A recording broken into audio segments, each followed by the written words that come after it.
Good morning. Woo. Morning. I'll let everyone get to their seats.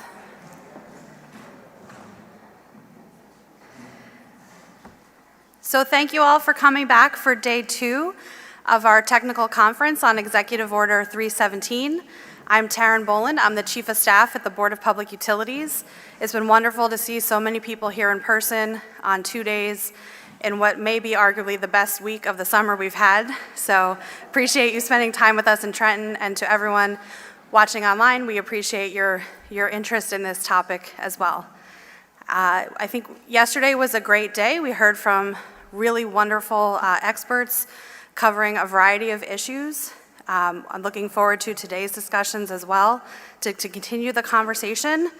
I think we made it clear yesterday we're not making any decisions here. This is kind of our entry into learning and hearing from everyone in the stakeholder community about how we should approach what was issued to us in the executive order in decarbonizing natural gas utilities. So I just want to be really clear, we're not making any decisions here. We're hearing from you. We will continue to hear from you over the course of the year. There are stakeholder comments on this proceeding that we are accepting through September 6th.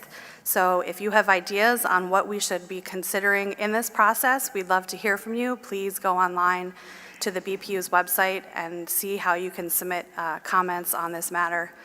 So we're really excited to get day 2 kicked off. I just want to take a moment again and thank the folks who made this possible, namely our Deputy Executive Director, Stacy Peterson, Deputy Chief of Staff, Henry Guida, our summer interns, Emma and Miranda, who couldn't be with us today, but they did a lot of work and hopefully got a great experience in state government through this process. Want to thank our colleagues at the New Jersey Office of Information Technology for making our live stream possible today. We consider them colleagues of the BPU because we spend a lot of time together, and without them, we wouldn't be able to bring this proceeding into your homes and your laptops. Want to thank our colleagues at the Governor's Office for their partnership and guidance on this. And everyone who's here today, want to thank you as well, and to all of our panelists for sharing their expertise and insights as we set out on this endeavor. So with that, I'm going to turn things back over to Henry Guida, who will once again keep us on track today and keep things moving. And I hope you all have a wonderful day, and I'll see you at the end of this afternoon. Thanks.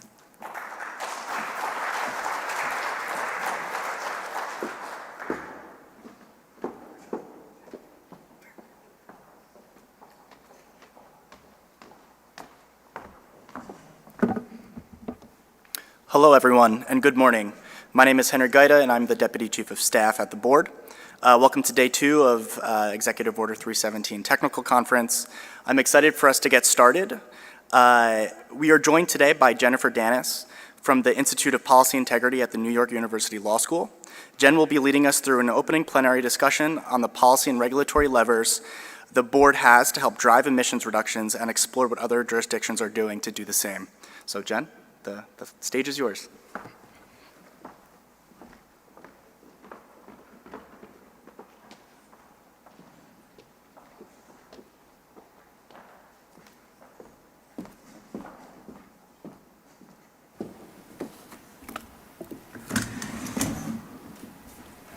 Hopefully technology will be my friend here today.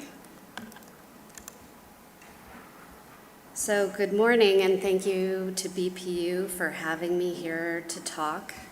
We heard a lot yesterday from several panelists about a lot of disparate ideas and considerations that have to be taken into account. So the upshot of all that is that it's critical to plan for the energy transition, because as gas consumption declines, gas rates will increase for consumers remaining. Yesterday, we discussed a bit New Jersey's ratepayer impact study, which predicted significant gas rate increases by 2030 in the absence of intervention and planning. The purpose of a managed gas transition is to protect ratepayers, and particularly lower moderate income customers who may not be able to switch before gas rates escalate, as well as to steward the financial health of gas utilities that will continue to provide important services even as the nature of that service will change over time. I thought I'd start out by first discussing the gas system from a 10,000-foot level, examining FERC's role and the state's role. Second, touching on which other states are grappling with the future of gas in their territories. Third, by reviewing a few recommendations for ways BPU can run its process, along with some guardrails that BPU should put in place. So some legal background is helpful here. FERC and the state share roles for stewarding the gas and electric system, and especially increased and important roles planning for the energy transition. Congress tasked FERC with ensuring that the rates charged for interstate transmission and wholesale sales of electricity and gas be just, reasonable, and non-discriminatory. It granted this authority in Section 205 and 206 of the Federal Power Act, Sections 4 and 5 of the Natural Gas Act. So on the wholesale electric and electric transmission side, FERC has done a lot with its just and reasonable rates authority. It's required significant planning for the future, including extensive transmission modeling tested for robustness with sensitivity analyses that capture a wide range of scenarios that must account for state policies that drive demand and impact need.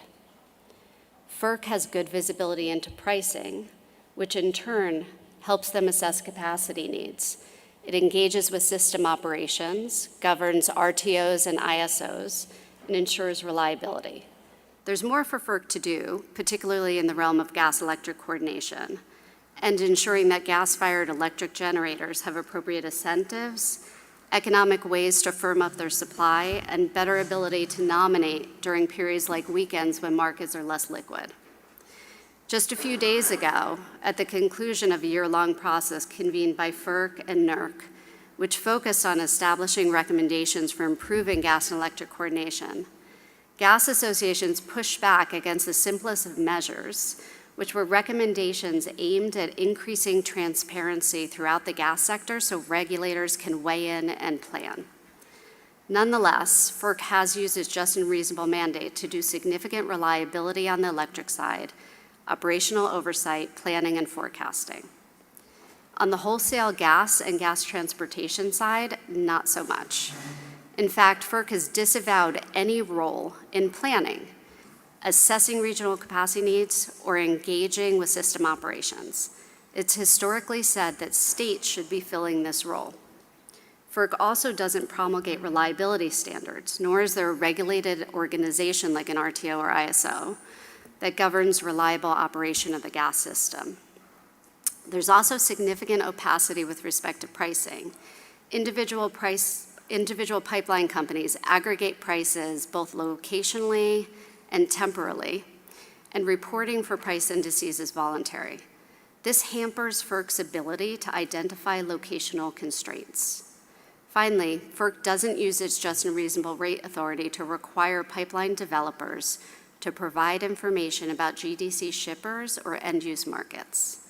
In fact, it doesn't explore anything having to do with GDC decision-making, not how they forecast demand in light of their home state laws and policies, or whether they have other, more economic ways to firm up their supply or meet demand given those state laws. Nor, unfortunately, does it listen to state PUCs or attorneys general who are trying to protect against overbuilding and consequent financial risk to both shareholders of utilities and ratepayers. So why am I talking about FERC and not BPU for the moment? Because FERC's limited interstate gas system oversight has serious state consequences, and it helps to highlight how important BPU's role is and what BPU is convened here to do. An example is helpful.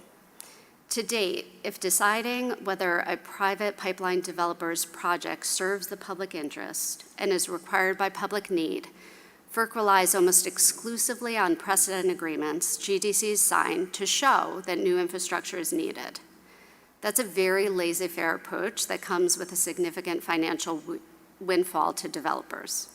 They can get around a 14% ROE on building the gas pipeline, regardless of future utilization rates, or whether or not it might be the most expensive way for shippers, who are often GDCs, to firm up supply. So where's the harm? Setting aside unfettered condemnation that comes with interstate gas pipelines, When FERC approves the new pipelines, those jurisdictional tariffs pass through to state retail gas customers. That means that FERC's lack of planning, need, or capacity assessment have state ratepayer and GDC financial health consequences. It also means that the state continues to amass enormous amounts of GHG emissions, while at the same time, the state recognizes the critical importance of rapidly decarbonizing so we mitigate the worst impacts of climate change. What happens at FERC doesn't stay at FERC. But this is only one bucket of risk. There are others which bear similar, if not greater, consequences. GDCs also invest heavily, as we heard yesterday, in interstate pipelines and distribution systems. They spend some staggering amounts for maintaining and repairing local distribution networks. This brings additional financial risk because GDCs are continuing to invest in a gas system that will be used less over time as we comply with state energy and climate laws. The fundamental mismatch between the time horizon of new gas investments today and climate goals that we're required to meet exposes both the gas utilities and their customers to new risk, under-collecting or needlessly stranding infrastructure.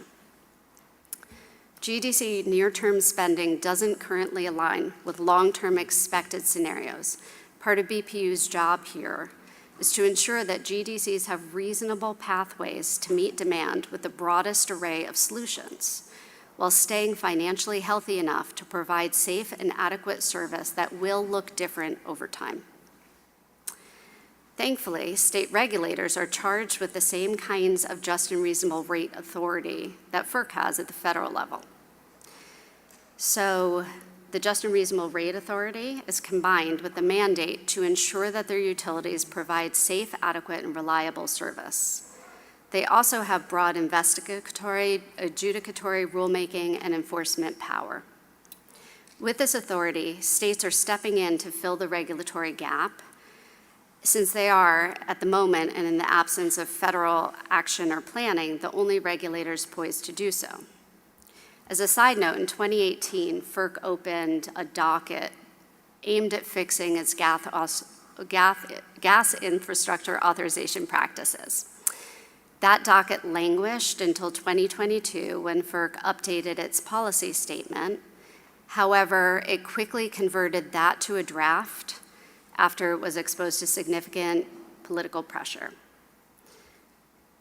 That draft policy statement does recognize the critical role that state utilities have in terms of visibility over their system demand, assessing capacity, and all the things that BPU is going to be working on. So it does come down to state action. It's obviously a big job. State regulators must assess GDC investments in interstate pipeline capacity, intrastate pipelines, continued significant investment required to maintain existing distribution, repairs, replacements, and the like. It will be impossible to ensure just and reasonable rates without doing holistic gas planning.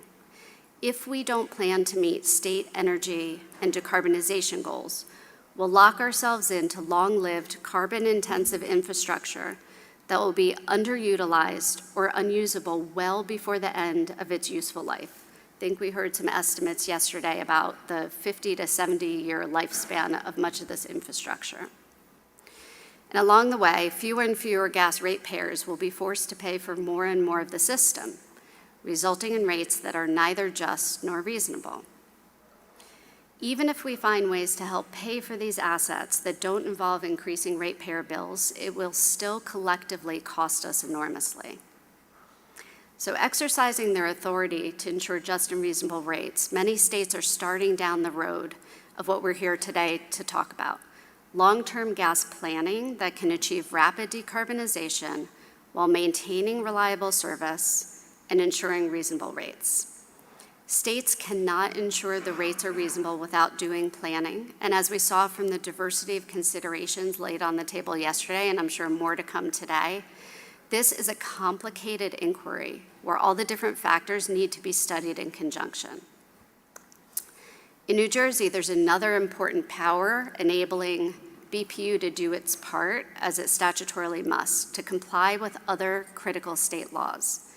These other laws I'm referring to are the ones specifically designed to ensure that we do our part to maintain a habitable planet. In New Jersey, as the President spoke about yesterday, we're already experiencing the worst impacts from climate change: flooding, water quality issues, air quality impacts, heat, drought, and the like. The summer has literally been one for the record books, so this conference could not come at a more pressing time. Thankfully, New Jersey, like many other states, have laws designed to reach these issues: the Global Warming Response Act, the Clean Energy Act, key executive orders like EO317, 317, and others. These collectively establish GHG reduction mandates and require coordinated efforts across all of government to meet those targets. So not only does BPU have to ensure that its utilities comply with existing state laws, but there's more, and this is a specific authority that other states might arrive at under statutes like the one we just discussed, but for BPU it's more elemental. Decades ago, the New Jersey legislature specifically directed BPU to consider both environmental conservation and pollution prevention when discharging its core duty to ensure safe, adequate, and reliable service. 1970, New Jersey's legislature amended the utilities' duty to serve by including an environmental qualifier. BPU must ensure that its utilities provide, and I quote, safe, adequate, and proper service, including furnishing and performance of service in a manner that tends to conserve and preserve the quality of the environment and prevent pollution of the water, land, and air of this state. So there was some talk yesterday about paying careful attention to the obligation to serve, because that may need to be amended in some states. Thankfully, that's not a barrier in New Jersey. So what pollution prevention, preserving environmental quality has looked like over time has changed. Now we understand more about gas's climate consequences. New Jersey's laws reflect that reality, and without planning, BPU can't ensure that GDCs maintain financial health or protect ratepayers while the state simultaneously undergoes the energy transition the laws mandate. So given the breadth and the urgency of the climate crisis, many state PUCs are grappling with the same questions facing BPU and its utilities. New Jersey is a leader, but it's not alone. In some states, long-term gas planning proceedings originated or are anticipated in response to state ratepayer advocates in some form or others petitioning the PUC to open a proceeding. Maryland and Massachusetts are two good examples. And there's a good reason for this. Ratepayer advocates can't help utility commissions to ensure just and reasonable rates without conducting long-term planning accounting for the energy transition that's required by state law. As Maryland's Office of People's Counsel, David Lapp, who spoke with us yesterday, noted in his petition for a planning proceeding, put simply, the gas companies' focus on rapid investment in fossil fuel infrastructure fails to account for the fact that customers have begun switching from fossil gas to electricity, a trend that will accelerate as every level of government acts to achieve its climate goals. The decline in the volume of gas that gas companies distribute mean rates have to increase for the remaining customers to defray the gas companies' fixed costs over a smaller base. This scenario is economically unsustainable. Gas companies may face challenges in funding basic system maintenance to ensure they can comply with their obligation to provide safe and adequate service. So the investment that People's Counsel is referring to include taking capacity on interstate pipelines, building intrastate pipelines, and continuing to robustly invest in maintaining and augmenting existing distribution. So the following states/jurisdictions have open proceedings to plan for the future of gas: California, Colorado, Massachusetts, Minnesota, Nevada, New York, Oregon, Rhode Island, Washington, Washington, D.C., Wisconsin, and Hawaii. New Jersey is not alone. Maryland is likely to join this list and open such a proceeding in short order. Illinois may soon follow because individual rate cases are simply not the right forum to deal with the enormous complexity of considerations at hand. Robust expert testimony has been filed before the Illinois Commerce Commission, the ICC, about individual utilities' continued gas system expenditures in light of state decarbonization laws. The upshot of that testimony is this: natural gas distribution systems will be used less or differently in the future, but may require much of the same infrastructure for years. The pace and load shape patterns for gas usage and the feasibility, time, and cost to ratepayers of downsizing gas as electrification increases are outstanding questions that require significant data collection, analyses, policy decisions, and regulatory considerations to answer. A separate proceeding with significant stakeholder participation and advanced planning is essential for everyone. So that brings us right back to today. We're all here to weigh in on how BPU should proceed. And my answer is certainly with holistic, long-term gas planning. First, it's key to acknowledge that BPU has already undertaken an important first step in this process with its London Economics Study and the board order adopting its findings. So why was that a good place to start? Well, you have to know how much available and secured capacity we have today to meet projected demand and reliability targets before we can decide a path forward. The LEI study was an important first step to do that. There are outstanding issues it raised that still need to be addressed in an open, transparent, and holistic long-term gas planning proceeding. That study itself flagged how important planning is both for utilities and ratepayers. So how can BPU create a successful long-term gas planning framework, and what should that include both procedurally and substantively? Generally speaking, BPU should do the following. Number one, require GDCs to seek BPU approval prior to signing firm transportation capacity contracts that support new gas capacity with terms of 5 years or greater. During that approval process, require its GDCs to demonstrate net benefits with calculations including societal cost and genuine need. Number two, create a planning process for GDCs to follow when they create their own individual plans to be revisited on a biennial basis. These should contain a portfolio of non-pipeline alternatives and rankings of resources and system operations that will protect against any gas supply shortfalls that could arise by 2030, including those resulting from forced outages, however unlikely those scenarios may be. Number three, define a design day predicated on objective, measurable, and transparent weather conditions. Standardize other drivers, inputs, and assumptions, and modeling features. Number four, provide for stakeholder participation by assuring that the presumptions, data, and analyses GDCs rely on in their pathways and planning analyses and prior approval requests are transparent and accessible to stakeholders who can participate as full parties in those proceedings. Number five, identify any additional regulatory support that will provide clarity about the above.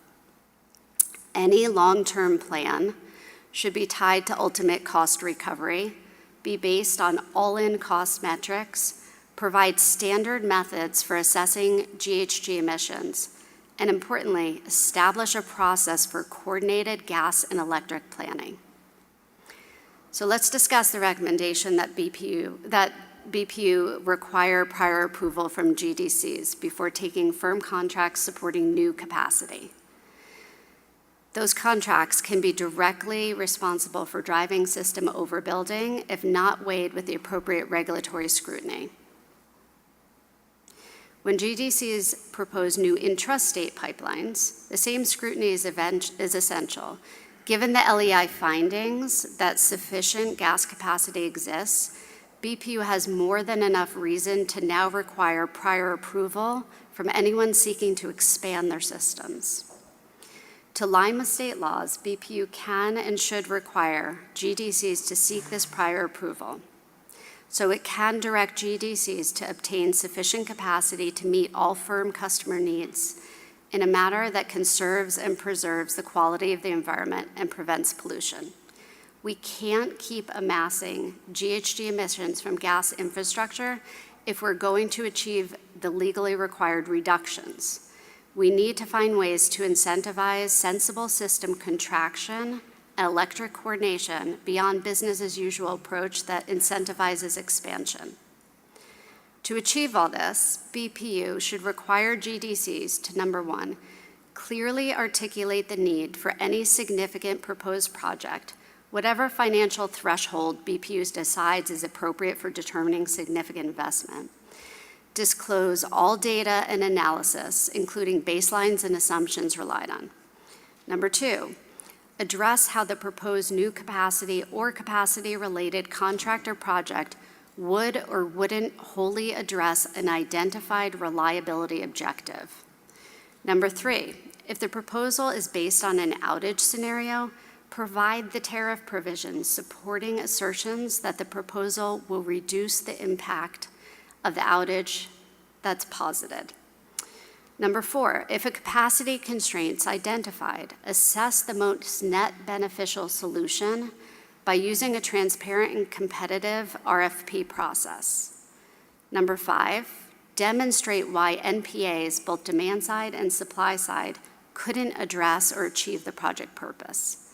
Number six, assess the GHG emissions and the impacts from the proposed additional capacity or project, as well as the GHG impacts from alternatives that might be able to achieve the same purpose.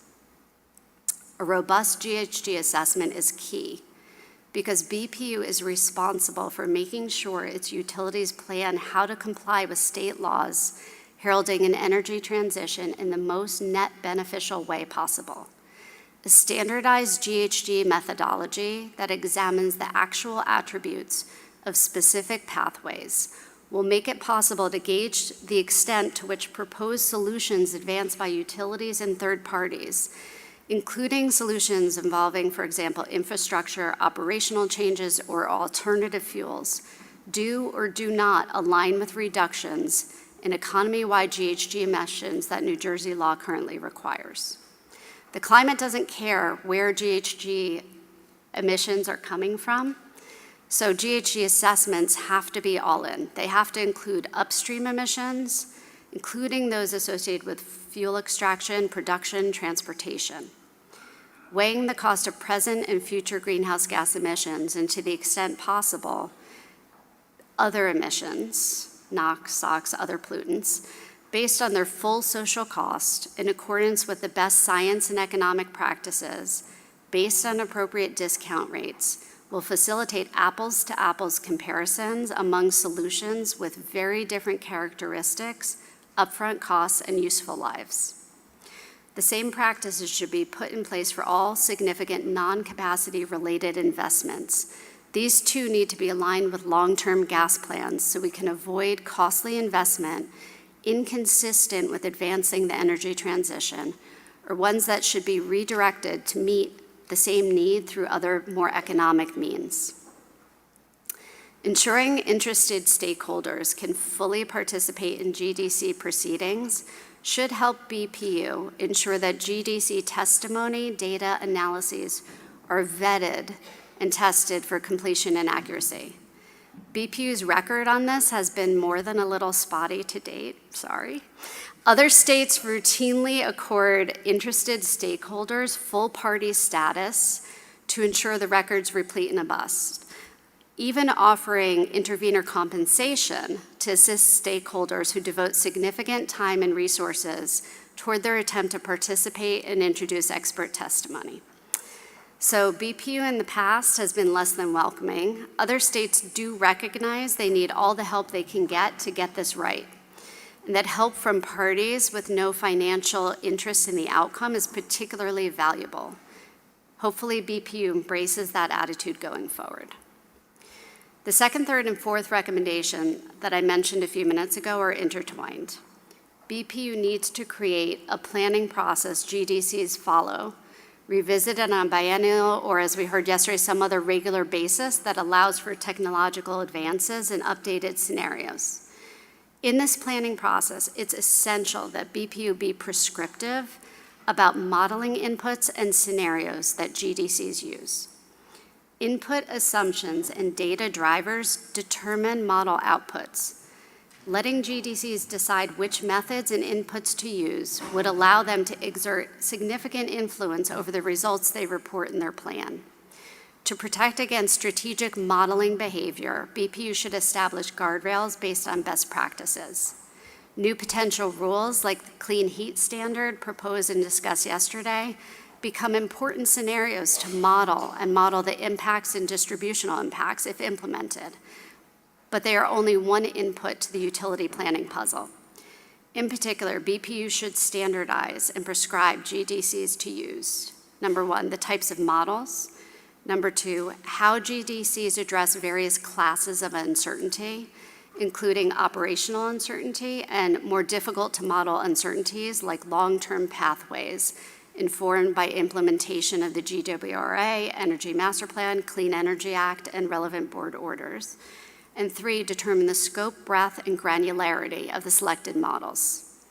By standardized baseline assumptions and specifying sensitivity testing with scenarios that BPU curates, GDC analyses will more uniformly capture and allow for planning for various kinds of uncertainty. GDCs all have different systems. Modeling and standardizing the features can help ensure BPU helps its electric and gas utilities coordinate, engage in meaningful planning, aligning with state laws and shifting energy systems, and laying out pathways ensuring safe, adequate, and reliable service while managing costs through the transition. Again, implicit in this is that BPU must ensure its long-term gas planning proceedings are open in meaningful ways to all interested stakeholders, including giving data and modeling transparency, grappling with recommendations regarding best practices on these challenging endeavors. There are thoughtful and well-researched guides out there for best practices available for state regulators beginning these planning processes.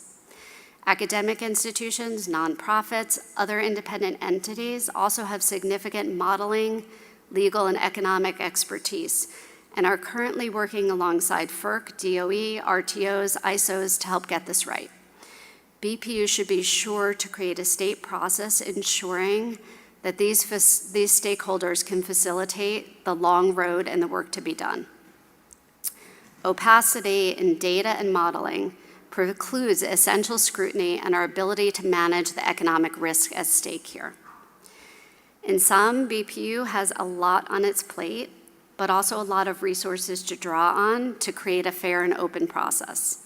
It's not alone in grappling with these issues, and it's taken important predicate steps like the LEI study. Like other states involved in long-term gas planning, BPU has both the authority and the responsibility to ensure that New Jersey's GDCs maintain reliable service while ensuring compliance with the state's energy and environmental laws, and importantly, maintain just and reasonable rates. The London Economics Study drove home the point that planning is essential to accomplish all of this, and that BPU should establish an open and transparent planning framework directing GDCs on how to balance all of these competing components of the public interest. Again, thanks to BPU for inviting me to talk today and for convening the technical conference.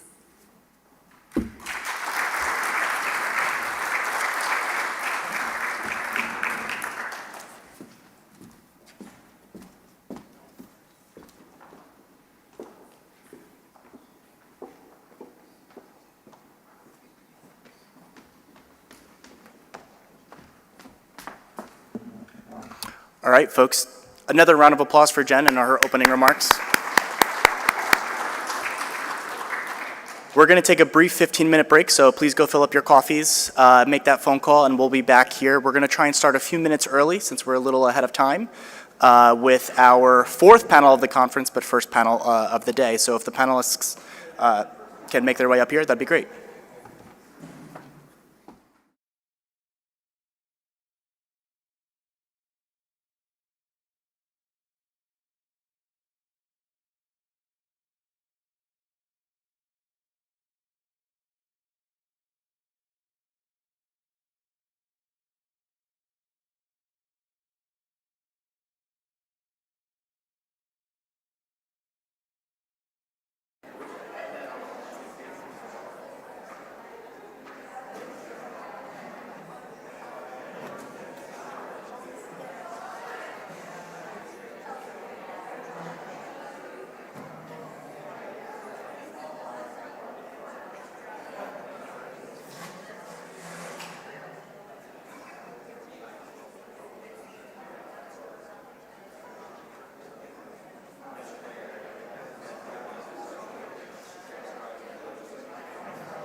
No, we're going to end 15 minutes early since we started. 15 minutes early. So 12:15, I'll look at you around.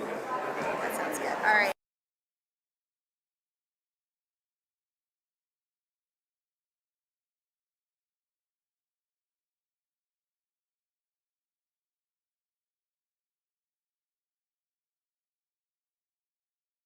All right, folks, we're about to start our fourth panel of the technical conference and the first panel for today.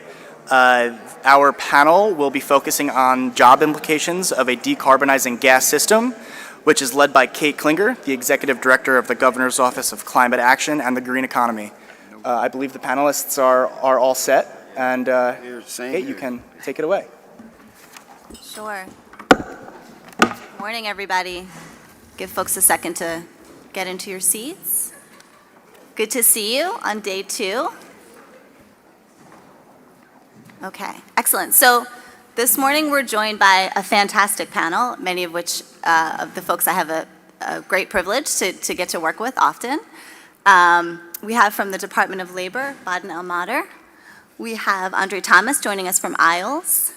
Hello. We have Rick Thigpen from PSE&G, and Steve Gardner from LIUNA. So folks, if you, maybe starting with you, Steve, if you just want to take a few minutes to kind of introduce yourself, talk about your work, and we'll go down the line. Sure. So my name is Stephen Gardner. I'm the director of the New Jersey Laborers, Employers, Cooperation, and Education Trust.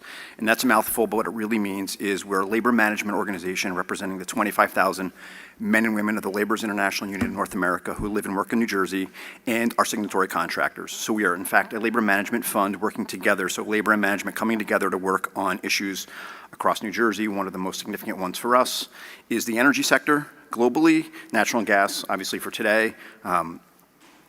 And what I wanted to talk about briefly, and just to give you a nutshell as we talk about this and what worker recruitment looks like, what worker training looks like, and what we're dealing with as a labor union and our contractors today.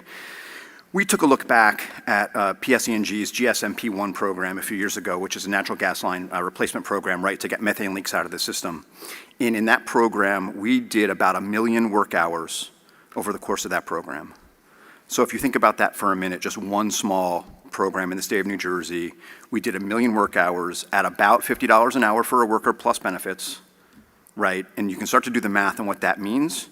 And then if you start to look across the systems of all the natural gas systems, you're talking about a workforce from LIUNA and all the trades that is probably 30 to 40,000 workers that exist in the system today. So as we think about what retraining looks like, what recruitment looks like, we all have to manage a workforce that exists today that's significant in size and ensure that we have a stability and a pathway forward for all of them. And for us in particular, among the trades, it's a middle class pathway, right? It's not a $15 solar installer job. It is a real job with real benefits that provides a career for members that live and work in New Jersey. So the economic benefits to both our members and to the state of New Jersey are significant. So as we talk about all of these different things and these different pathways, right, we have to ensure that we can maintain that we don't end up in a place where we're getting $15 an hour jobs to replace what are middle class jobs. And that's really the most important thing. So as BPU considers its policy choices and the government considers its policy choices, it has to be concerned with registered apprenticeship programs, ensuring there are pre-apprenticeship pathways into the unions, that the utilities and other big companies come in to do the work are union friendly because we provide the best opportunity for folks to have a pathway into the middle class. And without us, right, we will not see that pathway exist. Great. Thanks, Steve. Rick? All right, good morning, everybody. So I'm Rick Thigpen, and I am the Senior Vice President for Corporate Citizenship at Public Service Enterprise Group. And that is a portfolio that covers government affairs, community affairs, and sustainability. And I'll just make a few opening remarks. Since our founding, PSEG sought to make our communities better places to live and to work. And today we've expanded our mission to become a clean energy infrastructure focused company and really have worked to advance a future that assists the fight to protect our residents, the communities they live in, and the businesses that power our state's economy from the negative impacts caused by a changing climate. To some degree, the future will be the same as the past for PSE&G. That is to continue delivering the energy that people need affordably and in a safe and reliable manner. At the same time, we are responsible to also navigate changes in the makeup of the workforce, changes in the skills needed to master the new technologies being employed to operate the system, and changes in the expectations of our customers. To achieve all these goals, PSEG recognizes that it must maintain a strong focus on the importance of a capable and motivated and diverse workforce to achieve operational excellence and to implement the public policy goals of the state in an economically efficient manner. The overwhelming majority of our 12,000 strong workforce comes from a talent pool we call New Jersey. Nearly 2 out of 3 of PSEG workers are members of collective bargaining units. These units are the backbone of our workforce of today and tomorrow, and we will continue to place a high priority on this strategy to enable us to implement and achieve the state's and the corporation's goals. For this reason and many more, today's topic is one which we are excited to participate in. Properly preparing for future job opportunities in a clean energy economy is an essential element of success for us all to fulfill our role to help move our state forward and to achieve a better future that all New Jerseyans can benefit from. PSEG is committed to supporting the state's clean energy goals and to doing our part to help build a cleaner energy future in New Jersey by lowering emissions across all sectors. However, as we accept this challenge, we are also reckoning with what the energy transition really means and what it entails for our state, our nation, and our region. We are definitely up for this challenge and remain committed to doing our part to accomplish these goals in ways that make sense for our state and are affordable for our customers. We are committed to making this transition as just as possible, to create opportunities inclusively and equitably, and to honor a fundamental part of our mission as a utility, to be the provider of universal access to the energy services needed for the clean energy future.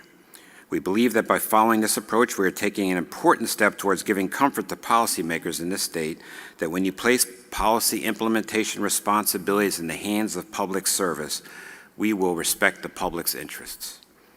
We are also very clear that we need to collaboratively develop strategies around how effectively and strategically we can decarbonize the gas distribution system. Today, that is a key component to actually achieving emissions reductions in a cost-effective manner. As the president of PSEG stated recently to the Clean Building Working Group, we got to consider a holistic approach that tackles challenges and in turn fosters new opportunities. How to best make the transition to clean energy across all sectors of the economy will require a holistic approach to succeed. We're excited because this transition will create lots of opportunities if done the right way, and we need to ensure people are properly skilled for these jobs and that they are able to be paid prevailing wages. This is a task that PSEG has done before and a task that we are well prepared to partner with the state to accomplish in the future.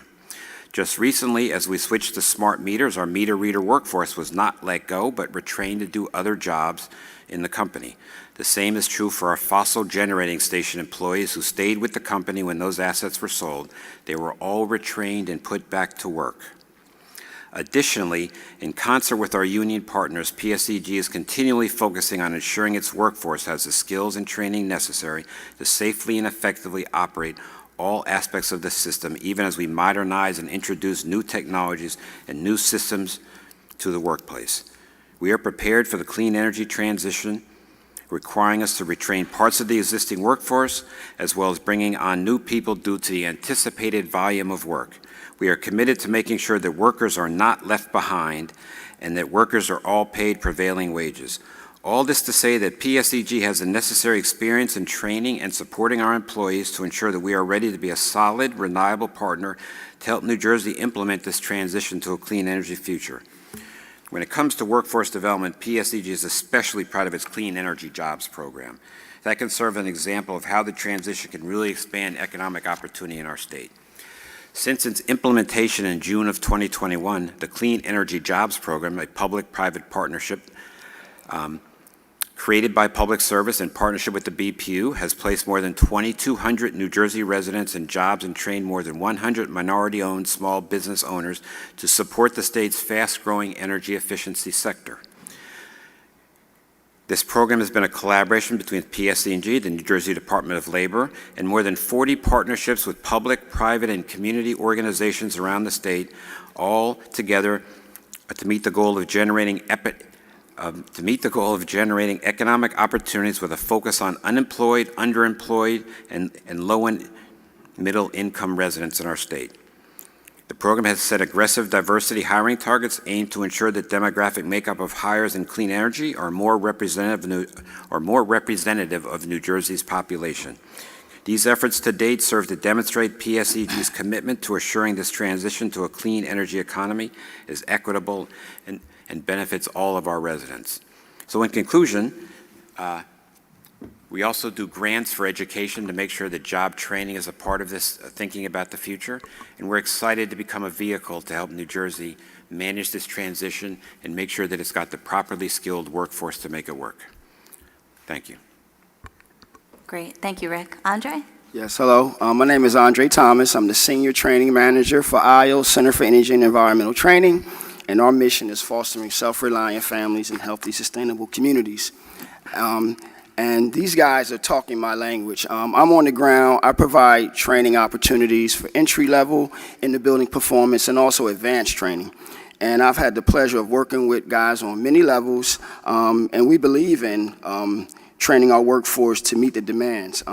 And so in the past, we've done work with PSE&G, New Jersey Natural Gas. I saw my guy Jerry Ryan in the crowd, and I remember it back in '09, we were training folks back when the recession had hit. We were training folks because they were looking for a pathway, and the green job pathway at that time was there.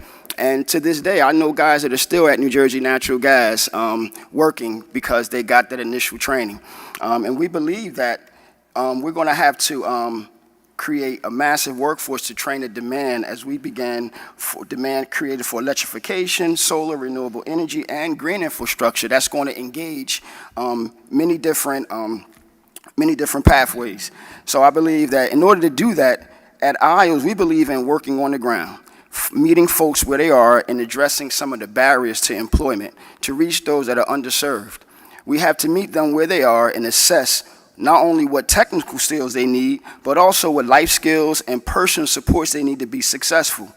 Things like transportation, supporting their future financial success by helping them clean up debts and making a budget and goals for purchasing a vehicle or a home.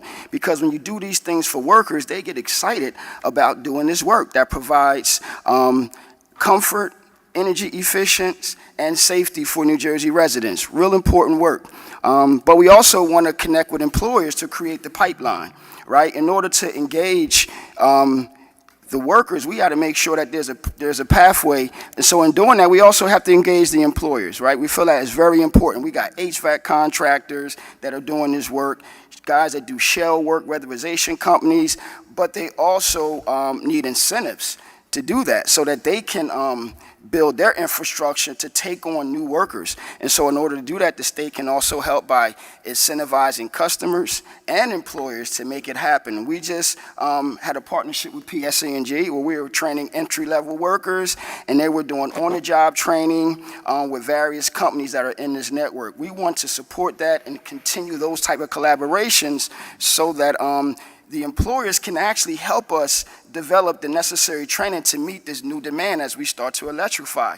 There's going to be work done with geothermal applications and also, high efficiency air source applications, and we're going to have to make sure that the incumbent workers are being trained to meet those demands, but also make a way for the unemployed and underemployed by giving them necessary training. And the industry helps to help us create the necessary trainings to meet those demands. And also, the state also, as I mentioned, should increase incentives for customers. That will allowing participating contractors to market these incentives to the customers, and this would increase the demand for the workforce and impact the demand for workers. And lastly, developing this workforce now will prepare us as the industry evolves with new technologies and methods for electrifying New Jersey. The workers coming in will need additional training and will continue to reach the unemployed and underemployed, but the incumbent workers will also need additional training as they desire to move up in the field. And like I said, I've seen guys come in entry level, and then work with companies, and those companies send them back for the more advanced training. So there's a lot of upward mobility in this field, but there's a lot of things to be done as we start to advance. And I just want to clarify a few things. Career paths aren't being taught in schools. Building performance, that's not being taught in schools. So that's an untapped industry of young folks looking for a pathway. We could start, and if we put building performance education in the schools, we can start to address those coming out of school. We know that there's going to be massive electrical infrastructure, right? So we want to make sure we're prepared and we're training more electricians, right? And as Mr. Thigpen said, it has to be equitable. So we want to make sure that all are included. And stakeholders are important. We need all the stakeholders, all the players in play. The unions, we want to create pathways to the unions, and I believe that will be enhanced as we meet folks where they are so that they can get a good union job. You know, they just need to get their driver's license. They need assistance with that. They need support so that they can be prepared to get a good union job, because we know that that's security for folks. And I know on the ground, a lot of folks just want job security. So we have to do our part to ensure that this pathway is clear, and folks are getting to work, and more importantly, that they're well-trained to provide the best service for New Jersey residents. I think we're at a good place to do. We did it back in '09, and now this thing has reignited, and we want to be prepared. And IOS is on the ground, and we're willing to work with other nonprofits like IOS in various areas, because they can help train the folks on the ground with soft skills and all of those things that these guys need to be coached up so that they can be successful on their job. So I think if we do those things, I think New Jersey will benefit, and also the workers and customers as well. Thank you. Thanks, Andre. Go ahead, Peter. Should I start? Yeah, Okay. please do. Good morning, everyone. I'm glad to be here on behalf of the New Jersey Department of Labor and Workforce Development. The Murphy administration has made a clear commitment to the green economy and to protecting our climate, our environment, and the health and well-being of all who reside in it.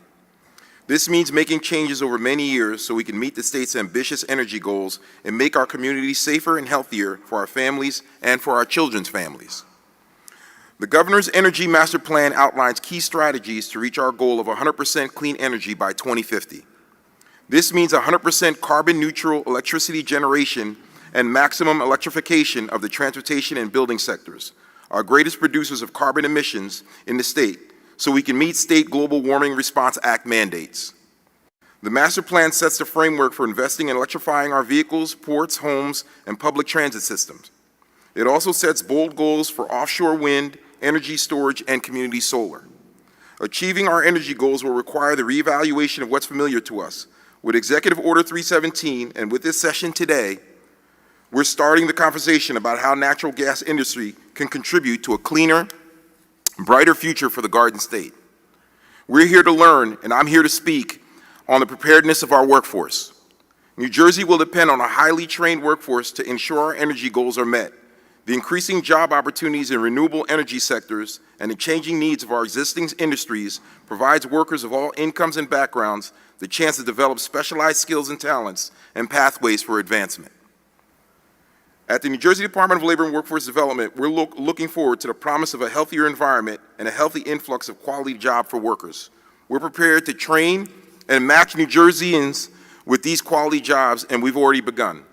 While we're still in the early planning stages of decarbonizing the natural gas sector, the framework for training and developing the workforce we'll need before, during, and after is there. Specific jobs and types of trainings that will be needed are in development. Most efforts for decarbonization have been about developing alternative sources of energy, and something as seemingly simple as new fuel source could mean workers like HVAC technicians, for example, will need upskilling to know how to service these appliances. We will also see adjustments to many engineering jobs. NJDOL stands ready with resources to support the ongoing skills development of this changing field and ensuring everyone has access to these high-quality jobs. We're collaborating with our partners at the Department of Education, Economic Development Authority, Board of Public Utilities, and the Office of the Secretary of Higher Education. Aligning education and training is essential for equipping clean energy workers with the skills they need to succeed. We've been listening to the needs of our employers and our workforce through our industry partnerships, a network we've built to convene employers across some of New Jersey's largest sectors. There's healthcare in the north, transportation, distribution, and logistics in central Jersey, life sciences statewide, manufacturing statewide, and energy based in South Jersey. Through these industry partnerships, we're meeting directly with energy leaders to ensure the workforce meets the skills needs to address gaps and shortages in skilled workers and to grow the talent pipeline. Getting this information straight from the source helps us identify and resolve workforce, economic, and education challenges most effectively. Conversations are taking place in the energy partnership, specifically in the natural gas sector, about building decarbonization tools and creating alternative energy options that are low carbon or carbon free. Of course, we also have to take into consideration the electrification process and any issues with the electric grid and infrastructure.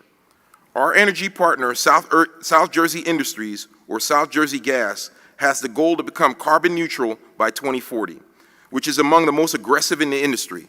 They estimate 2,700 jobs could be created and also preserved in the gas industry throughout this process, jobs centering around production, distribution, storage, and end use.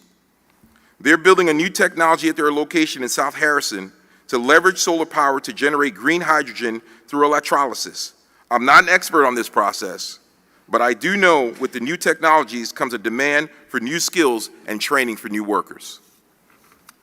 The manufacturing industry partnership is on the move, connecting with partners with the shared goal of enabling sustained, cost-effective implementation of updating building energy code by creating Energy Code official training and education collaborative, or EcoTech for short. EcoTech is led by two national model code organizations, the American Society of Heating, Refrigeration, and Air Conditioning Engineers, and the International Code Council. With support from the National Association of State Energy Officials and the states of Oregon, Michigan, New Jersey, and West Virginia, our industry partnership team has been involved with developing a plan that will focus on training for updated building code compliance, and has worked with local community colleges, educational institutions, and community-based organizations on outreach efforts.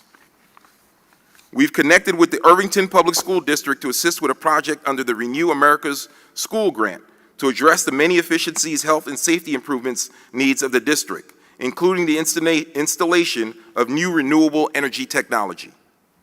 The Industry Partnership Group is helping the district connect to partners and employers to create and build new career pathways for students and community with work-based learning and training in energy efficiency, clean energy, and industrial manufacturing based on the skilled labor needs of New Jersey-based manufacturers. These are the kinds of changes and thought processes we're talking about, and every bit will make a huge difference down the line in achieving our energy goals. NJDOL is at the ready with the workforce infrastructure to build the talent pipeline we need. Expanding workforce opportunities in the state is at the forefront of our priorities, including by going all in on apprenticeship. Apprenticeship programs are available in a wide range of fields, and more are created every day in new occupations. Since Governor Murphy took office in January of 2018, New Jersey has seen up to 97% increase in registered apprenticeship programs throughout the state. The state has invested about $50 million to help grow apprenticeship, pre-apprenticeship, and work-based learning programs, and we're seeing the results in our workforce. Apprenticeship reduces employer turnover and increases productivity. It builds a pipeline for skilled workers and creates a built-in model for succession planning. It also opens the door to federal and state funding and resources because we know the importance of investing in a stronger, fairer economy for the benefit of everyone. We're well on our way in developing apprenticeship programs to support the green economy and decarbonization. We'll become part of this. As we've worked to address the need for skilled workers, we've made significant investments in building apprenticeship programs at our schools, leading to wait lists at our trade schools and tech schools. We're collaborating with higher education and labor partners to establish curriculums for trade school and colleges so students and workers of all ages and backgrounds will have access to customized training needs to succeed. Importantly, we've partnered with the State Department of Education to institute a policy to add registered apprenticeship to the list of positive placement metrics used to gauge how well schools are doing to prepare our youth for the future. This policy change is now in effect and will be a key indicator on how well schools are performing on this front. Also playing a key role will be intensive employment and training services like occupation skills training that results in industry-recognized credentials and needs-based on job training. NJDOL is in talks with BPU to expand on a grant program we launched in 2021 with PSE&G called the Clean Energy Employment and Training Program, which fosters careers in clean energy sector. The program recruits eligible participants from New Jersey's overburdened communities who are interested in clean energy careers to receive core employment and training services like workforce readiness and financial literacy instruction, wraparound supportive services, job coaching, and job placement services to facilitate entering the clean energy workforce. PSE&G recently reported success with the program. I know you heard this before from one of the previous panelists, but making sure you're paying attention. Placing more than 2,200 New Jersey residents in jobs, exceeding its goals, training more than 100 minority-owned small business owners, and meeting its goals of generating economic opportunities with focus on unemployed, underemployed, or low-middle-income New Jersey residents. So these are some of the examples of the steps we've begun to take, but the most crucial piece in all of this is communication, which is why we're all here today. We're here to talk, we're here to learn. Like much of what New Jersey does, we want to be a leader and an innovator and set the example for the rest of the nation. As Governor Murphy has said from the outset of this administration, we're here to help achieve a stronger, fairer economy for everyone, and that includes the green economy. I look forward to hearing everyone's thoughts and ideas today. Excellent, thank you. So great to hear everything that Department of Labor is involved in. I think, one of the things that we've heard, I think, over and over again from our partners in the workforce space is the need to understand not just when, but also where jobs will come online, and sort of what that pipeline looks like for energy-related jobs in the state of New Jersey. So I'm wondering from folks on the panel, and anybody jump in with an answer here, if you can sort of break down for us, what is the current landscape of energy and buildings-related careers? What does that look like in New Jersey, and what do you see for the future of that landscape as we move sort of toward this clean energy future? Since no one's jumping in, I'll jump in. Thanks, Steve. Sure. So I think what the landscape looks like today is a very centralized landscape, right, with strong partnerships between labor and our current utilities, right? And so, as I mentioned in my introductory remarks, we estimate there are probably 30,000 people in the state of New Jersey today involved in the natural gas industry, right, working either inside at generation facilities, working outside like my members are on the pipelines themselves. And so thinking about the future and what that looks like, we've been able to partner with most of the major utilities. PSE&G is a standout partner with us in ensuring that the workforce is unionized, the workforce gets the training it needs. Our training programs in the unions collectively invest millions without government assistance, millions of dollars in training programs now to ensure that our workers are ready, right? So for us, just to talk about that for a minute, the apprenticeship program for the laborers, and I'm sure this is true of the other trades, but I won't speak for them, is a generic sort of apprenticeship program, right? It's a 4,000-hour on-the-job and classroom training. You get skills as a laborer. We run the gamut from building to highway to energy, you name it. Our workers come in sort of through an apprenticeship program that gets them ready for any possible industry. And then as they develop in their careers, we get them the specialized training they need. Now, the way that the PSE&G gas system works is different than the South Jersey Industries gas system. And we partner with both those utilities to ensure our workers are trained in the appropriate way and our contractors know the appropriate way to do whatever methods need to be done. And so looking at that as sort of the model, as we make this transition, we want to see a similar model, right? Because it provides stability. We know we have partnerships and partners that we can work with. We know we have partners that are committed to ensuring that the workers are not exploited, right? One of the big things and one of the big challenges is we want to ensure that, and certainly in underserved communities, as folks get into the industry and as we bring them in, right, and we are always looking for those opportunities, that they can make a fair wage and that they're not getting underpaid or being exploited in all kinds of ways. And I'm going to, real quick, and I don't mean to derail this, in New Jersey now, the prevailing wages apply to utility projects in the state of New Jersey, so any utility project has to be prevailing wages. And the reason that that's the law of the land in the state of New Jersey is because that a utility who will remain nameless, who is now a good actor, brought in out-of-state contractors that did really shoddy work on gas work into people's homes. And the BPU, and the owner's gone, that owner has been, they sold that utility, but that utility, like, had massive problems, consumers had massive problems, and it was low-wage workers working for out-of-state contractors that was a dramatic shift in what the industry of energy had looked like in New Jersey. And we had to shift the whole industry back into a place of paying a fair wage for a fair day's work. And so from that standpoint, that's why it looks like that and why we want to keep it like that. We know the partners we have here are good partners, and we want to keep them. And I would just say as one last point from the laborers, as we look to the future, we're standing up a program called P2A, Pathways to Apprenticeship. We have it, it's run for a decade in New York City. It really serves justice-affected communities, and the goal is to bring in justice-affected folks into the union and give them direct access to union apprenticeship programs. In New York City, it's not just the laborers, it's almost all of the building trades. We're starting to stand that. We just got a grant from New Jersey DOL to do that this year, so our first real classes are gonna run this year, but we think it'll be an ongoing effort for us. In Newark on lead service lines, we brought in apprentices working with Mayor Ras Baraka. We are always looking for avenues, and there's so much work coming through IIJA and other programs. There's so many different workforce things being pulled on that we need a workforce. We're open and ready to accept all. We just need to understand this and have certainty as to what's coming. The last thing any of us want to do is train and prepare workers and then not have work for them. That's the worst thing we can all do. And I'll stop there.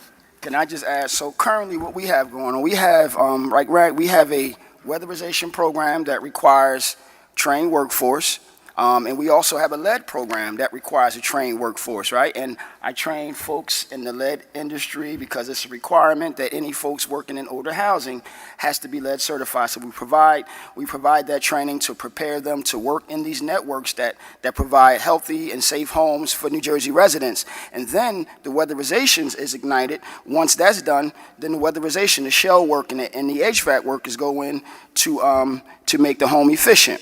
So we have a holistic approach. However, there's still not enough contractors to meet the demand, and we're just scratching at the surface because there's still a lot of work to be done. And as we begin to electrify, we know that the homes need to constantly be treated as they begin to get these things done. Homes need to be properly assessed for the health of the home. The infrastructure of the home has to be developed. So this is going to require additional workforce. We just can't meet the demand. So we need additional resources to help make that workforce become fully vested. But also, as he mentioned, we also have to make sure that there's jobs at the end. So in order to do that, we have to constantly incentivize the customer base, also employers to put these guys to work. But we do have some things in place, but there's a lot of work to be done. And we know that we're moving towards electrifying, so that's going to require some more infrastructure and some more workforce training to be done. And the industry lets us know what that training should look like. Great. Thank you, Andre. Rick, I want to pick up on something, a thread in your remarks about as your workforce needs shift and change, the sort of commitment that PS has made to retraining folks and ensuring that there are jobs for those folks. Could you talk a little bit more about your approach there and how you see that going into the future? Yes, we think that's quite a big deal, and it also fits in with public policy needs. As we are experiencing today, sometimes the transition to the future is impeded if people are left behind, and it causes pain to homes and families of workers. So we've learned that lesson, certainly, and we're very proud of our experience with meter readers. There's a long debate about the wisdom of smart meters, the cost of them, et cetera, and one of the issues was about the impact on the workforce of being left behind. So the company has taken on that responsibility to ensure that we do not leave our workforce behind.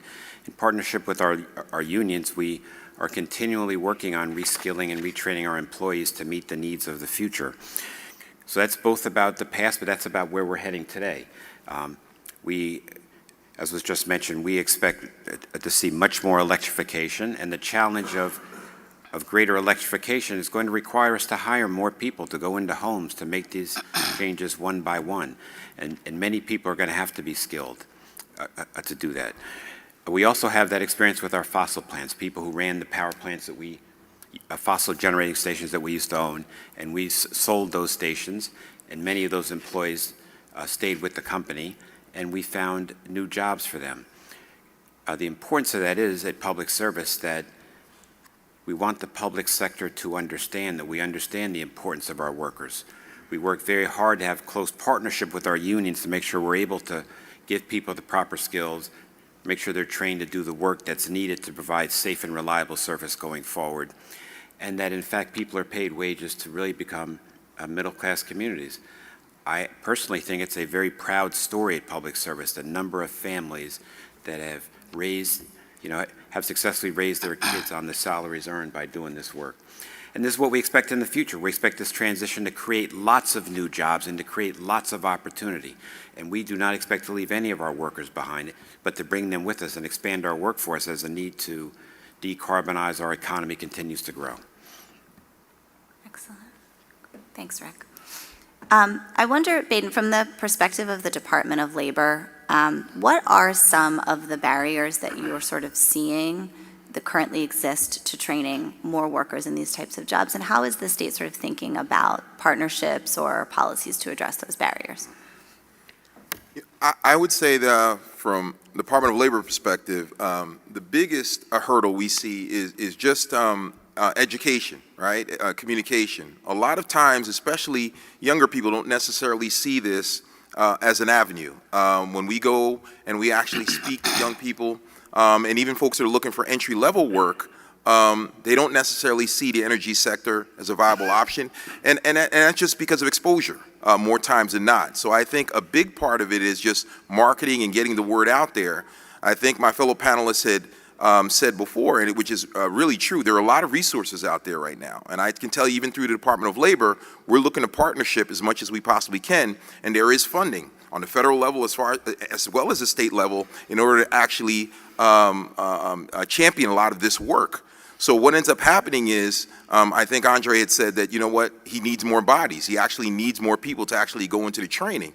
And from my perspective, from speaking to people, it seems like a lot of that, more times than not, is just a matter of knowledge. So as much as possible, I think we need to do more marketing, and certainly the Department of Labor is looking to do that with our industry partnerships.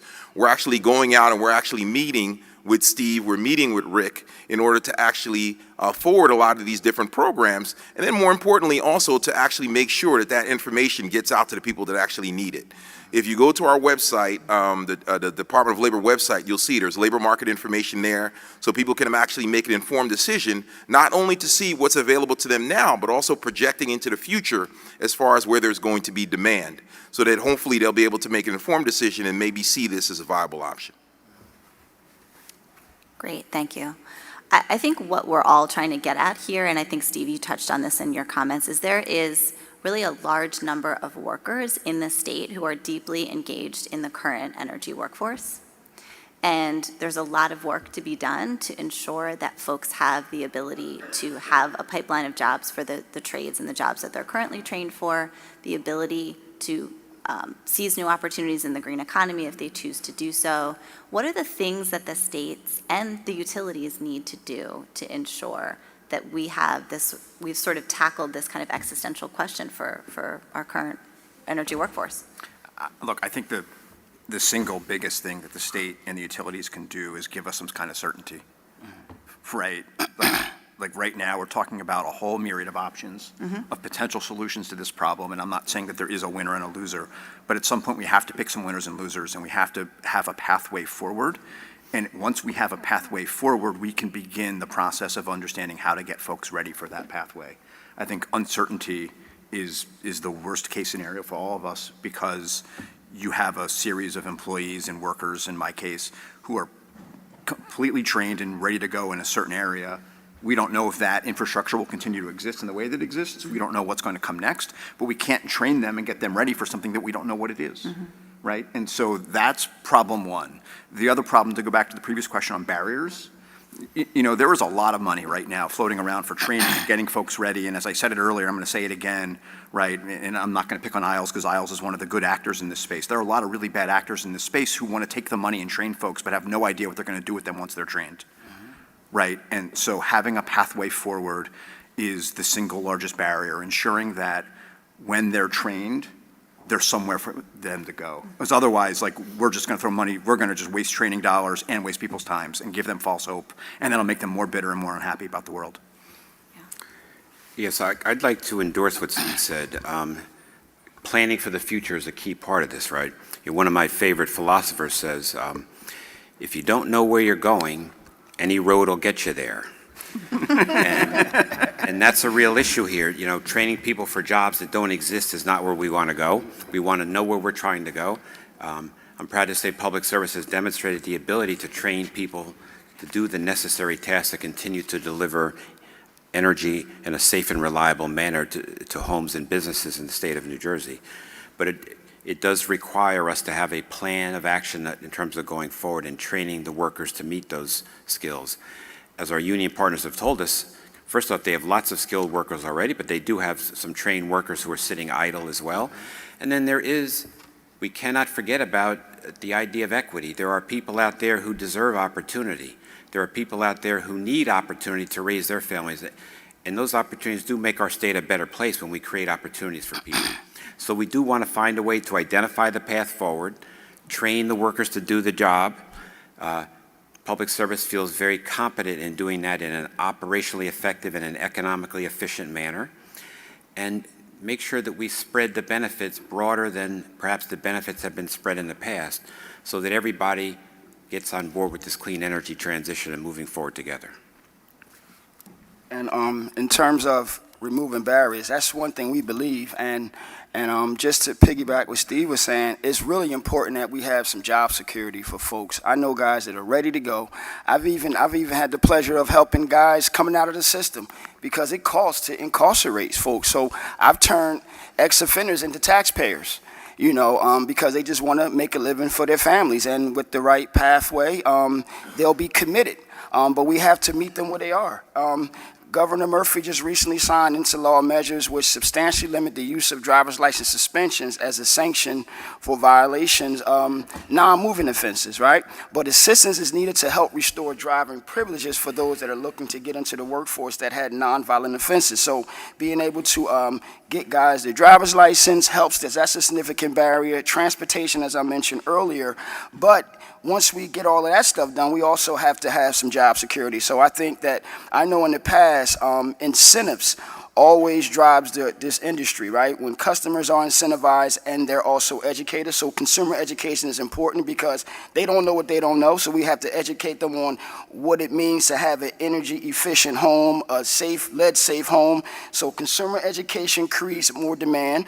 That helps employers get into the house, and now we can feed them the workers. But job security is the key because we do have folks ready to go, willing to come into our programs to be ready, but we just want to make sure that a pathway forward is there, so we have to invest in our future. Mm-hmm.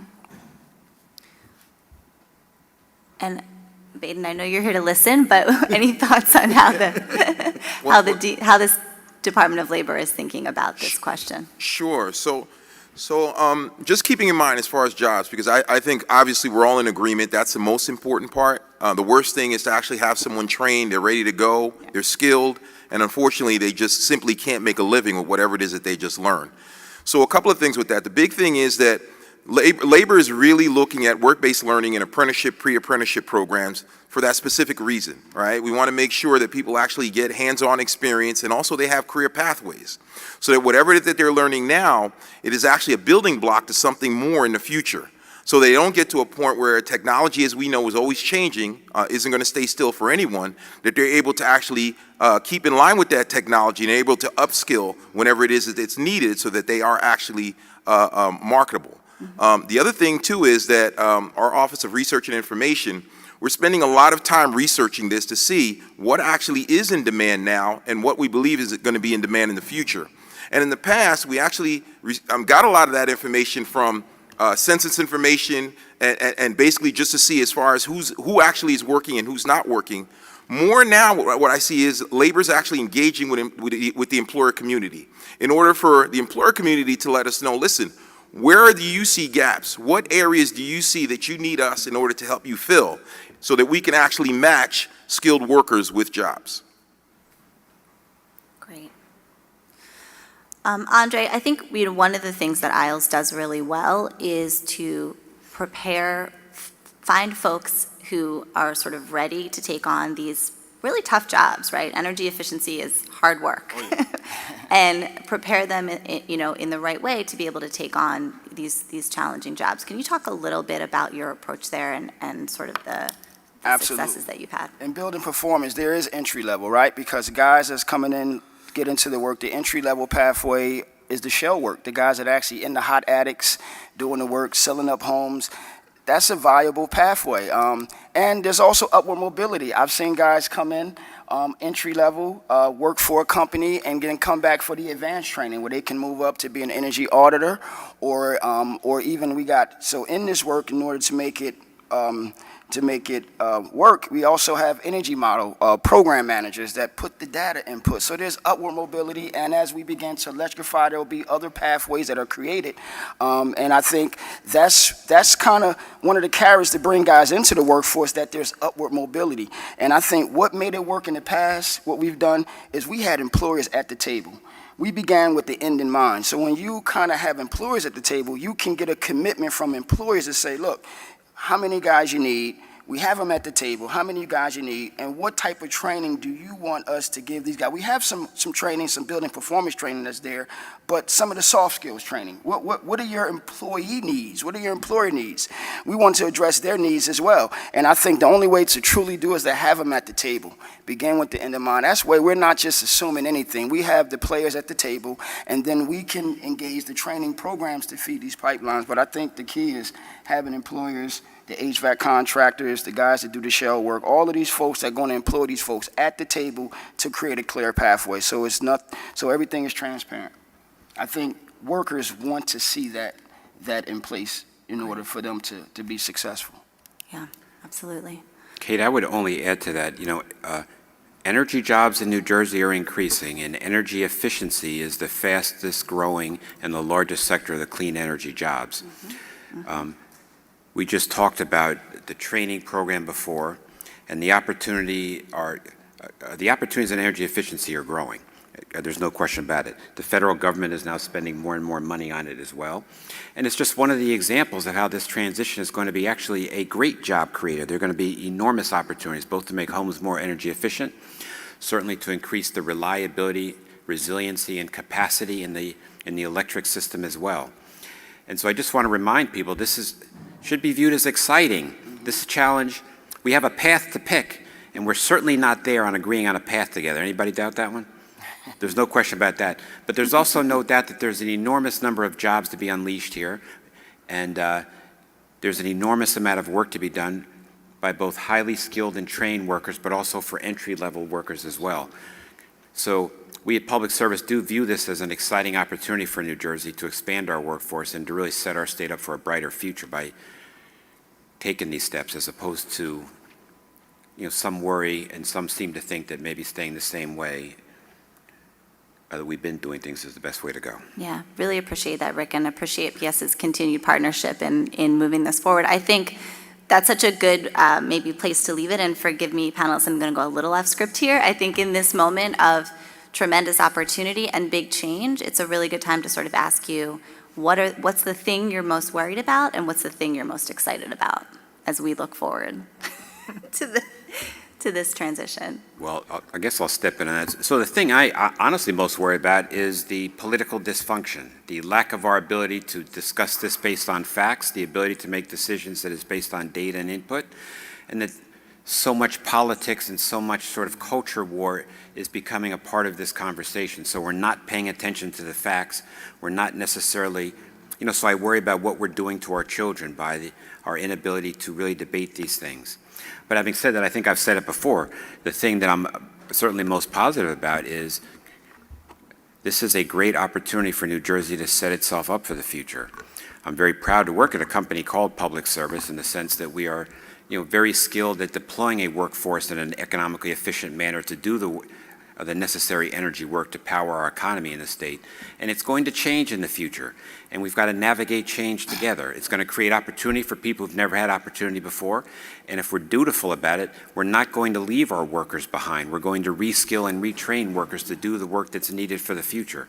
So it's very exciting potential out there. But obviously, there's a worry about our political process, our ability to make this based on facts. And our ability to talk to each other intelligently even when we disagree and come to decisions based on those conversations, and that we're going to do ourselves and our state a disservice if we fail to measure up to this challenge. And the scientists are telling us that there is a challenge in front of us that we should be paying attention to in order for our state's economy to boom in the future. What I'm, I think the thing that worries me is sort of what you were saying, Rick, the political landscape. There's a lot of misinformation out there, and we're fighting against that. That's why I said consumer education is important. And I think that's the thing that can impede what we're trying to do. But what I'm excited about, I just left a group of folks at IOS who are going out on the ground, hanging door hangers on customers' homes to help them identify lead pipes in their homes. But what they were excited about, and I looked them in their eyes, I told them what I'm coming here to do. And I said, there is a future in the green workforce, and I'm going to advocate for you guys. And I said, what I'm excited about is that I work with, this is not my area of comfort. Just to let you guys, I'm on the ground. I'm in the classroom, right? I'm working with folks on the ground. I was out there doing door hanging yesterday, showing guys what to do. But these rooms are so important, and what I encourage these guys to know is that you got a lot of folks in the environmental industry, folks from labor, PSC&G. I see folks that I work with in many different circles that are policy folks that are really fighting to ensure that these pathways are viable. And I saw that they were excited about that, and I feel like I'm advocating for them. They were excited. They said, you go get them. I said, I'm nervous, but I said, talking in these rooms are important because you guys help decisions get made, and I'm just happy to be at the table. And I think, like you said, it's exciting.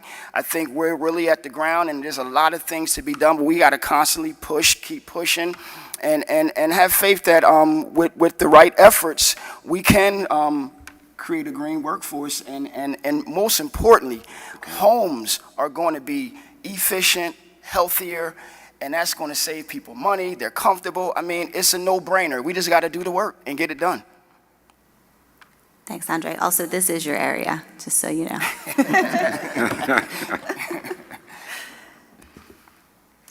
Steven. Sure. So what I'm most worried about, I will second Rick's motion on politics being a problem, and I would just add to that, and what I've raised a few times is around certainty and being just concerned about how we move forward together.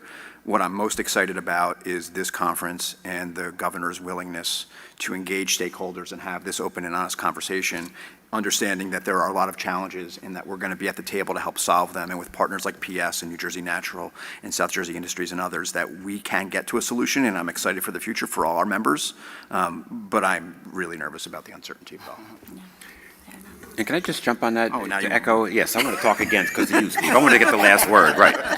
Partnerships is, you're 100% right, is a big deal. Partnership between the public sector and the private sector. Partnerships between the private sector utilities and the unions, absolutely essential. Partnerships with our community organization partners is one of the important things. Can we pull it off to really achieve a brighter future together by working together to make it work for everybody in New Jersey? Because there's a lot of people who are very nervous about this transition, who are afraid of being left behind or being left out by it. And frankly, we're not going to be able to succeed if that's how people feel about it. So partnerships, partnerships, partnerships. I just wanted to emphasize that again. So I think that's a good segue then for me to jump in and say, yeah, I am in total agreement with that. And certainly, I remember being in those rooms with some of the folks at PSE&G when we started the Clean Energy Program, and having those grassroots organizations there, having faith-based organizations there, and the constituents that they represented. I think that's the way to do this, right? So that we do have inclusion, that everybody is able to have a voice at the table. And because my biggest concern is this isn't done the right way, right? That there's a great opportunity here. Certainly there's resources available, certainly resources we haven't had in the past to actually do this the right way. And my biggest concern is that we don't take advantage of that because of all the other things that some of the panelists talked about.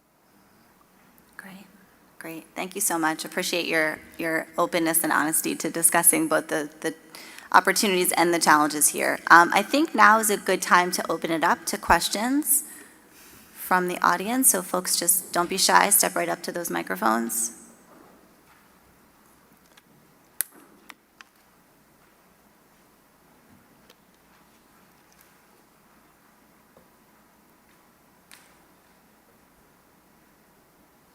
This on? Okay. I'm happy no one raced me up here. So thank you for letting me walk up here slowly.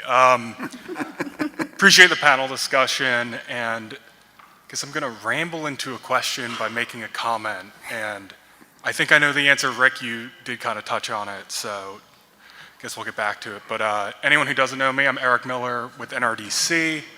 We're a large environmental nonprofit. We operate internationally at the federal level and at states.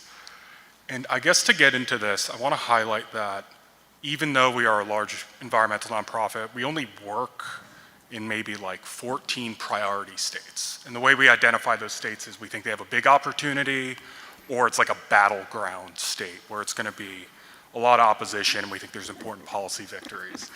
In 2018, when the Clean Energy Act was passed, we identified New Jersey as a priority state, and not because we thought it was a battleground state, because we thought there was a lot of opportunity here. And since the passage of the Clean Energy Act, one of our partner organizations, Environmental Entrepreneurs, they put out a study every year on what's the landscape look like for clean energy jobs. In this past year, New Jersey was identified as having the fastest growing number of clean energy jobs in the East. I think the number is 6.5 or like 6.8%. And Rick, you mentioned a lot of jobs in the energy efficiency space, a lot of jobs elsewhere, but I'm just curious to ask you all, since 2018, we've had some certainty on some policy. Have you all felt that? Have we had a lot of positive momentum? Was there a bit of a change? Is there more certainty in job growth there? Or is maybe our data not totally accurate? But I hope you will say it is.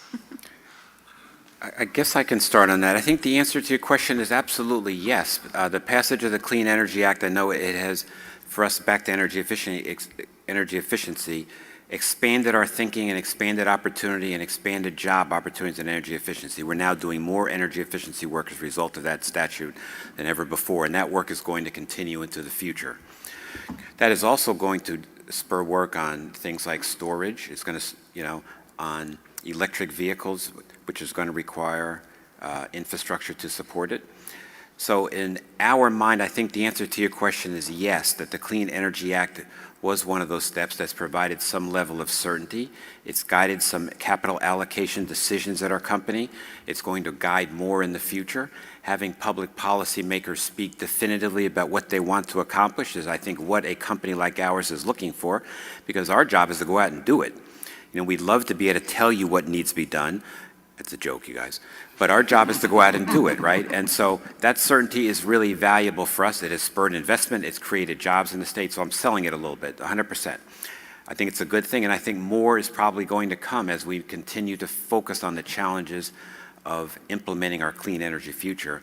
And like Steve talked about, that certainty is what companies like ours are looking for. When we have certainty, we go out and do it. We can hire the workers, we train the workers, and we're going to get the job done in an economically efficient manner for the state of New Jersey. Otherwise, we're doing it in a world of controversy and risk that is something we prefer not to do, but sometimes that's what we have to do. Thank you. Rick, I think that was a slight dig at us government types. That's okay.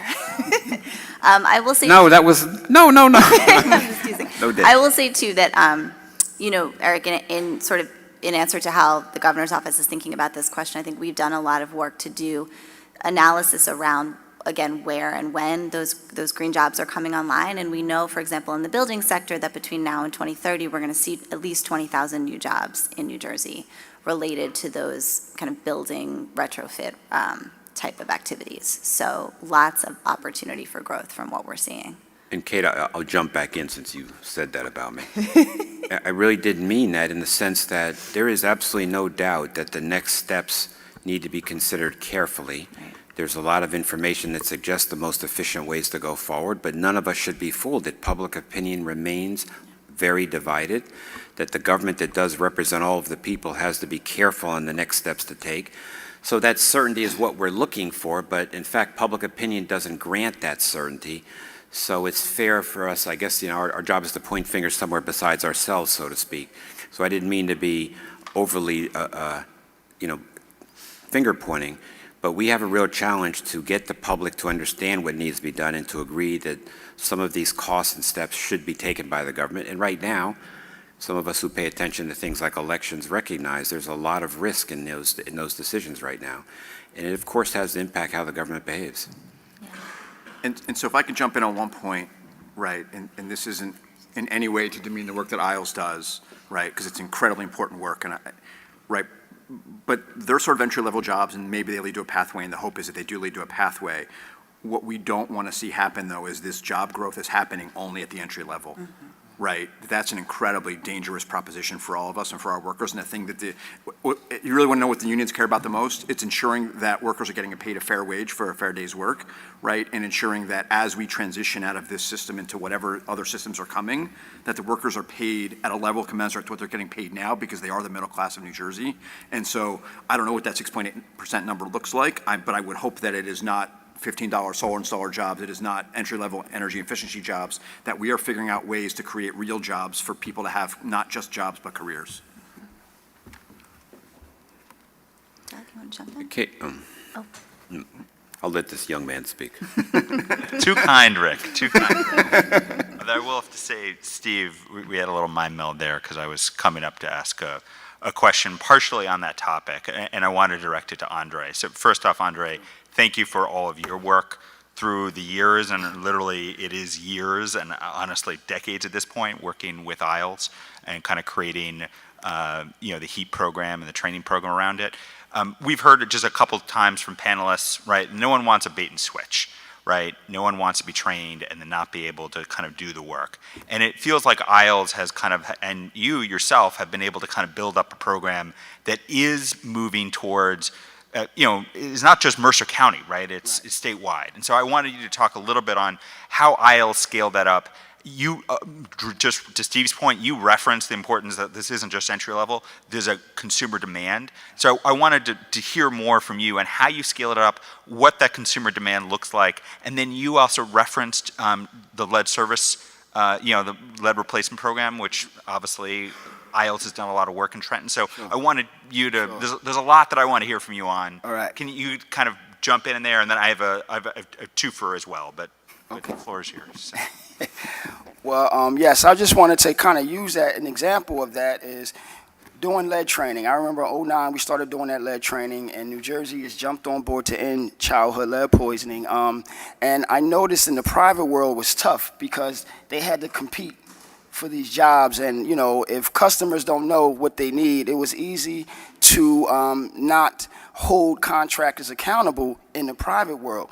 And then Flint happened, and what Flint happened, it caused New Jersey to say, look, we have to really address our lead program on a higher level, and that's when we were able to expand our reaches with our Healthy Homes programs and also our energy efficiency programs. But they kind of overlap, because you can't make a home efficient till you first make it healthy.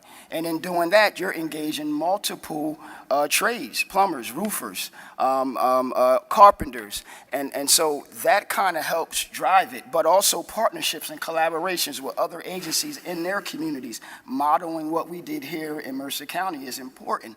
And doing that, again, our weatherization has been in high demand, because once we make the home healthy, we want to also make it energy efficient. But in order to continue this work, it's going to take government incentives to really help drive that industry. And also, like what Steve is saying, I think it's important. We want a pathway to the unions. I got guys that would love to become a union worker, and they want to work with the unions because, like you said, they want good jobs.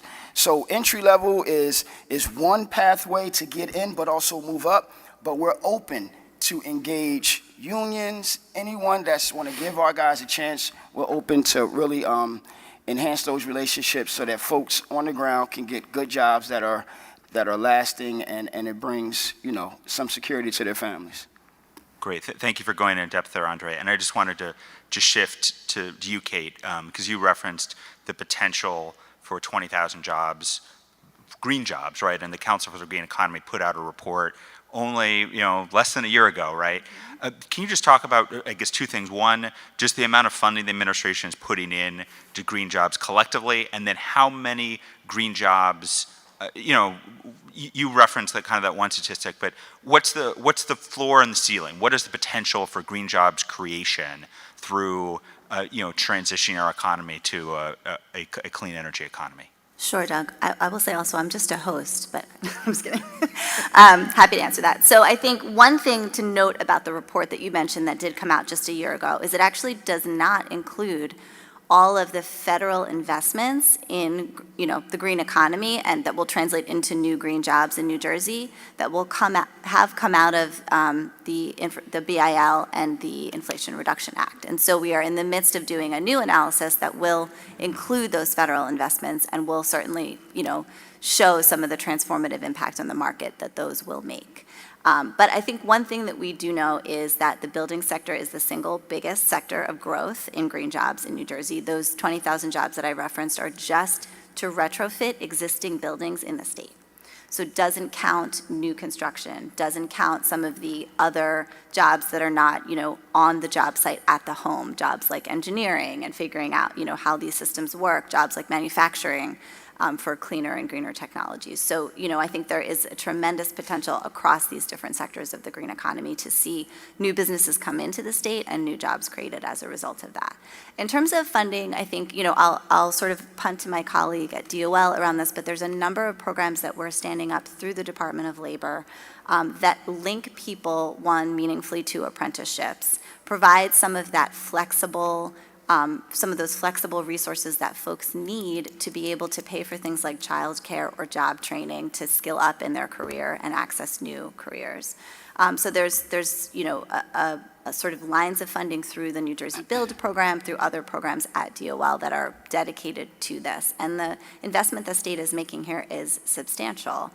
There's also a lot of support coming out of our Economic Development Authority for smaller, more entrepreneurial, oftentimes Black and brown owned businesses in the state that are trying to sort of get into the green economy. And so again, it's hard to define the full universe of investment that the state is making here, but I think we're trying to support both the workforce at, entering into the green workforce and skilling up so that they can climb the career ladder, as well as small businesses in New Jersey that are seeking to make an impact in the green economy and get in on some of that opportunity. Super. Thank you for that summary. Yeah.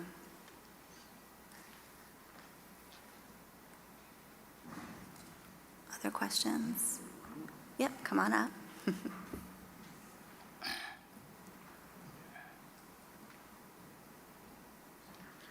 So first of all, I just wanted to say thank you so much for this panel. I think that this is a really, really important aspect of this transition. My name's Zach Fabish. I'm with the Sierra Club. I come from a union household, so I'm very, very aware of and appreciative of the importance of that skill development and that path to the middle class. So, again, thank you to the panel. I was really pleased to see this panel talk so much about the opportunities associated with this clean energy transition. I'm interested in your all thoughts on, from your perspective, what can be done to speed that transition, to make it happen faster, given the sort of climate emergency we're in, given the data you see about sea ice this summer and 100+ degree temperatures off the coast of Florida and the seawater. Given that urgency, what do you see as sort of necessary things to help speed the transition from your all perspective? Wow. So I'll start. I think the Clean Energy Act is a good example, right? It provides statutory guidance in terms of how to invest your money, right? It requires us, and I just want to knock on that door one more time. Energy efficiency is both a great job creator. It's also the least expensive, capacity solution for what we're facing for the future in terms of reducing demand for energy. So it's so important to do that. Having a statute that requires it to be done is incredibly important. It seems to be one area where there's largely agreement. It's a fabulous job creator. We think there's going to be more. And it's not only entry-level jobs is good news, because as we talk about decarbonizing buildings, many of those jobs are highly skilled jobs that require training in order to do. So that's very important. Can we persuade the public, maybe that's the wrong word, can we educate the public on the importance of this transition so our elected officials don't feel that they're taking a risk to vote for the steps needed to accelerate the transition. That's a big challenge.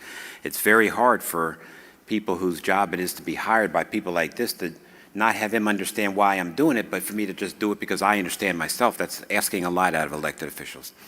And then I've learned also in energy efficiency from public service, we're a universal access provider. Not everybody has the same amount of money in their pocket to spend on these things. Sometimes energy bills hit people harder than others. There's a very serious political debate that goes on sometime about making available public resources for those who are the least fortunate to have the resources necessary to implement the solutions even when you know what they are. I'm not exactly sure how to accelerate that. Is it, I'll look at our elected and appointed officials out there, how they plan to persuade the public to share. No, that's not fair. To persuade the public on how to use public resources to make this acceleration happen, right? Very tricky subject in my mind, but you ask a tricky question. I'm not sure if those are clear enough answers for you, but there's some very meaningful steps that need to be taken to accelerate this. The scientists are warning us we're not going fast enough in terms of avoiding some of the impacts that none of us want to avoid for ourselves and certainly for our children. But the public is not on board with spending the money or taking those steps yet, and we've got to work together to make it happen, or it's just going to get slower. I'm not sure that's a great answer, but... I mean, if there was a simple answer, we would have done it already, so I think that... I guess that's yes, that's fair enough. Yeah, appreciate that. Thank you. It was one vote. All right. Hey, everyone. Thank you so much. This has been a really informative and valuable conversation. My name is Elowen Corby. I'm the Mid-Atlantic Regional Director for Vote Solar. We're a nonprofit that works to increase equitable access to clean energy.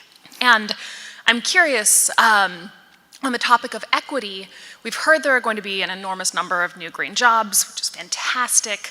And I think we also need to be putting a lot of attention toward making sure that those jobs serve everyone, especially members of Black and Brown communities and overburdened communities. And if we don't put that attention in, there's the danger that there will be missing rungs on the career ladder, especially for the communities who need them the most. And so I'm curious, I've had a chance to talk with you, Andre, a lot about the incredible work ISLES is doing on this front, but I'm curious from all of you now what your thoughts are on making sure that the expansion of clean energy jobs serves everyone and really puts overburdened and communities of color first.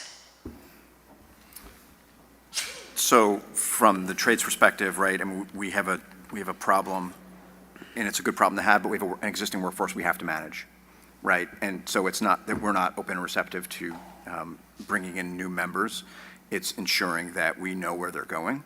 And so as I mentioned earlier, in New York City, we've got a program that's 10 years running now on Pathways to Apprenticeship. It's really about just and affected communities. We're standing it up for the first time in New Jersey, right? And we're slowly, methodically starting to understand how to manage our workforce and look at attrition rates and look at other things. And as folks begin to retire or leave, right, it's always about recruitment and bringing new members in.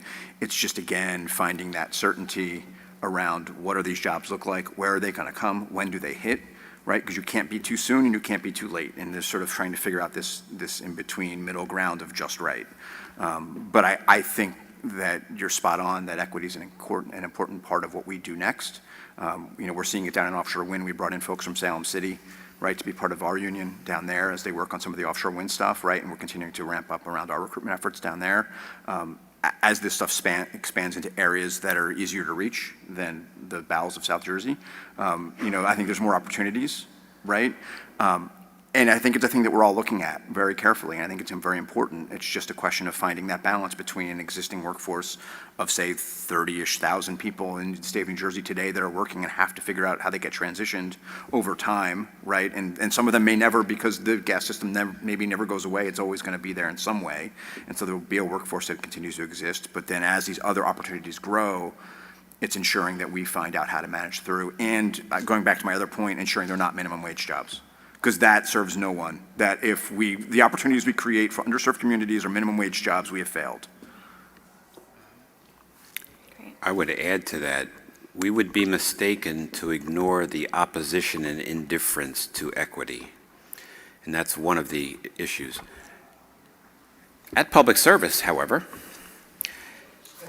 our job is to hire New Jerseyans, right? And the more we hire all New Jerseyans, the more Public Service is fulfilling its mission, and the more the public sector has the right to have confidence in us. And I know we're having that dialogue and on that mission to pay attention to equity. Our Clean Energy Jobs Work, program is about equity and about recognizing that the past hasn't always included equity as a part of public policy. I don't think that's an appropriate thing to recognize. So I'll say again, we'd be wrong to ignore the opposition to it. There are people who don't think that's an appropriate consideration to include in your public policy or your choices. And so that is there, and that's not going to go away because of anything I can say or do. But there is no doubt for us that our partnership with the public sector that we focus on so much, we believe that elements of equity enhance that partnership, and that New Jersey is a better place by us being purposeful about expanding opportunity for New Jerseyans. It's a real challenge. This clean energy transition opens the door to have that conversation without telling Steve Gordon, I'm sorry, I'm taking your jobs away to do equity, right? That's a much tougher conversation to talk about than the conversation of as we grow jobs, we include equity in the consideration. That's the game we'd like to talk about, because the other one is not going to be a constructive game that's going to produce the results we're looking for. And this clean energy transition and the needs of New Jersey to have different methods of generating and delivering its energy to meet the challenges of the future really opens the door to lots of jobs being created. And we're hoping and we believe that equity is going to be asked for by the public sector, and that we're going to be one of the implementers of it, and that our community partners are really going to help people like us get to the grassroots and not just give you words about equity, but only hiring, my children and his children only, As you know, that's not something that, it would be the first time it happened if that happened, so to speak. Thank you very much. Excellent, thanks. And also, as I mentioned, meeting them where they are. So we don't just want to get them a job. We want to help them create financial solutions, financial goals.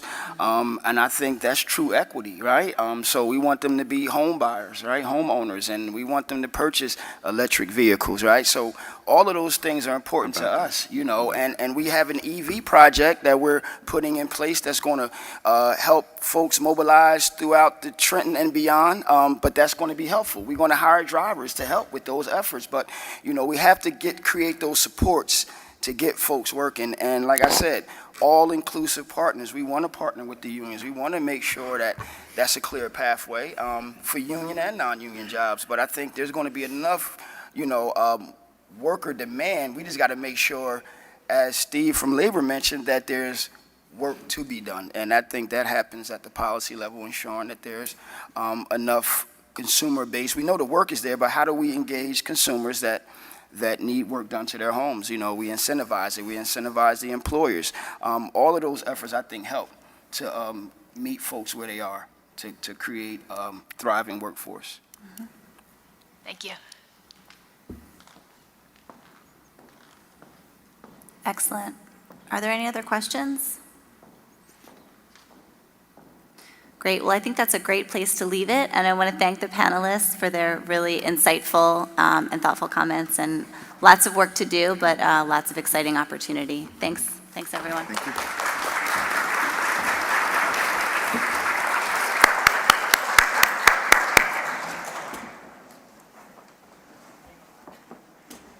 Thank you, Kate, and your panelists for a very engaging session. We now have a little bit of a break. We're a tad ahead of schedule. Lunch has been served a few minutes ago, so please make your way to the stage and grab something to eat. I'll come back up here in a few minutes and we'll move on to our lunch plenary. Thank you.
So Brittany, the floor is yours.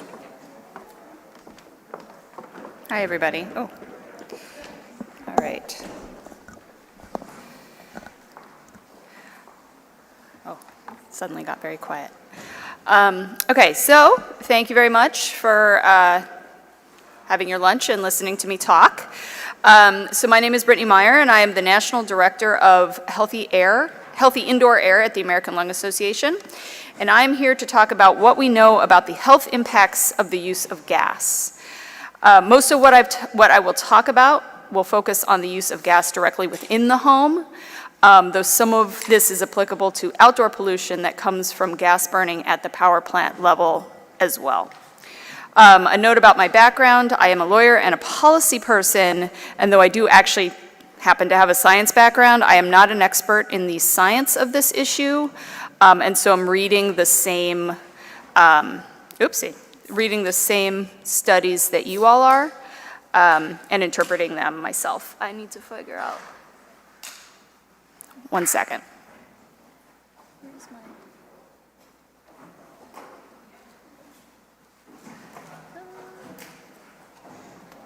Sorry, I need to be able to scroll down on my notes, and I don't have a cursor. Like, maybe I'm missing the wrong. Oh, here it is. Here it is. Okay, because I need to be able to like go down like that. You good? Okay. Hopefully that'll work as I move through the slides, but we're good. Okay. So, like I said, I'm reading the same studies that you all are and interpreting them. Also, the American Lung Association itself did not come at this issue with an agenda. We simply looked at the science and are making recommendations based on that.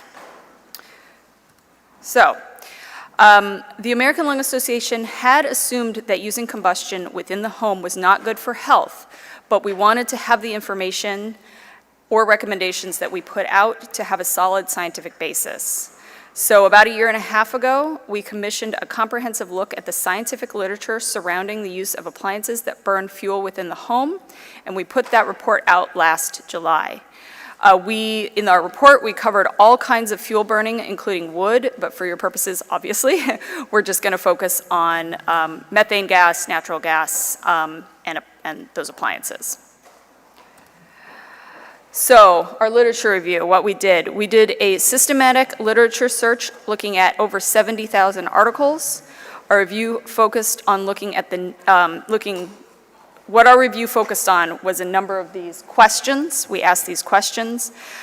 So we focused on the number and type of appliances in homes and their emissions profile, their contribution to indoor and outdoor air quality, and then the health impact of exposure to those emissions. The final report is over 100 pages long, and the full document is available on our website, or at the end, I'm going to give everybody my email address, and you are welcome to email me, and I can email you the link to it. I think there's maybe only like 10 people who've read the entire thing, including me, because it's pretty dense and goes through a lot of literature. So, first, some background. We have the background that there are no indoor air quality standards in the United States. We know that people spend the majority of their time indoors, and that a lot of people in this country burn fuel in their home for a variety of uses. We looked at the last slide about the United States, but this is a big issue for New Jersey, which has a much greater than average use of methane or natural gas, as you can see. This is presented in total BTUs and from the year 2020. One thing to note is across the country it varies quite a bit. New Jersey and the Northeast, and then over in California, there is a lot of natural gas use. Places like the South and somewhat in the middle of the country, the use of gas in the home is much lower. So this slide shows how gas is used. This is based on national data, but in this case, we're going to assume that New Jersey is about average. So the majority of fuel use goes towards directly heating things, such as human bodies, and water. And then for cooking, and then clothes drying, which a lot of people don't realize that their clothes dryer is powered by natural gas. So what do appliances emit? We know that when an appliance is used, the combustion within the appliance itself produces byproducts that are released into the air. Some of these appliances vent outside or are required to vent outside, such as furnaces and water heaters. You definitely don't want your furnace or your water heater putting everything right back into your home, and that is by code. But some, such as gas stoves, are not required to vent outside. We do have outdoor venting gas stoves, but most gas stoves emit the byproducts directly into the home, especially when a vent hood isn't used. So emissions rates are extremely variable and depend on a variety of factors that are kind of listed here. From what we could tell in our studies, every appliance had a different emissions rate depending on how it was used, how old it was. Day-to-day emissions variability was seen as well. So, looking at the leading combustion pollutants that we found in homes in the studies that we looked at, looking mostly at gas stoves, again, which is the main contributor to indoor air pollutants, we see pretty high emissions rates of a few chemicals, including nitrogen oxides and carbon monoxide. Nitrogen oxides can cause coughing, wheezing, increased asthma attacks, and other respiratory issues. And then carbon monoxide, as you know, is fatal at very high levels. And so, a little plug, it's important to have a detector for malfunctions that require you to leave your house immediately. But even at lower levels, which would not set off a detector and not kill you, it can cause chronic issues such as headaches, dizziness, shortness of breath. I also work a lot with a woman who talks about sort of chronic low-level carbon monoxide poisoning, which can cause some neurological and physical issues as well. Particulate matter is found in homes that use gas stoves. The particulate matter comes somewhat based on the food that's being cooked. So if you fry or cook a grilled cheese sandwich on an electric pan, there will be some particulate matter that is produced, particularly if you burn your food. That is particulate matter that can be detrimental to health. But the combustion itself with a gas stove can also produce additional particulate matter over the electric stove's emissions. There are many health impacts of particulate matter exposure, some that are listed here, and some others. And then air toxics can vary by region. So I had the privilege of having my gas stove recently tested in Washington, D.C., where I live, and at least my stove had pretty high levels of benzene. But as you all know, some of you who work for the gas industry, the exact mix that is in gas is, I guess, proprietary, and so it's not necessarily published or knowable, and varies.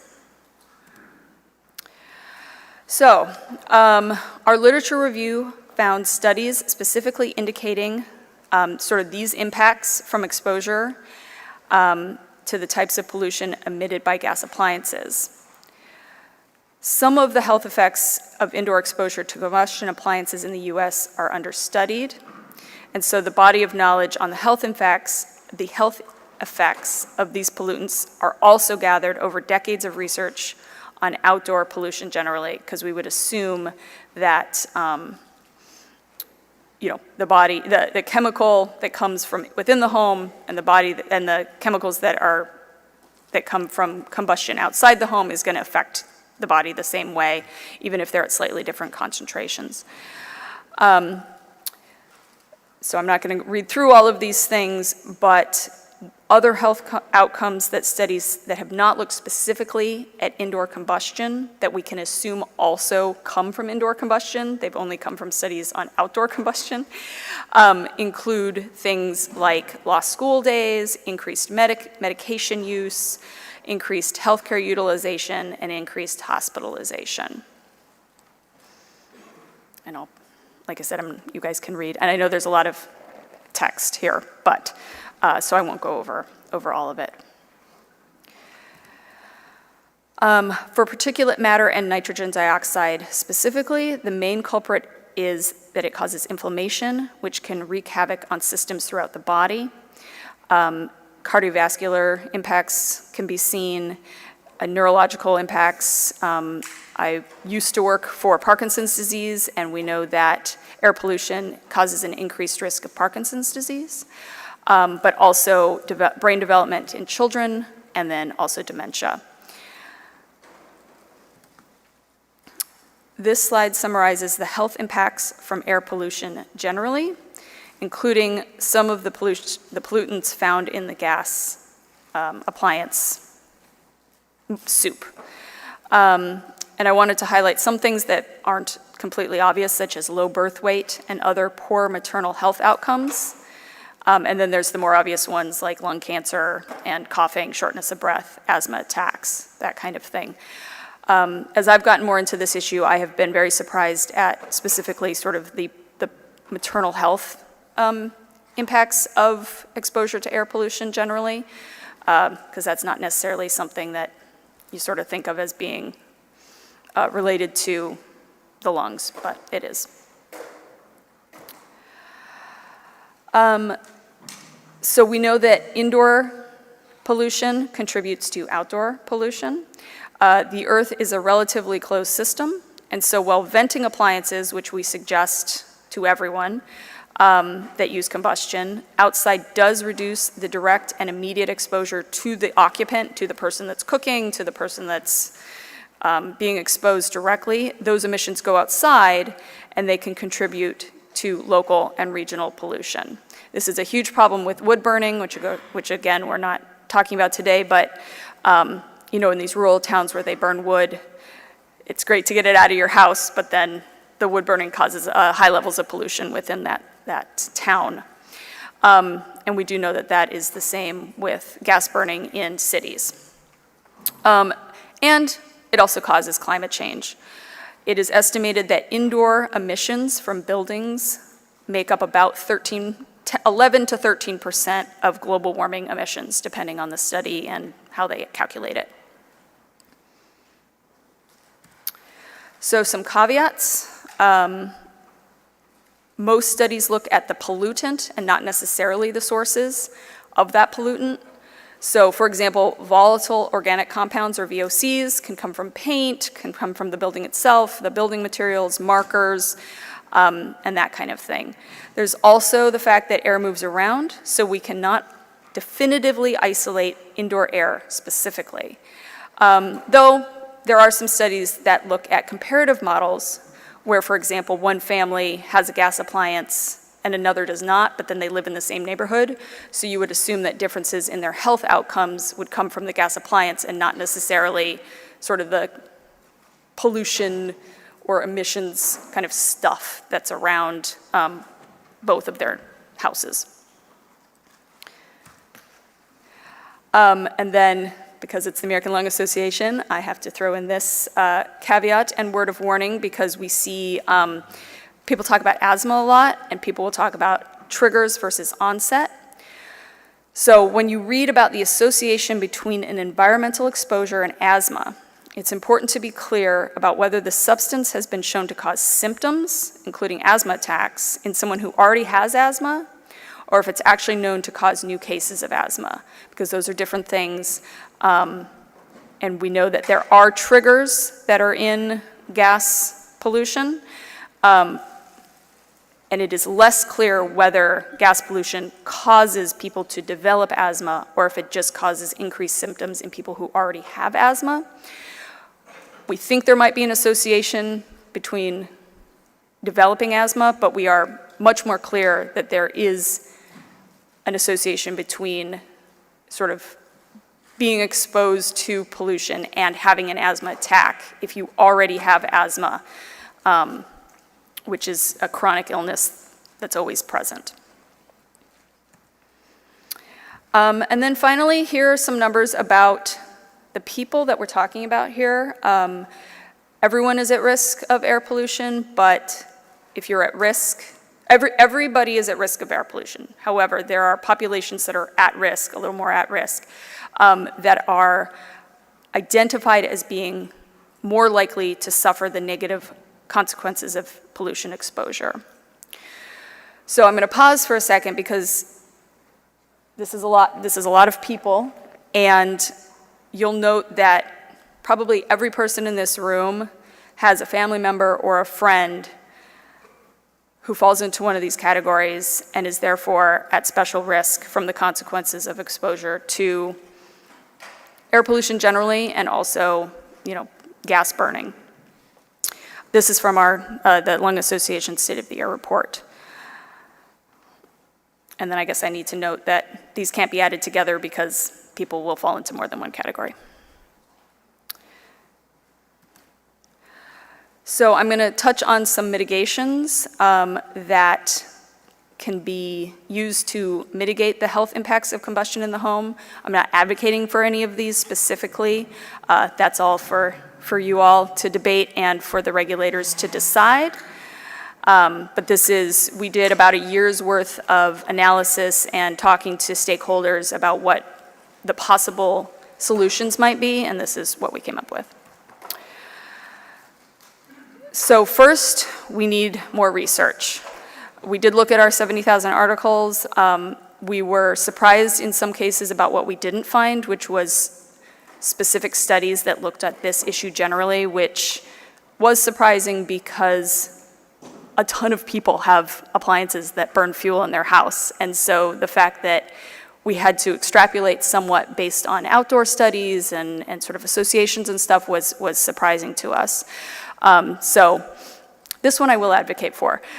We need more research looking specifically at this issue so that we can move forward with policies that are good for everybody. Secondly, we advocate for personal protection. So people can protect themselves by using monitors and ventilation and then replacing appliances at the end of their appliance's useful life, if they're able to. The government can help. So the government sets performance standards for buildings. They set building codes, and they can set emissions standards. And so the government could set some of these things a little bit higher to increase decarbonization, essentially. And I always get confused about the difference between a building code and a building performance standard, but essentially the building code tells you what you need to do, and the building standard tells you how to do it. Incentives are a big lever that I've heard a lot about actually in the last 2 days, and is going to be vital because we need to make sure that we don't end up with stranded assets where the people who are the least able to transition, the poorest residents, people who rent, who don't have control over the appliances in their home, et cetera, are stuck paying for the infrastructure that's being used less. And I heard on the panel yesterday about, it's this kind of zero-sum game where the rates are going to be kind of shifted around to make sure that the sort of same amount of money comes in. So we need to make sure that the incentives are placed in the right locations so that people are not left stranded. There are restrictions on gas hookups and then outdoor air pollution emissions control.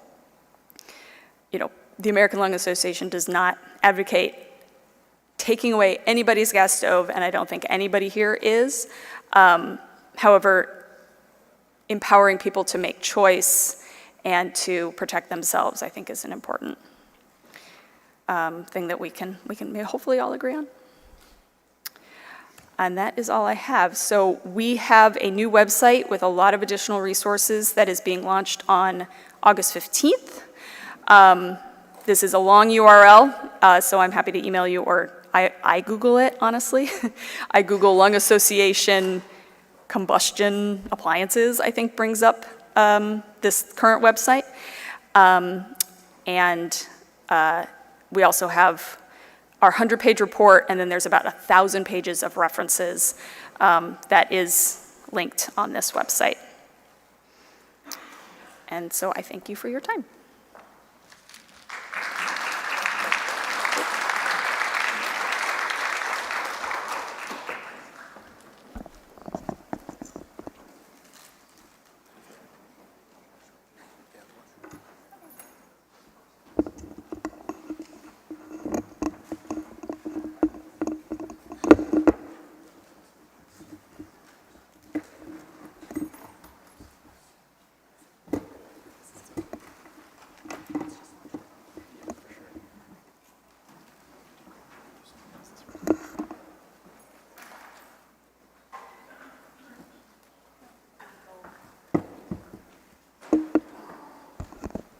Can we get one last round of applause for Brittany? That was a great presentation.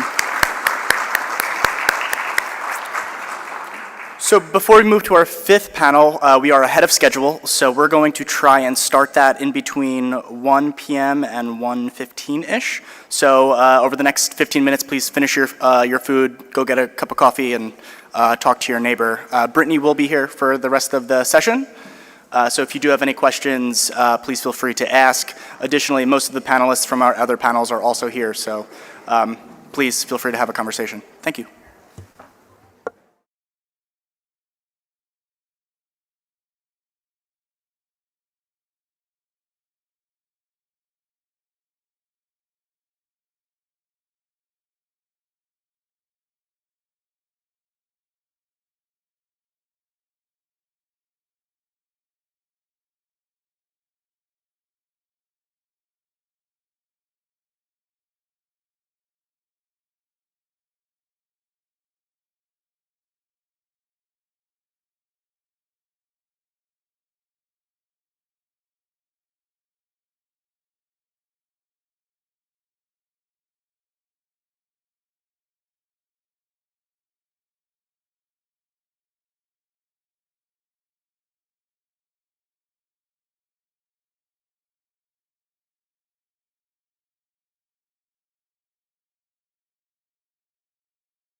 About to begin in a minute.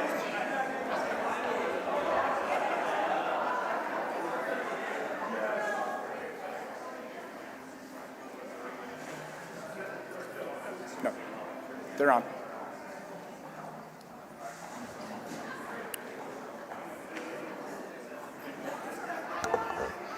All right, we're going to move to our fifth panel, which focuses on the next generation of natural gas infrastructure, which is being led by Paul Heitman, the board's program lead for grid modernization within the Division of Clean Energy. Paul, the floor is yours. Thanks, Henry. Can everybody hear me? Okay. All right. Okay, I'd like to start a little bit with a context. As Henry said, I'm leading the grid modernization effort for clean energy. And grid modernization starting with interconnection reform for the electric side, but it really pulls through the integration of a lot of these things we're talking about, where there's a lot of synergy in all of the energy networks, which is basically what our panel is all about. But I'd just like to start maybe with a couple of remarks. One is a little bit of a time machine. First of all, we're in a building that was built in 1930, launched in 32, and if you want to look at a time of disruption, that was a time of disruption. But starting from there and going 50 years before that, the whale oil industry was disrupted by the gas providers, right? There was disruption, and they had to find a way for lighting to work. And then before it even settled out, the electric industry came in with Edison and displaced that. So, you know, we're really in relentless disruption when you look at it from the long perspective. And the idea is we want to move to a next generation system that's going to require new technologies, new business processes and regulations and everything. We've talked about all that. But I want to take a reference off David from Ben's panel yesterday. He mentioned the telecom industry has kind of preceded us in the transformation. I worked at Bell Labs for a while, and I was sort of after the deregulation, but implementing it and looking at what happened. Of course, the big bang there was moving analog to digital. That was the big transformation. They had all these sunk costs, and you have to switch over. So there's an analogy to that with what we're dealing with here, with the gas distribution. But they did it. They found a way to do it. And look at what digital telecommunications did for us, right? Starting with software-defined switches. Probably that's an insider term for telecom, but that gave a flexibility to configure and reconfigure what was very rigidly defined before.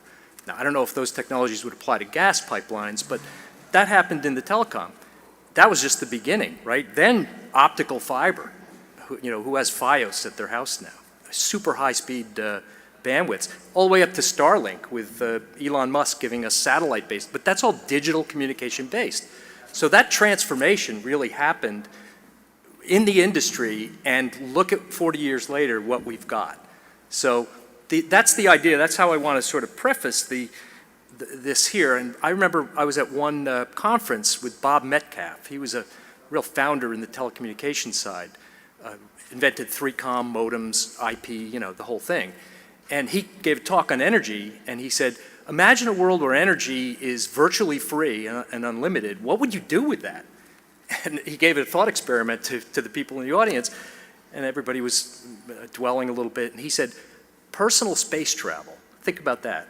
And he talked about how the early constraint period of the early modems, where you had to share lines at baud rates, gave way quickly to literally unlimited bandwidth. And what did that enable? So I know this is a little off topic on telecom, but I want to start that for our panel, where we're evolving 40 years later into that same environment, where there's a system in place, a legacy system. We've got relentless disruption in place, and we need to work together to solve how we're going to harness that and move that forward.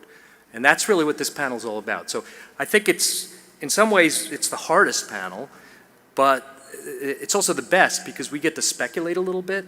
These are like wishful thinking, but based on what we're already doing. Our panelists really have a lot of things going on already, and collectively we want to start the brainstorming idea of how this can evolve and work together. So what I'll do is introduce, each individual can introduce themselves, but what we're trying to do here is leveraging innovations, as I said, that will optimize smart consumption of energy. I think everybody agrees this has to be done intelligently to be efficient. And it also facilitate the energy transition toward the least carbon-intensive methods of generation and distribution. So least intensive, that's the idea. And we want to do that, as we said, as quickly as possible, but that's what we're all about here. So just a little artifact from my Bell Labs days, I have original graph paper from the Bell Labs era. I pulled it out just for this, because the idea is this is a seminal moment in transforming an industry. So we're going to first talk with Wyatt Roberts from Dandelion Energy. Then we're going to talk with Larry Barth from New Jersey Natural Gas, Kristen Barone from Orange and Rockland, and lastly, Kyle Nolan from South Jersey Industries. So Wyatt, you want to take it from there? Okay. Thank you, Paul. I appreciate the opportunity to be here and appreciate the BPU putting this conference together and my fellow panelists for collaborating on looking for solutions to make this energy transition that we're in the midst of. So just a little bit about me. I work with Dandelion Energy. We're a geothermal company based in New York with operations in Massachusetts and Connecticut and expanding across the Mid-Atlantic and the Northeast now. Yeah. I've been 25 years in residential construction and energy efficiency in multiple sectors, the last 5 of which have been at Dandelion Energy. Today I am our head of channel development, and I work with stakeholders, both public and private, across industries to look at how to move and deploy geothermal heating and cooling technology at scale. Dandelion has been in operation, we're in our 6th year. We've converted 2,000 single-family residences to geothermal from fossil fuel retrofit market, and we are now beginning to work with production home builders and developers in multiple states to look at scale conversion of new construction also. That's who I am, that's who Dandelion is. We have had a great success and experience working with utilities, existing fossil fuel utilities and electric utilities, to help move this forward. As Paul said, I firmly believe we are in an energy transition, and we are looking, states, municipalities, local regions, the entire country are looking for ways to transition from fossil fuels so that we can lower our greenhouse emissions. That is my personal goal, and that is why I work with Dandelion Energy. Geothermal represents the most efficient HVAC there is today, and can reduce emissions as much as 70% over equivalent high-efficiency fossil fuel technologies. And so that's why I work here. I think that right now we are seeing electrification come via mandates, whether it's an executive order or a code change or some other legislative measure, and also because of gas constraints. Where we operate today in Westchester with Con Edison, they've had a natural gas moratorium for several years and have been a wonderful partner to us and to the community to offer incentives that help overcome the upfront expense of deploying geothermal. So I see a great opportunity here to work with partners in New Jersey to bring the same technology at scale to this area for both new construction and retrofit. And I believe wholeheartedly that the gas industry specifically has a huge role to play here. There are on 2 fronts. One, areas that are leak-prone pipe today that have really huge expense coming to update the infrastructure, they can help us identify and incentivize installation of new technologies like geothermal. And furthermore, they just have one of the largest and most well-trained infrastructure workforces in the world. And there are a lot of places where that workforce, they're already dealing with underground utility, and to transition from installing gas pipelines to installing geothermal piping is a very natural transition, and I think that if we collaborate together, that can be a big part of the puzzle here, and it can help us go much faster as we reduce carbon emissions across society. So I think that in both the retrofit and the new construction market is probably the most pressing issue. And I will just add that I think we also need to be careful not to miss the opportunity in new construction. New construction is booming, even despite the economy. We're millions of units short nationwide that we need, and we can avoid future infrastructure expansion by incentivizing new construction developers now to, and just instead of putting gas infrastructure in, put in electrification measures, including geothermal technology that will allow us to make this transition and reduce our emissions on day one and avoid future retrofits of the houses that are being built today. So that's kind of my premise here. No, that's excellent. Thank you. Larry? Hey, good afternoon, everyone. Good to see some familiar faces out there. Larry Barth with New Jersey Resources here. Some of you know me from the solar work that we've done over the past few years, and lately I've been doing a lot of work at the company in looking at decarbonization and decarbonization pathways.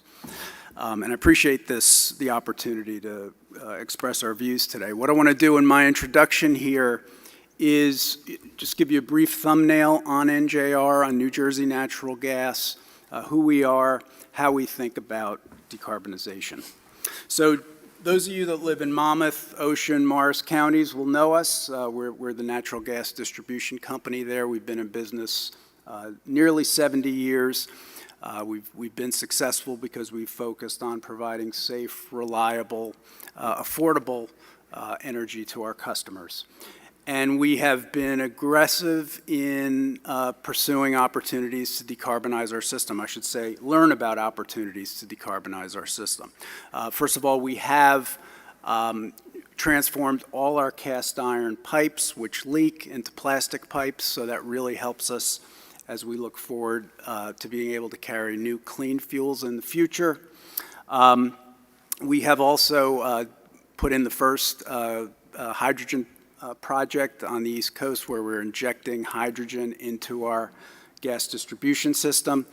And as you heard yesterday from one of our leaders, Anne Marie Paracchio, we have been successful in a number of energy efficiency programs. I also want to call out that we are one of the larger clean energy companies in New Jersey. We have own more commercial solar in New Jersey than anybody else. We've invested over $1 billion in 400 megawatts. We want to do a lot more, a lot sooner. That's a whole nother subject.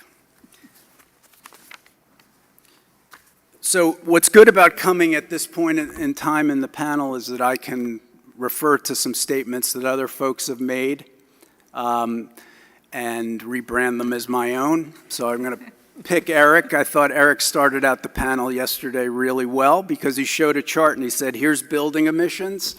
They've been flat for the last 5 years. I think everybody looked at that and said, that's a problem, including us, right? But what I appreciate about that slide was that you showed the key metric, which is CO2 emissions. That's the common enemy, CO2 emissions, and I think the goal of everybody is, how do we really start to bend that curve? I heard some things yesterday that were very, we agree with in the context of the discussions about we want competition. That competition is a good thing. We've got all have different ways about thinking about this. That's okay. I heard about letting customers drive this, so customer choice is being really important. We heard about fuel neutral. I mean, all of those things are things that we agree with, and as first principles as to how we think about this. I'll also agree with Anne Marie, my colleague at NJR, when she said we are not anti-heat pump. So I'll swear on a stack of Bibles and say heat pumps work in cold temperatures. Heat pump technology will improve, and heat pumps will play a role in the clean energy transition. What I will pose, though, are questions about how far and wide heat pumps will scale. Will they cover the whole house, the needs of the whole building and the whole house? Will they reach 3 million customers, which is really approximately what we've got right now using natural gas? What will be the impact on the electric system? And then how reliable will that electric system be on a cold January 2050 day when we're having a cold snap? Eric, I'll borrow what you said again, which is we got to learn some stuff. Okay, I don't think you used the word stuff, though, back at the office, right? Probably a different word. But we got to learn some things, right? And so I think that, now I wasn't here yesterday, I was listening in, and I know Anne Marie did a little bit of a survey, and she said, raise your hands on how many of you have heat pumps. I didn't see how many hands went up, but I'm sure a few hands went up. But I will further the question and say, well, how many of you have heat pumps and have used those heat pumps to take out your gas heating system, so you're no longer using gas heat? You don't have to answer the question. But I think that that's, I think, a reality that we need to start to understand. I mean, the other way to answer that question is, what is the run rate right now on conversions? I mean, how many people are adopting heat pumps in the state? Where are they coming from? What fuels were they using before? Are they partial? Are they whole house? I don't know. And if anybody has that data, I'd be interested. I've had challenges getting at it. And that's not to be critical.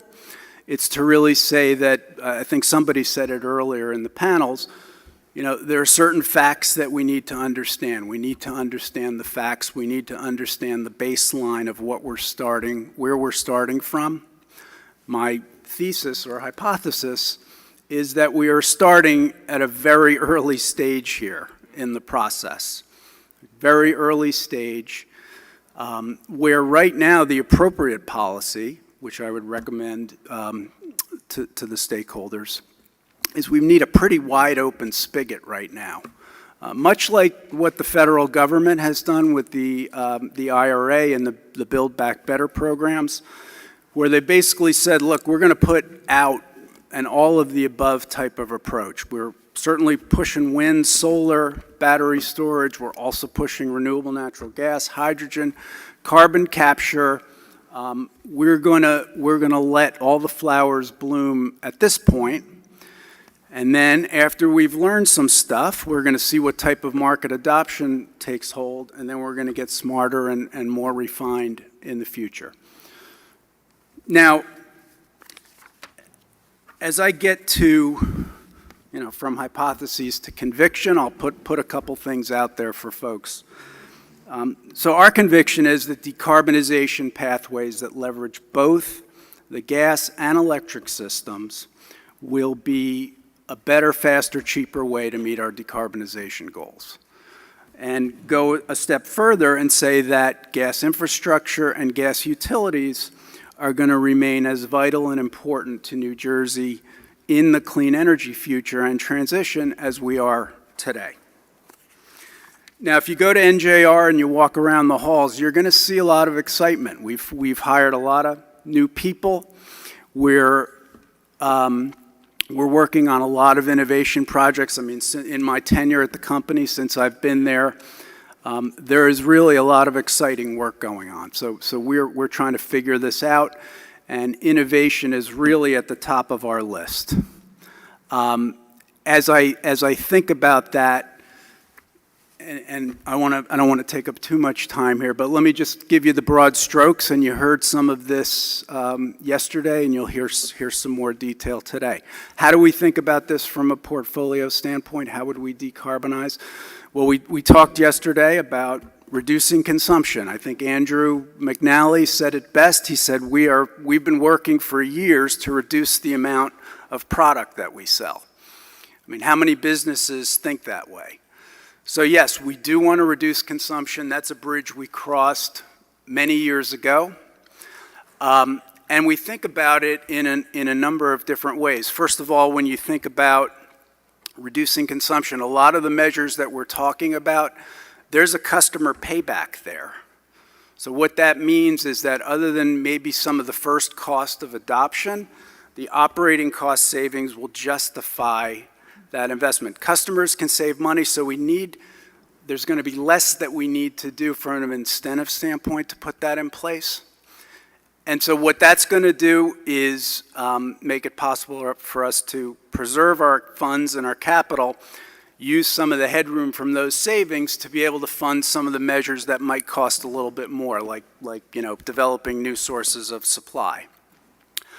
There's one thing from the discussion yesterday that I do want to pick up on, which was, we had this conversation about gas heat pumps in one of the panels. And I believe the gentleman from Maryland was saying, well, we looked at gas heat pumps, they're not available now, we don't like them, so we're not going to do it. And, he was right. Gas heat pumps are not out there commercially right now. So I think part of our exercise here in general is to be honest and transparent with people. They're not there now, but they are coming next year. And here's the exciting part about that, and I think this should be something that everybody's interested in, is gas heat pumps. The way to think about them is we're going from an 80% gas furnace efficiency to potentially 140%. So that's a 60% jump in efficiency in the furnace. Another way to think about that, 60% less consumption, 60% lower costs, 60% less emissions. Now, with the savings from the reduction in consumption, it can cover the higher capital costs for the gas heat pump, and even if you want to throw a high-efficiency air conditioner in there too, it'll cover that. And so your total life cycle cost might be the same as the 80% furnace, but we've saved 60% in emissions. That's 117 pounds per MMBTU that we're not emitting. If we can demonstrate, and I'm looking at one of our guys back there, Jerry, who's really taken the lead on this, if we can demonstrate this and prove that these metrics are viable in the market, that is substantial emission savings that we can be looking at that are not going to cost us a lot of money. And we can also think about how can we scale that to reach, the millions of customers that use gas in the state. I think that's an exciting prospect. I think our opportunity here is for the state to think about that as an exciting prospect as well, because it's emissions reductions at a very low cost of abatement. Okay, thanks, Larry. Yep. Over to Kristen, Orange and Rockland. So I believe you're going to take us up to the system level, right? Yeah, I'm going to go a little higher on that, but Okay. thank you again for having us today. Thank you, board staff, for putting together some really amazing panels over the last couple of days, and we're really talking about some important stuff here. And it's really an honor to be here. I mean, you eloquently kind of set the stage for where we are in our industry, and it's kind of exciting. So I'm going to tell you a little bit about my company and my role in Orange and Rockland. So Rockland Electric Company is a wholly owned subsidiary of Orange and Rockland Utilities, and our affiliate is Consolidated Edison of New York, Con Ed. And O&R is located in the northwest suburbs of New York City, serving over 300,000 customers, gas and electric service, in New York, as well as 70,000 customers in New Jersey. Our New Jersey territory, RICO, what we call our RICO territory, provides electric service to eastern Bergen County at the Hudson River, to western Passaic, and some small communities in Sussex, New Jersey. So just to kind of set the stage there as to where we are. And so I'm a department manager where in the Utility of the Future department, and what we are responsible for are many different aspects of clean energy planning. And my team leads various efforts that, frankly, why I'm here today, right? That drive innovation and demonstrate new opportunities for our companies and our customers to drive that clean energy future in New York and New Jersey. And we're really focusing on enabling adoption of them, and I'm really proud to say that Con Ed and all of our affiliates are really focused on supporting state goals, New York and New Jersey, and the clean energy transition itself. And at this point, what we think that means is really an all hands and all in approach to that. And all hands on deck really meaning we got to look at technologies, we have to do pilots, and we have to really maintain keen focus on reliability and safety, and we do that through supportive reductions in energy usage, right? Like what other commodity or what other business does that, sell less product? But really, we need to have well-designed and implemented energy efficiency programs, because that at the core is going to achieve greenhouse gas reductions from both of our electric and gas systems. So just by way of what we've been talking about the last 2 days and by all the work that we do and why we're here today, right? We all know that the utility industry is expected to hit a monumental change over the next couple of decades, especially as we reach towards these ambitious clean energy goals and decarbonization goals that we all have out set before us.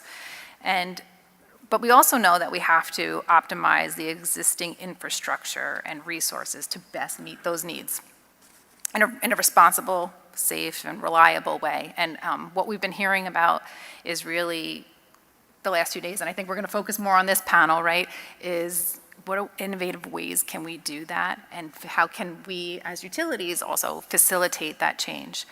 Our customers are really have increasing expectations over the last 16 years that I've been in the business. They really require us to deliver that safe, reliable, reliant energy in a cost-effective way, but we also have to have new innovative solutions. We have to speak their language, and it really has to be on a personalized level that gives customers that choice and control and, frankly, convenience, right, over how they use their energy, how it's sourced, and how they interact with us. So, as I already said, right, we're here today because we have ambitious clean energy goals and the requirements that are set forth through the Energy Master Plan and executive orders that are really going to require significant investment in specifically electric transmission and distribution systems, and really challenge how we think as utilities and how we need to move forward. We're seeing technology changing very fast, and that has the opportunity to present significant opportunities for evolving what our business looks like and how we can leverage that for our benefit and for our customers' benefit and for the state of New Jersey. And our regulators and policies that are laid out really explore decarbonization, and they really recognize that we have to look at all different avenues. And that's really true for both New York and New Jersey that we operate in. And we really have to look at 3 different parts of it, right? Transportation, how energy is supplied, and then the building heating sector, which I think I'm going to focus a little bit on some of our pilots that I'm going to talk about.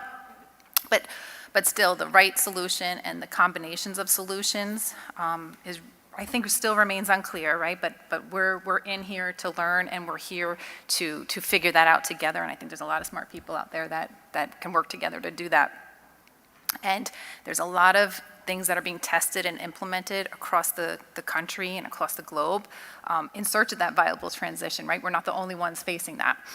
And I think we can learn from some of those pilots, and it's going to be beneficial to design pilots that are specific to our specific territories and custom to our customers right here in New Jersey.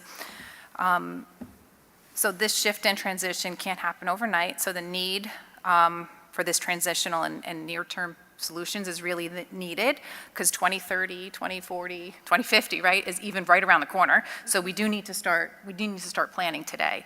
And when we explore these solutions, we have to think about what does it mean for the planning process, electric system impacts, how do we monetize this and value that, what potential new business models are out there, what are the advantages and disadvantages, what type of industry, what does the industry want, what are different customers in different sectors looking for, what does the utilization of the remaining asset really look like, how do we avoid stranded costs, and what do we believe our customers are going to want to see in the future, and how are they going to use this energy.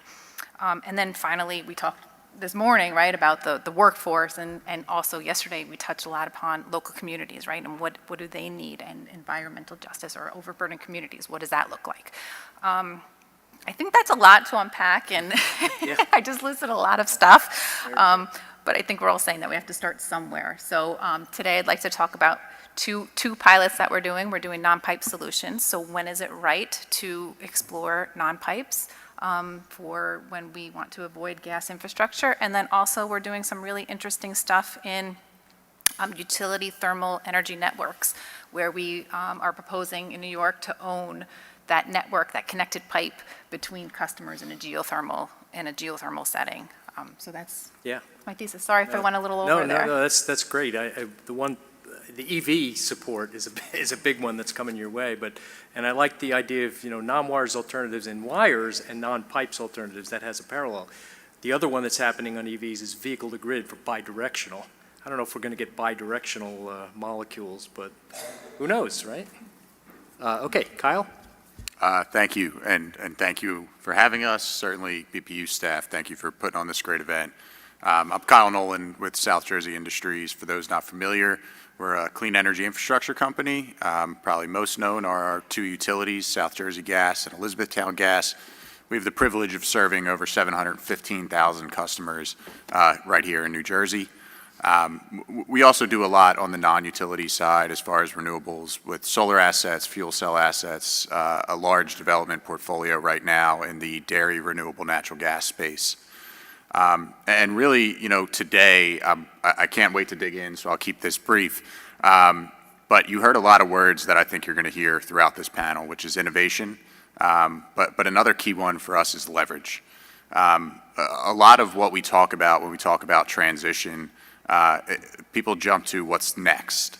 And sometimes what we need to understand is what we have. What can we leverage in a better way? And when we look at the infrastructure that we have, there's a lot of ways to leverage that, whether that is renewable natural gas, whether that is hydrogen.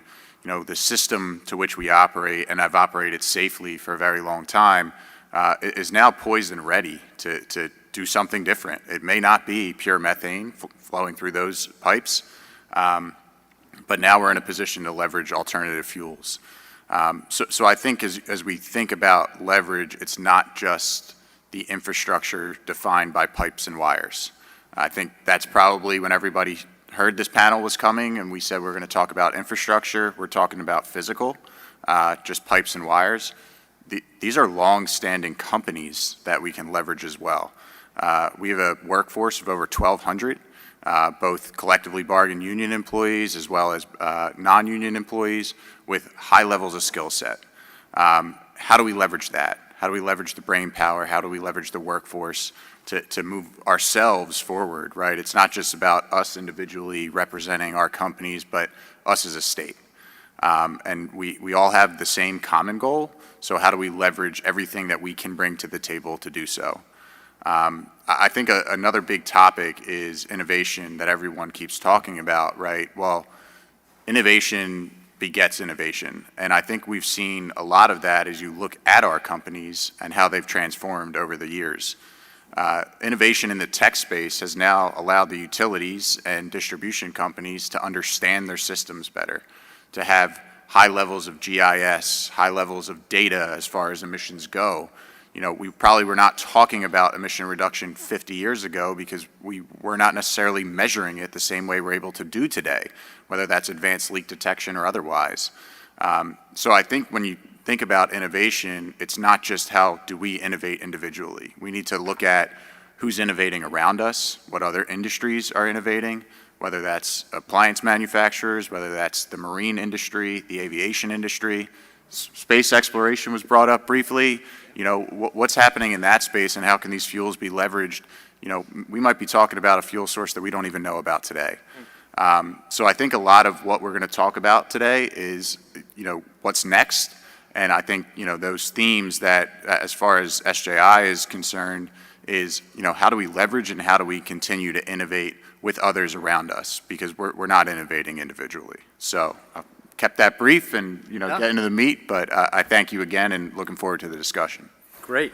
Thank you, Kyle. Well, that actually is a perfect setup to bring us into the Q&A panel part. So why don't you start, since you're on a roll. How can smart energy management technologies be deployed for the highest operating efficiency and flexibility in buildings? Because I think flexibility is a real key attribute to where we want to go, especially if we're trying a bunch of things. We want them not to be locked in and rigid. It's flexible. And you mentioned the communications, and that really is all about smart intelligence and control, and maybe even price signals and market-driven, those kind of things. So. Yeah, I think that's a great question. So, I talked about innovation in other industries, and that really has led to a lot of the components from those industries, bleeding into the energy industry. So when you start talking about smart energy management technology, we're talking about smart meters. We're talking about consumers understanding their energy consumption in a way in which they've never understood it in the past. This unlocks the ability for things like a demand response program, when we're using energy, how we're using energy, how we're cycling that energy. But also it unlocks the ability to maybe use complementary sources within one need. So I think a lot of times right now, as we're talking about the energy landscape, we're kind of polarizing ourselves into, let's convert from one to another. And when you look at the technologies that are available today, we can potentially consume one type of energy during this period of time and another type of energy during another period of time. The technologies to allow you to basically flip between those are out there. They're being developed, and there's something that I think can be said about us starting to explore that. Using not only the complementary fuel sources, whatever that may be, gas, electric, renewable, otherwise, but also how we're managing that, right? Everyone around this room probably has at least one cell phone, if not two like myself, maybe more. How are we controlling our energy consumption through those types of innovations that have already existed? And really, as we talk about that, that's again going back to that leveraging that data, deploying those types of assets, and allowing us to change the consumption that we have today. Great. So we have two questions, which all panels we're going to go through, and the other ones we're going to mix it up. But this was the first one. The next one that comes a little later is, what kind of pilots do you envision? So logical extension of the things we're setting up right now. So go ahead, Kristen. Do you want to talk about pilots? Or No. We're grid? going to do Grid. pilots Okay. later. That's Okay. going to be an all Yep. panel, but So we'll work our way back. Sure. So from a grid perspective, because I have an electric distribution system in New Jersey, I think that energy management is a great way to mitigate the electric system impact and shifting usage, whether it's gas or electric, right, to times that meets the customer's needs and limits impacts to the system. I think we're going to have to continue to make investments now to strengthen that core infrastructure and continue to build those capabilities to do that. I mean, we're going to be interconnecting DER. We're going to need peak demand management thing. And as the end uses potentially change, we're going to have to become smarter and smarter. So we need to make those investments now so we're ready and consistent with what our customers want. So really, that's an operational flexibility that benefits all your customers by putting that technology in. Okay. Larry, thoughts on the smart energy? I think energy management systems have been out there for a long time. I think what's interesting to think about, some of the conversations we've had here are around something called hybrid heating or dual fuel heating. So in the home, a heat pump, electric heat pump does a share of the work, a gas furnace does the share of the work. Smart systems will be needed to shift between those two. There can be, what's going to trigger when you stop using the heat pump and when you start using the gas furnace. Could be customer preferences that do that. It could be comfort, could be outdoor temperature. It could be external triggers from the grid operator. It could say we're having an emergency, we need to move electric heat to gas. It could be during periods of peak capacity. One of the values of this kind of approach is that if we can use the gas system during the coldest points of the year, we're not going to have to build out a winter peaking electric system. So we're really going to want to make sure that when those periods come, those systems are being converted and we minimize the chance for override. So I think there's a lot of opportunity here to take technology that's been out there and employ it in a new way. Yeah, great. Okay, thanks. Wyatt? Yeah, I mean, I'll You got a lot of the smart innovations already going in the ground, right? So. Yeah, I mean, certainly with geothermal, we take advantage of smart energy management systems and the data that's available to us in all of our heat pumps, we have central monitoring, and when they're deployed at scale in development, fleet-level monitoring that allows us to monitor performance and also preemptively look for, potential failures or service requirements. I think it's really important to have that data so that we can quantify the impacts, study the pilots that we'll be doing, and also the scaled deployments that we have as it relates to the grid resiliency. I mean, geothermal is a form of electric heating. About 70% of the energy we use comes through thermal exchange in the ground loop that's in the ground, and that's passive, but it's compressors and circulating pumps that are run electrically that do that. But just to draw a distinction between ground source heat pumps and air source heat pumps, which I think is what we ubiquitously think of when we discuss heat pumps, that the ground source heat pump technology takes advantage of the constant deep earth temperature, and therefore isn't subject to the fluctuations in efficiency that air source heat pumps see when the air temperature changes. And so we use about 50 to 60% of the energy that an air source heat pump uses throughout the year, but during peak times, and in an electrified future, we would see a winter peak demand that we associate with summer today. It can be as little as a quarter of the amount of energy that the heat pumps are using there. Okay. And so, I think that technology allows for 100% comfort, providing comfort 100% of the time in all climates and all temperatures. Yeah. Great.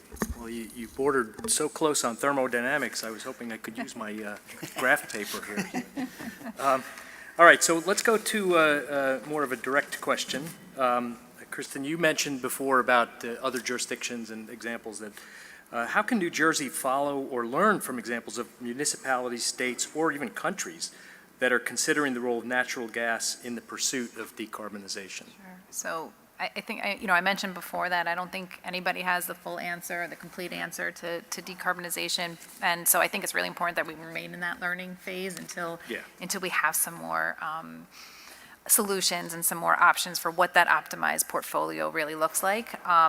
So recognizing that, I'm just going to, another plug for energy efficiency. I think that's a good thing we can continue to keep doing. But as I mentioned earlier, we're learning from our affiliate in New York at Orange and Rockland, where we're doing a utility thermal energy network pilot. And we really plan to learn a lot about that.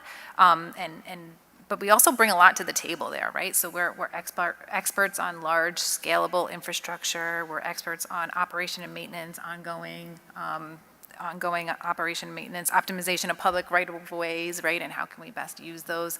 We're here, we're regulated, so we provide those essential commodities. So like this, it's a good space to be in. And so we're proposing right now a pilot in a small village in Rockland County. It's just along the Hudson River. And it's a really vibrant mixed-use community. There's residential, there's commercial, there's some new construction, and there's some industrial activity too. And it's also a disadvantaged and overburdened community. So really, we think that's like the perfect spot to look at this. And we're going to try and locate our pilot downtown, and we're going to look at various customers to interconnect into the system. There's a mix of municipality buildings, schools, and what's really amazing is that the village had already shown a commitment to incorporating climate adaptation strategies into their own plans. So this was just like a good fit. I mean, we went out and we did RFIs and we spoke to many different municipalities across our territory, and this one, stood out. And we're going to do 2 separate loops and try and connect them maybe in the future. And so that's a system level thing, but yeah. Is that sort of in the spirit of a community solar, community energy type of? Yep, okay. We're looking to install pipes in the ground and connect customers and use that geothermal and be the conduit that has that shared infrastructure. We'll stay tuned. Yeah, absolutely. So, anyone else have some thoughts? Yeah, sure. Yeah, I'd say that New Jersey should look to the north as it looks for models of how gas and electric are going to work together on decarbonization. So just a couple of places to look at that have caught our attention. Minnesota Natural Gas Innovation Act has gas utilities which propose 5-year plans for how they're going to decarbonize and allows them to file for and get approval for pilot projects. We just saw CenterPoint Energy up in Minnesota just file with their Public Service Commission that are going to be 18 innovative projects to reduce carbon emissions. So that's a really interesting model. Look to Canada. Canada has a very interesting situation up in Quebec where Hydro-Quebec, which has got a lot of hydro and is very decarbonized on the electric grid, is partnering with the gas utility, Énergir. And the way they're going to work on decarbonizing the building sector is hybrid heat. And it's going to be a cooperative effort. It's a joint plan, hybrid heat, because even though they're very decarbonized on the electric system, they don't want to add electric capacity. So they're going to be able to avoid electric capacity. What's really interesting, too, is we think about innovation. It's not just technology and circuits and stuff. It's also business models and regulatory models. So we're looking at actually the electric utility compensating the gas utility based on the value provided, which is avoided capacity. And that really is an annuity type of a structure because every year that the gas system performs, it's avoiding the need to add gigawatts of capacity. So that's interesting. And last one I'd look to is New York and Massachusetts, which have already gone down this path. They've done some studies, but I think what's really important for us here to do and what we need to understand better is how are these systems actually performing? How are they performing on a whole house basis versus a partial basis? How are customers choosing to buy these things? And again, where are the customers coming from? And I think that's data that's going to be really helpful to us. It's always good to have metrics to study, and that sounds like they're giving us some good food for thought. So, okay, well, let's move to another focused question. Actually, Larry, I think you had this one. This might be the smoking grounder of the session. Uh-oh. I know. I didn't do that already? No, right. You're right. What's the future role for pipelines relative to decarbonized gas transport? Yeah, it's a good future, and let me define what good means. So basically, a company like ours, which has upgraded from iron to plastic, that does become clean fuel ready, at least for the clean fuels that we're talking about. So as we're talking about renewable natural gas, potentially down the road, synthetic natural gas, that is essentially CH4, right, which is methane. So the pipes are ready to handle that from the outset.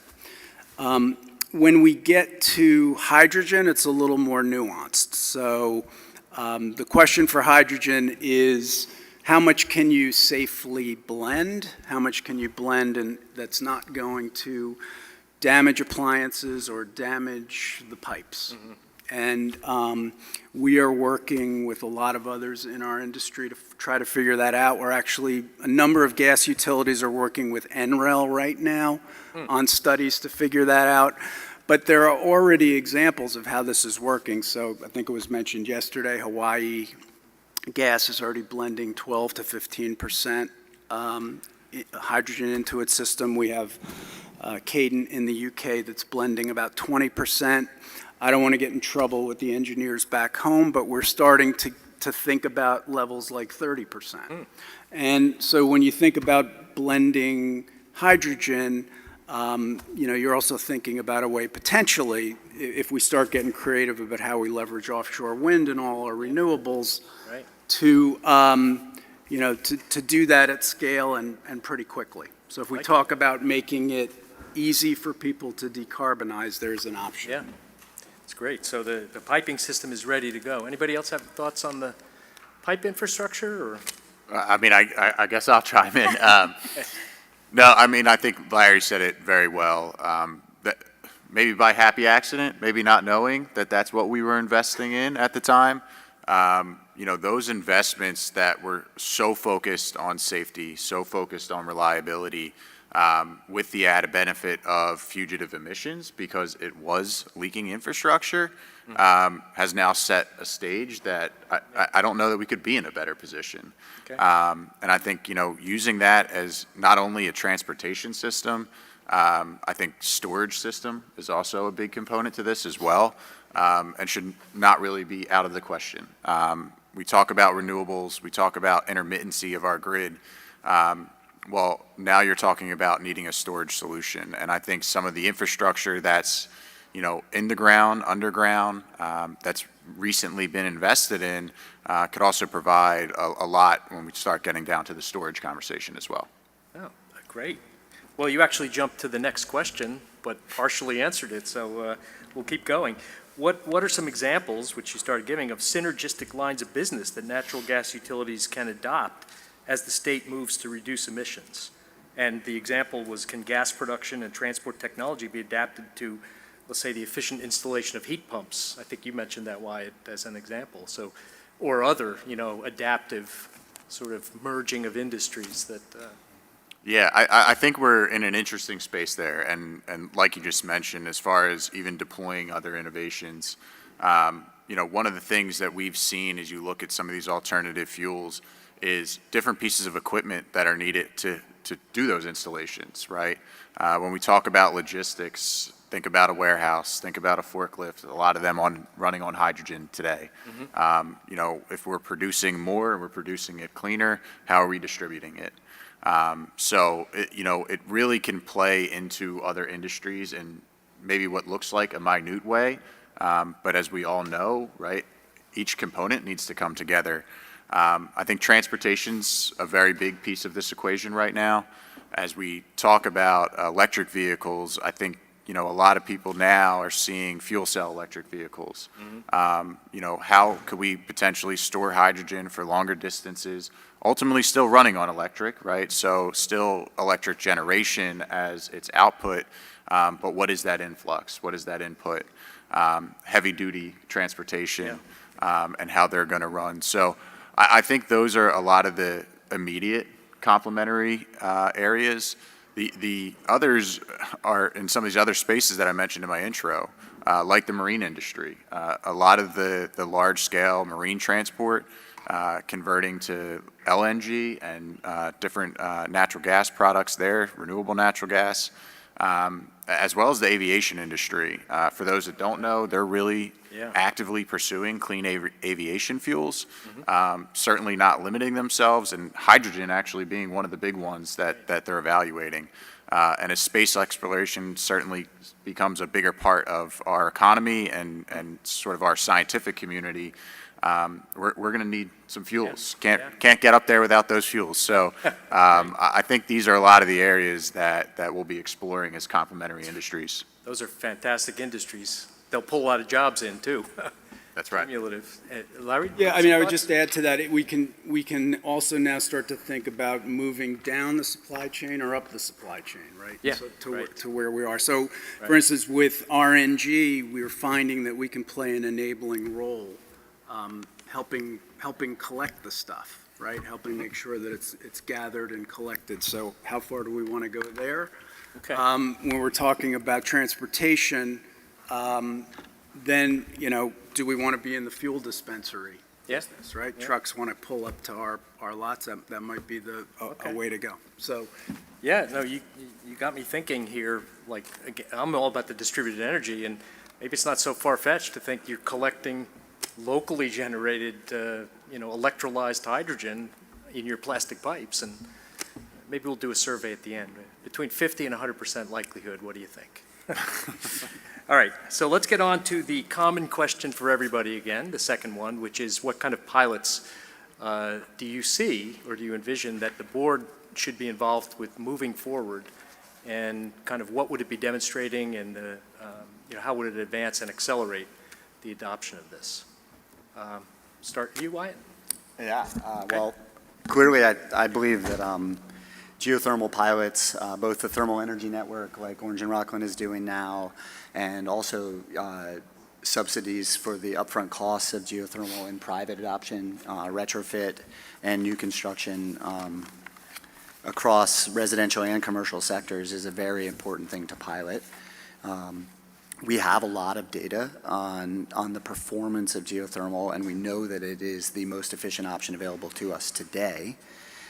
There is inherent upfront cost with installing the ground loops, and so piloting these at a community scale and maybe focusing those pilots in areas where we have existing gas or fuel constraint and or leak-prone pipes that haven't been addressed is a great way to kind of get a double bang for your buck, because now you're putting in a different infrastructure, you're converting to a heating and cooling source that can supply the needs of the residents there and the occupants, and you're doing it and you're avoiding additional upgrades that are imminent anyway. So geothermal pilots. So just a couple of quick follow-on questions that triggered, do you see a community version of that, or are we talking about individual homes? Yeah, What's a better way to do that?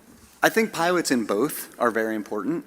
Community loops are especially effective where there's a diverse load profile. So if you have a city center that has, you know, commercial and industrial load and residential load, I think it's particularly beneficial because that commercial and industrial may have a peak cooling load even in heating season for residences, and then it contributes to the grid or to the ground loop efficiency because you're putting waste heat into the ground loop when the residential loads are extracting heat from the loop. So it's very efficient. But in completely residential sectors or completely, you know, cooling dominant sectors, commercial and industrial sectors, individual privatized loops on the property can be the most efficient because it's a smaller infrastructure, less pumping power required to circulate a smaller volume of fluid. So. Okay, good. Yep. And at the risk of taking Ben's topic, do you see this more of a direct cash on the hood incentive or like supporting a risk reduction through a green bank investment type of approach? I think both are important and should be studied. I think cash on the hood is important. The main thing is that the upfront cost of geothermal that is the ground loop. Yeah. Otherwise, it's just HVAC. So we're already paying for that. We're already deploying it at scale. We're replacing this in our buildings today as replacement cycles approach. If we can subsidize that ground loop installation up front, we're locking in both the grid savings and the operational savings for the next 25 years. And the life cycle cost of a geothermal system is far lower than anything else we've studied, including air source heat pumps. And so it's really just about moving faster to deploy this at a larger scale quicker. And once we've done that, we've locked in those savings and long-term benefits of geothermal for the foreseeable future. Great. All right, Larry, any ideas for some pilot? Well, I would just echo. Okay, yeah, sure. No, just echo these comments. So there's a lot of interest in the gas utilities in geothermal pilots right now. So part of it is, I think, distinguishing pilots from, you know, full rollouts programs. Pilots are where we really need to learn something about. We don't know what we don't know. Right. And I think in this one, it's, you know, what's the process of signing up the customers? What's the right neighborhood? How many holes do you have to dig? So it's not the technology we're piloting, that's pretty well known, but it's the business processes around. That's a good way to put it. Yeah, it's the process to put it, to sell it and install it and figure out what it's going to cost and then what the benefits are. So, but I will say there is a lot of interest. Okay, great. Thank you. Kristen? Awesome. I'm gonna build on that a little bit, right? But I think we need to, you know, to your point, like stick to pilots, right? We need to make sure that we are testing the right stuff in the right place at the right time. And, you know, goal of a pilot is not really to be successful, right? But it's really about confirming or denying like a hypothesis or what you want to test, right? So just make sure that we test various different things, different customer segments, different ways of engaging with customers. You know, for example, we have an affiliate, you know, Con Ed affiliate, right? And they're doing a thermal pilot too, but they're testing very different aspects. They're looking at it as a solution for leak-prone pipe. I'm looking at it from a different thermal source perspective. So we have, so we're going to share ideas and learn across all, all utilities in that space. But I think that we really need to work together to remove the barriers, right? Regulatory, legal barriers, and if we test it in a whole different ways, we'll figure out the best way to remove those barriers together. So are you looking to get data on your specific customer segments? Would that be the pilot, to say, is a municipal better than a hospital, better than like that type of thing? Yeah, how we engage with them, right? And that's really important. Yeah, part of the process. Right? Yeah, and also the data on the system, right? Right. And what are the no decision points for that, and what are contingencies and backups, right? Okay, great, thanks. Kyle, bring it home. Yeah, so great examples, and certainly agree with each of the sentiments there. I think the other is, Larry had mentioned earlier today, the innovation as it refers to business models. And when we talk about pilots, I think that that's a very critical element to this. How could this work maybe differently than we're thinking today? When we talk about going up and downstream of just a distribution, where's that production coming from? How do we pilot localized production? Are there ways to have energy independent communities, not just the microgrid concept of the past, but truly energy independent, conversion of their own waste into their own energy? I think that that's a lot of interesting areas to be explored, and I'll kind of bring that home into the comment I made about leveraging. I think we, as energy operators within the state, we want to do that, right? We're asking to do it. We want to do it.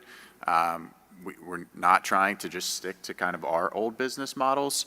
And I think when you talk about things like pilot, it's kind of given that allowance. We talk about barriers. We talk about removing those barriers. It's given that freedom to explore these alternative ways of providing energy and also consuming energy. Yeah, great. One last thing we had just briefly talked about on our little prep session was are there adjacent kind of portfolio technologies now that you're, in a different structure, organization structure, that they're looking to synergistically connect and along with their acquisition? Do they have other technologies that are? Yeah, so, I think one of the big things, right, at SJI, we have a very large development portfolio right now of dairy RNG. Not sure how familiar everybody is with the dairy space in New Jersey. There are not that many large dairy farms, but we do have food waste legislation. How are we going to handle that? How are we going to look at that, and who is coming to do that? You're going to have to handle that waste. That waste can be converted into a renewable natural gas, and that's really allowing us to localize that source. I think if you talk about energy independence, and if you talk about it nationally, it's all about how do you produce your own energy, but we can even get down to the state level.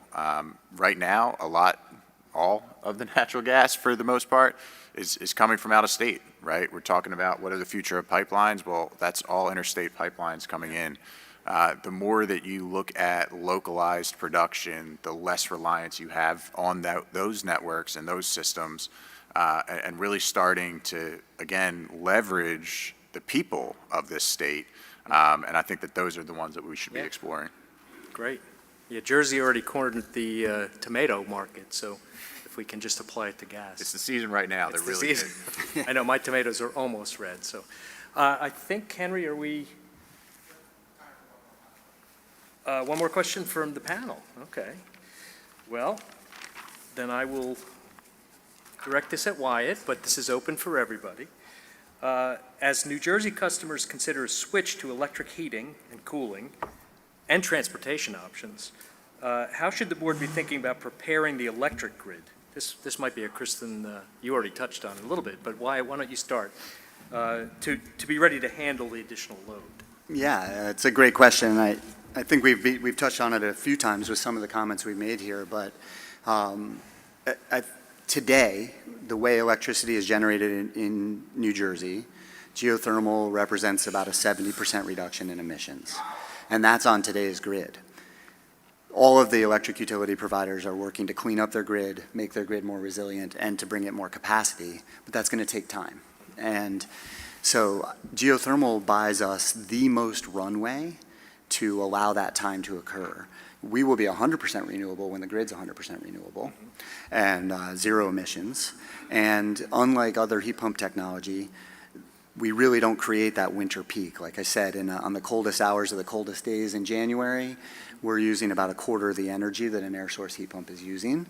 And what that means for grid resilience is that if there is a mass electrification and we're moving hundreds of thousands or millions of customers to centralized electric heating and cooling, the grid will have more time to adapt and to be able to provide that additional capacity. Okay. And I don't think there's another technology today that will allow for full electrification to begin to be implemented and leave as much time for the electric utilities to continue to upgrade and improve their infrastructure to meet the future demand of an electrified future. So the strategy is remove pressure, so we can evolve in the long run. But Remove pressure. immediate pressure, so. And then the other key part, you mentioned the New Jersey consumer who wants to convert, is that they can't have a compromise in comfort and functionality. And I think some of the panelists have mentioned that heat pumps often have a reputation of needing backup heat, or on the coldest days it doesn't meet all of the demand. And that is true of some heat pump technologies, but it's not true of ground source heat pumps. You can meet 100% of the demand, heating and cooling, every building in New Jersey and the coldest of cold climates if the system's designed properly. So we want to make customers experience, we want to save them money, we want to reduce emissions, we want to reduce the immediate short-term impact on the grid, and we want to meet 100% of the demand, and geothermal checks all of those boxes. Great. So you could say there's some formula that says for every geothermal system that goes in, you can have 5 more electric vehicle chargers without an impact. Yeah, to the we could grid. do that math. Something Absolutely, like that. yeah. Well, I have a graph paper, so we go ahead, Kristen. Sure.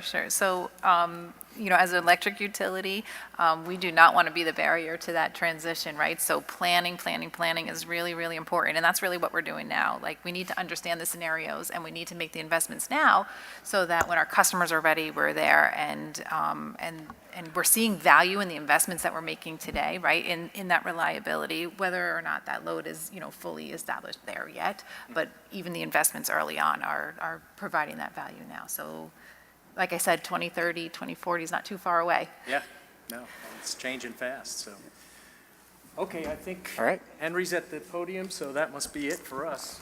So we now do it's have, your turn. so we do have some time for public Q&A, about 15 minutes worth. So if anyone is interested in asking a question, please make your way to the microphones up here, and please keep the questions on the topic of the panel. Mary, you might have to turn it on. It's on top. Lower it. How do you do it? There's a... Is it on? Yeah. Oh, okay. Thanks. Hi, Bob. There we go. Hi. First, I want to thank the BPU and all the panelists, but the BPU for getting this started. I think it's really clear from these 2 days, I was on the screen yesterday, how important this is and how important it is for all the stakeholders to be coming to the table and have the opportunity, because there's a lot to do.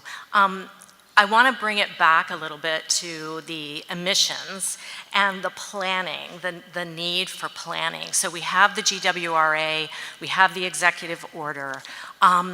What we're going to need is utility emissions targets. We're going to need to have a true deep understanding of the emissions of each utility. And then, based on our climate goals, we need to know where those utilities are going. And that's where the companies need to provide the plan that shows the pathway through deep analysis for how to reach those decarbonization targets. And so, Larry, I hear you, let all the flowers bloom, and to a large extent, that's where we are, right? Lots of new technologies. But and I am getting to a question, I promise. We're hearing a lot from the utilities, right, about hydrogen, about RNG. What we're not hearing or not seeing, quite frankly, is the analysis that shows this is actually a solution to decarbonization. In fact, the evidence is only growing on the hydrogen side. Hydrogen, being the smallest molecule, is incredibly leaky. We don't even have the measurement tools today. We do on the safety side, right? We've been doing that for years. There are not the tools today to measure the leakiness and the emissions. We don't want to do what we did with methane, right? Where we didn't have the tools 10 years ago. Now we do. And that's happening. That's in development now, but it's not available today. So it just seems like, so here's my question. How are you developing the analytics, and where are those analytics for people like me, sorry, Mary Barber, Environmental Defense Fund, and others can actually see where is the glide path and how is this a decarbonization solution? I'll open it to whoever wants to answer, but I will say you have probably framed out a great pilot that we just talked about. If we could get specific measurements that we want in that pilot, that's a great path forward. So, well, that's great to hear. I mean, there's been legislation in this state in the past that, if it were ever to pass, would actually tell the BPU to create a cost recovery mechanism for the utilities to do it. That's not a pilot. No, and it hasn't passed, but these are the kinds of things we're seeing in our state. Okay. Very good, thank you. Yeah, I don't disagree that there needs to be pathways that are discussed. I would say that those become options and scenarios, and they get implemented, and we measure our progress, and we adapt and we change, recognizing there's a lot of uncertainty to 2050. But yeah, I mean, I think plans, actions are consistent with what what you're suggesting is consistent and necessary. Great. Kyle, I would just add to that, a lot of what you said, right, is that innovation begetting innovation, right? So those other industries around detection and the tools that we need are developing around the implementation of hydrogen. I think a lot of the ability and desire to do is sometimes met with those hurdles that we talked about. Should we? Could we? What does that cost recovery mechanism look like? Are we just going to depend on outside entities to come in to New Jersey and show us? I think that's where, when we had the question about, where should we look, you've seen that difference in other countries around the world. Those that have adopted hydrogen and some that are actually testing 100% at this point, that they've been incented to do so. And quite frankly, they've leveraged their energy infrastructure and energy companies within those countries to handle that, because we are here, we are vested. Most of us live and work in these communities, and we're vested. So I think a lot of what you're proposing, I will say, if I will, I don't want to lead you down there, is something we desire. I mean, we're here, we're at this table, and we want to be at any table to be able to develop those metrics, to be able to provide that data, but also to demonstrate the benefit. And I think it's just, how can we as a state come together and say, let's do that? Thank you, and I think that's exactly right, and that's where we need the leadership of the BPU and the state to ensure that that's happening, because honestly, I don't think you disagree with this. We're hearing a lot of all the great, this is the next greatest thing, without the backup. And I just want to add, hydrogen is extremely energy intensive, right? So that's where the cost comparisons have to be done. We would say, actually, blending does not really make sense into the distribution system from an energy intensity perspective, that you don't want to, if you're talking about clean green hydrogen, right? To take that renewable energy at this point in time, particularly when we don't have much, and create hydrogen to then electrify just doesn't make sense. Final question for you on the RNG. I didn't know it was up to 40 farms. That's a lot. How are you transporting that RNG from out of state into New Jersey? So the RNG that we are developing on our non-utility entities is not transported to New Jersey. So those projects are dairy RNG projects really across the country. They are interconnected with utility companies in those states through interconnection facilities. So they are developed. We have some in Michigan, some in New York, Connecticut, I can go on and on, all over. Unfortunately, there's not large enough dairy farms in New Jersey to economically develop a project. That's where, I think food waste is such a critical element, because while we don't have dairy farms, I can tell you we have a lot of people and we have a lot of food waste. So that would be probably the best feedstock for us to take advantage of. So at one point, I believe it was in an investor or something or other, it was said that SJI was trucking RNG to be injected into the New Jersey system. That's not happening? Yeah, we had explored that, but we've since gone a different avenue there. Great, okay. Thank you again very much. Thanks for the question. And just a reminder too, because we always enjoy the EDF comments, the public comments, there is a closing window. I think you'll probably mention that again, but please, if you have ideas for pilots, just thoughts, whatever, definitely submit those, because we do read those and they're very impactful. Thanks. So I have a question, which is a lot of the sort of innovations and solutions you're talking about here today are ones that don't get us to 100% decarbonization. They get us somewhere near there. I was wondering if you could talk about how we avoid falling into the pitfall of, which is redundant, falling into the trap, let's say, of making investments here that get us to partial decarbonization goals, but then actually, because of the sunk costs of those investments or the direction they take the system in, make it harder to get to 100% decarbonization, which, whether or not that is the regulation we're aiming at meeting, that has to be the ultimate goal. And so I was wondering if you could talk about that briefly. I think that borders a little bit on Ben's yesterday, right, on the business models, and is that what you meant? Because we were trying to focus on different technology innovations that would move forward, not so much market share or things like that, but I mean, it's a related question. And sure. If you guys want to have at it, that's and sort of one thing I was maybe keying off Mary's question just there a little bit. Renewable natural gas, to the extent that we agree that it's renewable, I think there's complete agreement that there isn't enough of it, and there theoretically isn't going to be enough of it to fully replace fossil gas. So investments into renewable gas may get us decreases in overall greenhouse gas emissions. How do we make sure that investments in those systems don't make it then harder to get those next reductions that we would need thereafter? That from the sunk cost, how do you, if we're setting on a path where we're investing in long assets, is that the question? I think I get what you're saying. Thank you. So I'll take a stab, and then anybody can jump in here. I don't want to answer your question with a question, right? But I don't think there's any technology right now that provides that guarantee.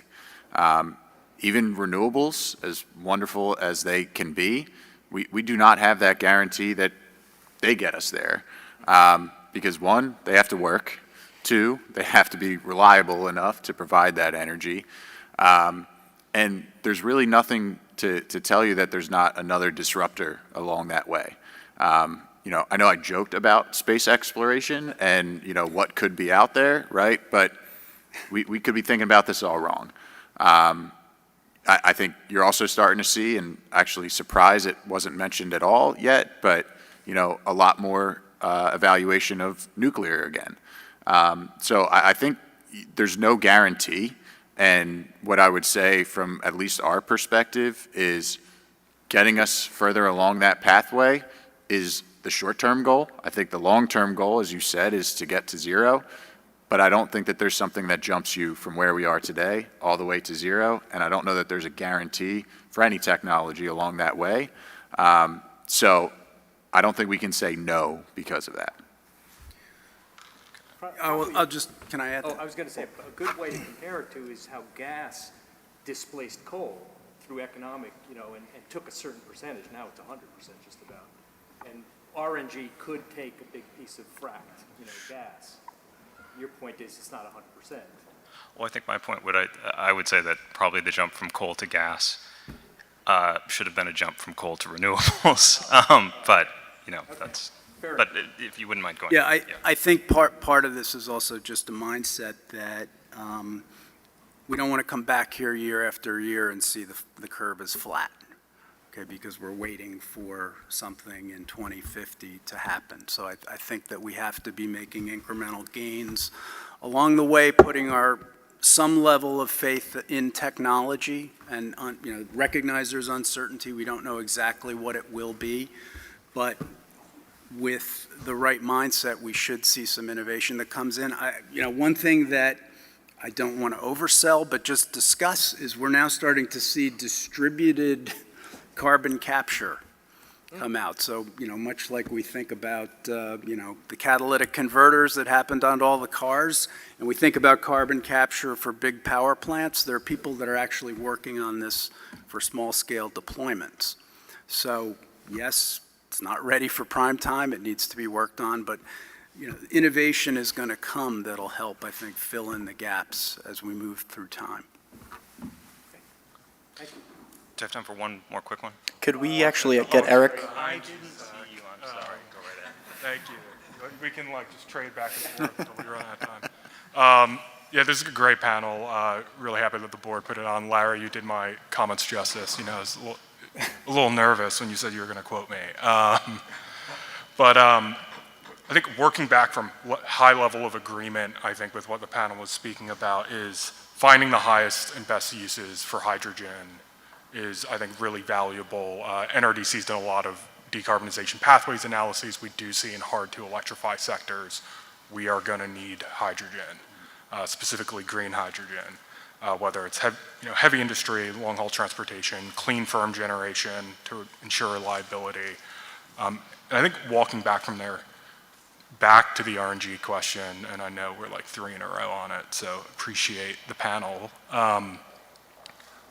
Given that New Jersey does not have a lot of natural sources, we don't have large CAFO operations, we do have 22 water waste treatment plants, I forgot how many landfills. Do we know what the potential is in New Jersey? I think an NRDC study that came out in 2021 estimated, fully developed RNG supplies about 7% of fossil gas demand today. In some states, I'm sure it's way, a way higher percentage, but as you all said, in New Jersey, we probably don't have that supply.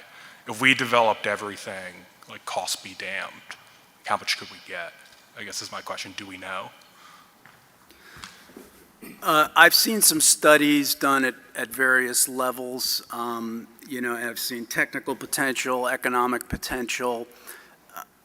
Don't quote me chapter and verse, but I have seen numbers on the scale of maybe 25, 35% of, total residential and commercial consumption if fully exploited. All of the above and a whole variety of solutions to meet the goals doesn't just apply to the electric system, it applies to the gas system as well. So we're not saying RNG is the silver bullet, there are no silver bullets, but if you start to think about reducing consumption in a meaningful way, then the RNG percentage starts to go up.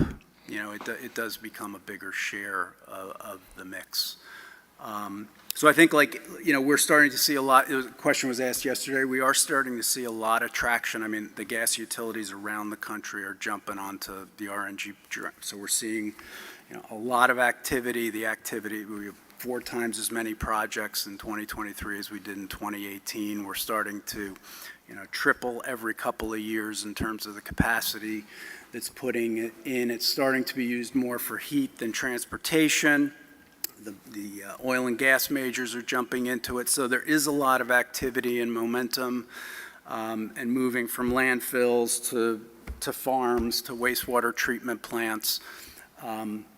So I think this market is developing and evolving, and then we're not, the interesting thing is we're not relying on any new technology here. It's digesters, which is pretty much, either naturally occurring or what we set up. There's also the possibility we get to some new technologies, gasification technologies, that you can take solid biomass and even municipal solid waste, which we have a lot around here, to be able to use some of that. So, and then even the third generation of it becomes synthetic methane, which is getting some interest these days, combining hydrogen with carbon capture and creating a new molecule.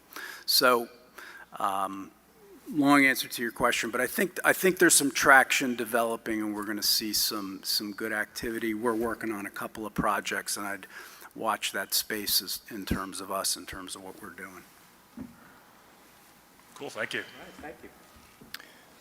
If there's no additional questions, we have time for one more.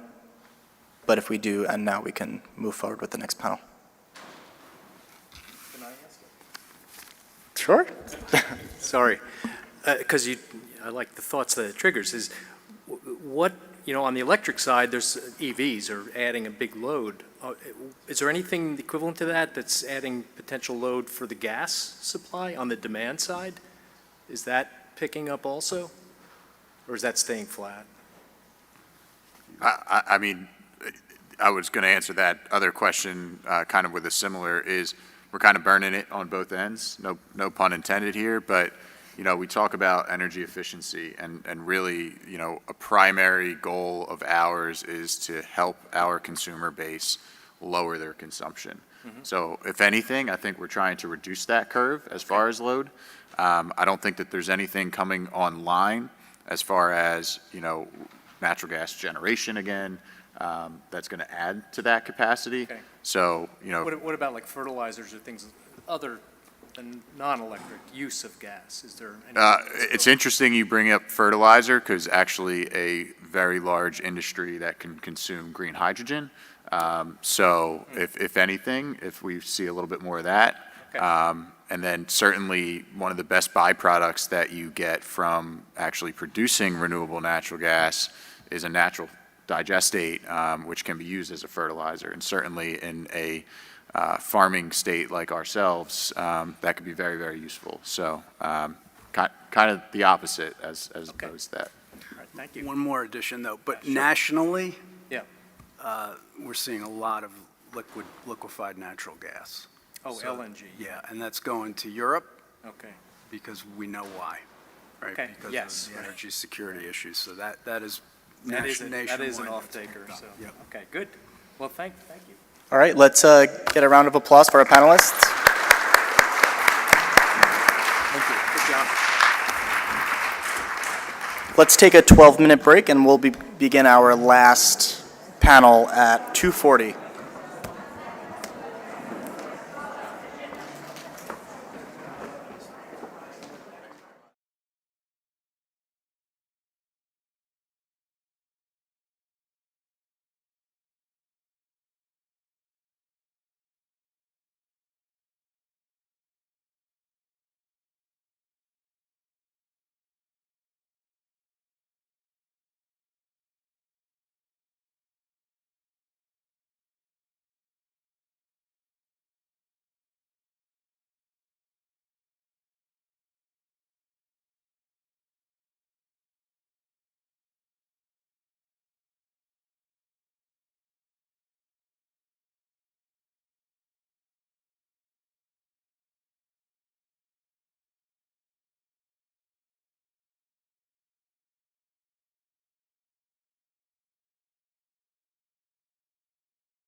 All right, folks, we are now at the last panel on the last day of our Executive Order 317 Technical Conference.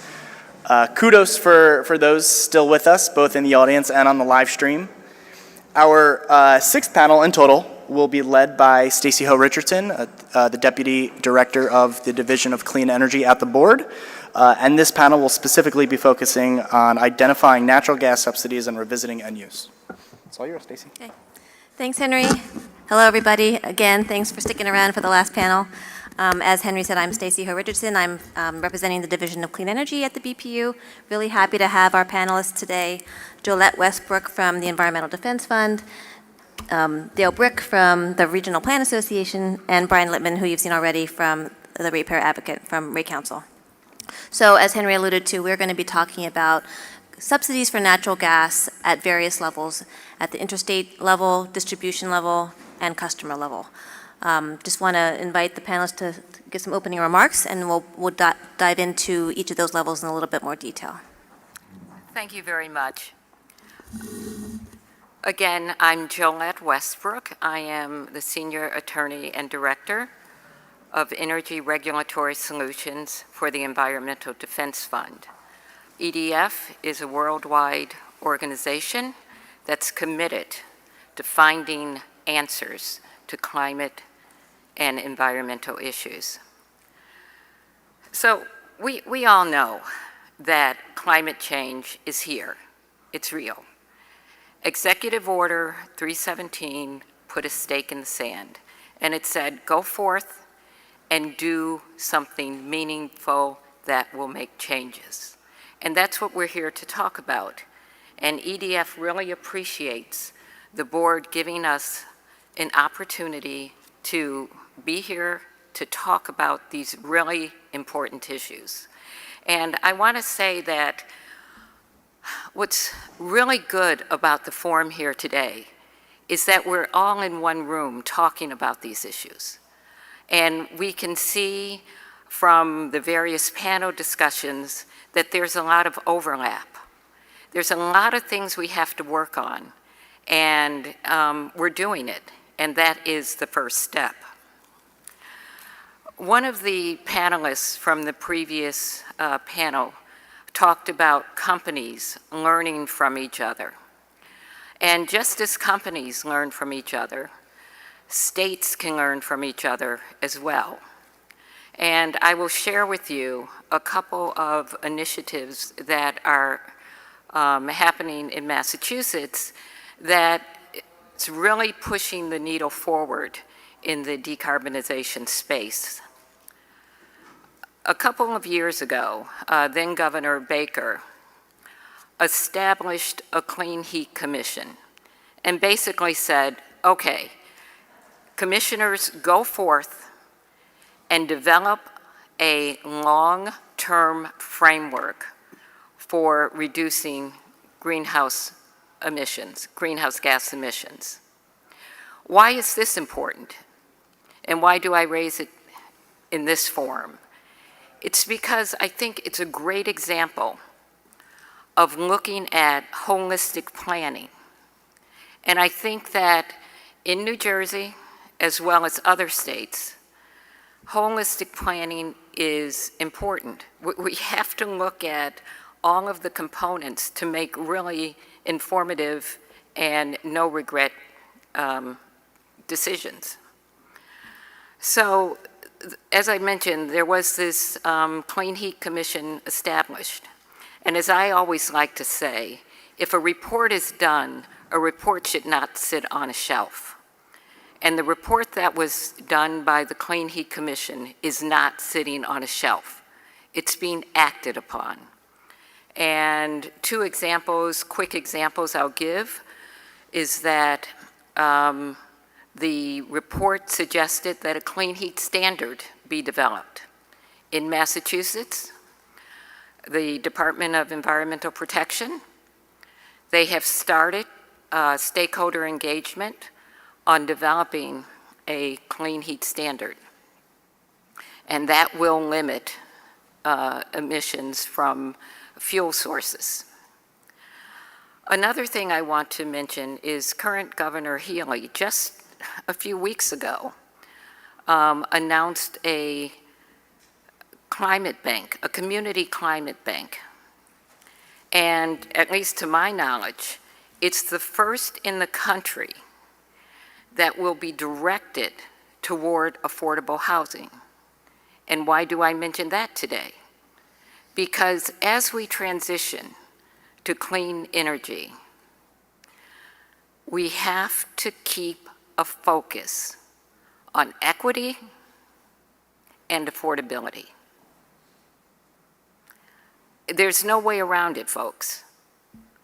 This energy transition is going to cost money. We have to make sure that we're maximizing every single penny. We have to make sure that benefits are going to all communities, not just some.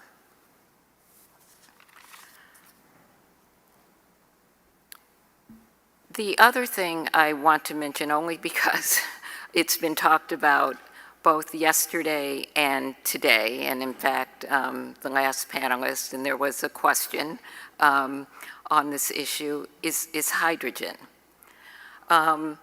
As I mentioned, we want to go down this pathway of decarbonization with no regrets, or with as little regrets as possible. And with respect to hydrogen, we really do have to look at the science.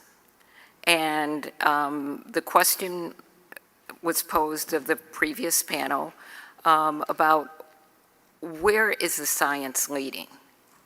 And as the board looks in New Jersey, looks at hydrogen issues, it's important to see where the science is leading. I will share with you that scientists at the Environmental Defense Fund recently published a study, and that study indicates that the warming potential of hydrogen is even more significant than what was previously thought. They also talk about the small molecules of hydrogen. They're tiny, and so leakage is an issue. If we know this, and the science is there, and we don't have science saying something else, we just need to be careful about the steps that we take so that we can ensure that the energy transition, number one, happens, and as I said before, is affordable and is equitable. And that's a tall order for all of us. But all of us in this room should be thinking about those issues. And collectively, we should be able to come up with some really good solutions that will move us quickly in the direction that we need to go. It just struck me listening to one of the panelists, I think she repeated a couple of times, 2030, 2050, they're not that far away. And how true is that? I mean, we have to go quickly, and we have to do it in a responsible manner. So maybe I'll stop there. And Hi, Dale Brick from Regional Plan Association, and I also have another hat at Harvard Law School where I'm working with lots of states who are grappling with these same issues. So appreciate the recommendations from Massachusetts. I highly recommend the Clean Heat Commission report. Lots of states are reading that now, not just being put into action in Massachusetts, and also the climate bank. I mean, the intersection of housing and energy is also something that only a handful of states are really starting to grapple with. So thanks for putting this on. We have a lot to learn from each other. Thanks for inviting us. But we do have a lot to learn from other states, but New Jersey's really at the forefront. So there's not that many states, and nobody else has actually figured all of it out. So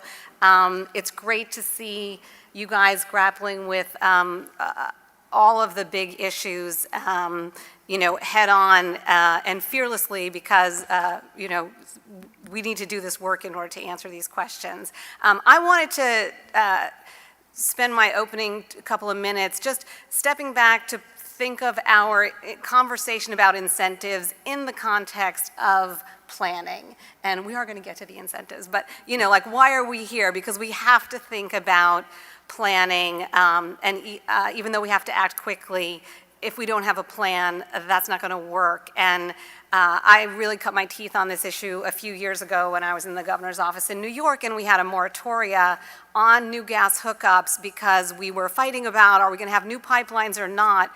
But we did not have a plan of how we were going to, for example, scale efficiency and electrification in order to not need that pipeline. And I spent every day on the phone with my counterparts in New Jersey because we were struggling with what I think is like the poster child for you do not have a plan for a just and orderly transition to where you're going. And, we sort of weaseled our way out of that debacle, but here we are, and we still do not have that very clear plan of how we are decarbonizing in a just and orderly way so that we don't need these fossil fuel investments, which we know are going to be stranded assets. So, and then the whole thing is just going to cost more. So just an orderly transition, planning for that, what does that really mean? I mean, it means that we have to align our public policies. So our world and the way that we regulate our utilities has to be aligned with our 21st century plan for decarbonizing the economy in a just and orderly way that's actually going to make energy more affordable, that's going to improve quality of life, create jobs, all the things that we've been talking about over the 2 days. So the planning process has to be open and accessible, and thank you for doing this. This does not look like a rate case to me. I mean, we've got to figure out how we can help people access this conversation and be part of it, so this is a great step forward for that. So what are the public policy goals that, have to guide the kind of all of the implementation underneath? Of course, safe, affordable, reliable, clean. That's always been the requirement for utility regulation, and everybody embraces those. And now it's going to be decarbonized also. So those things have to be aligned. We can't be telling utilities with one hand that they've, required to hook up anybody who raises their hand for a new gas hookup or whatever it is and socialize the cost.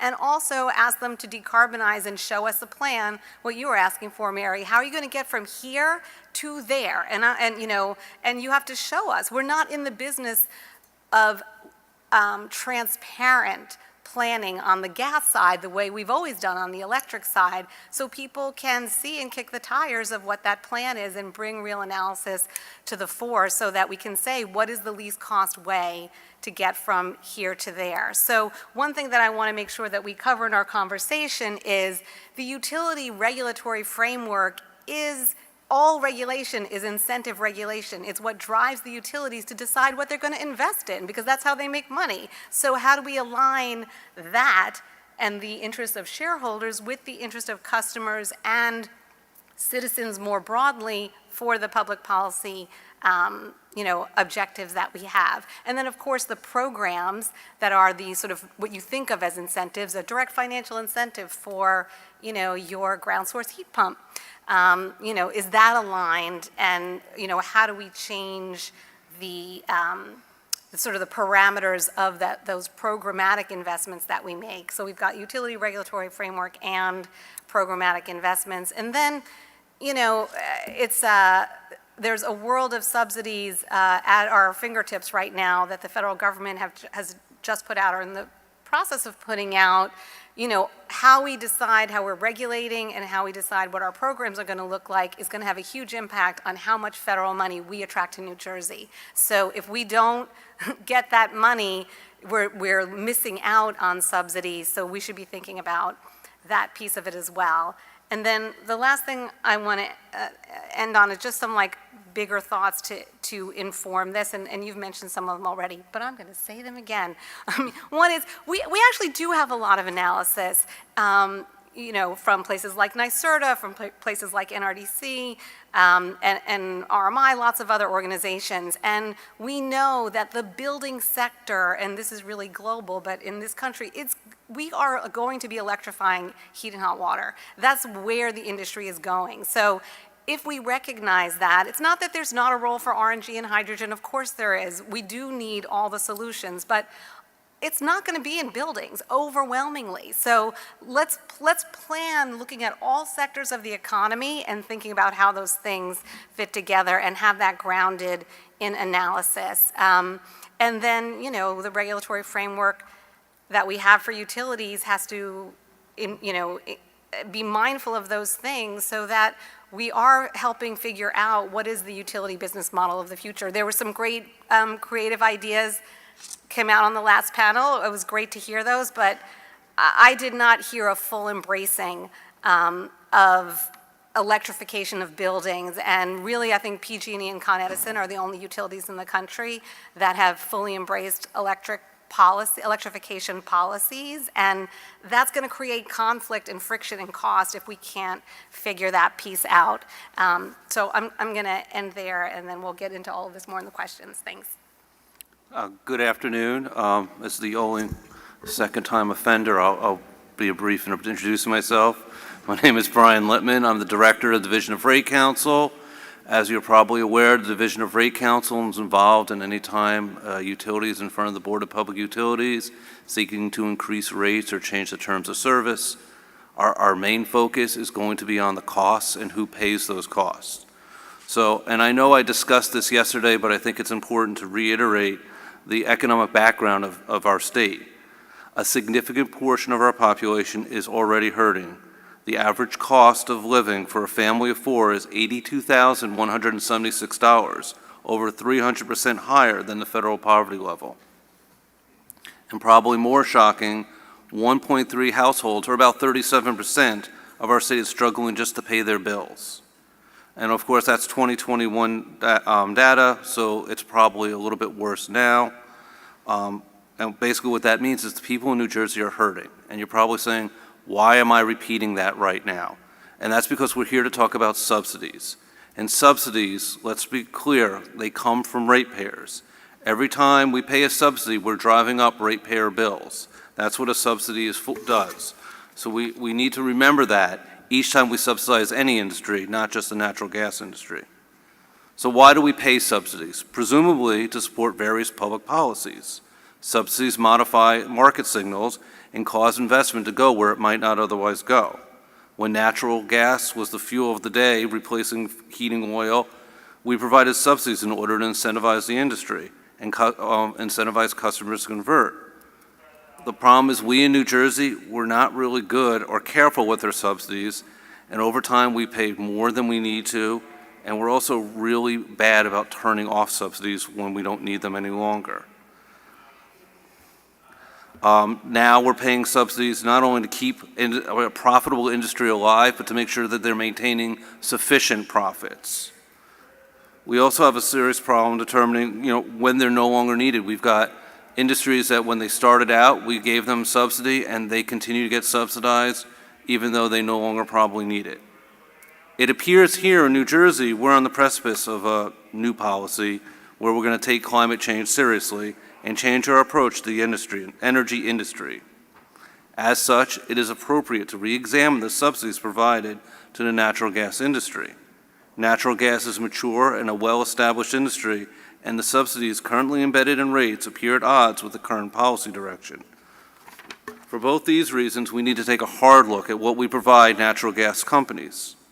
Certainly, at this point, we should not be paying subsidies to support expansion of the gas system. This means we need to take another look at the board's main extension rules. Even before the issuance of EO317, Rate Counsel believed these rules required ratepayers to subsidize extensions that were not economic. Now, it makes even less sense to require ratepayers to incentivize developers who wish to utilize natural gas. We also utilize subsidies every time we allow a gas company a return in a clause case over the standard base rate case. Looking especially at the what we call the IIPs the infrastructure investment programs. I got it right this time because apparently I got it wrong yesterday. It's the IIP, and that's how I can remember that. No, letters are easy. There should be no misunderstanding. The IIP is a subsidy. What we are doing is we are allowing the gas utility to invest and recover in between rate cases without a prudency review until later, after the pipes are in the ground. The gas companies in New Jersey over the last 5 years have put in about $2.5 billion of capital investment through these IIP programs, and they are earning accelerated recovery on those programs. Some have still not come in for a base rate case and are recovering those monies. If we continue to approve these programs, we will continue to subsidize and incentivize significant capital expenditures by our natural gas facilities, This is not the result we seek, then we need to take a closer look at what we're doing.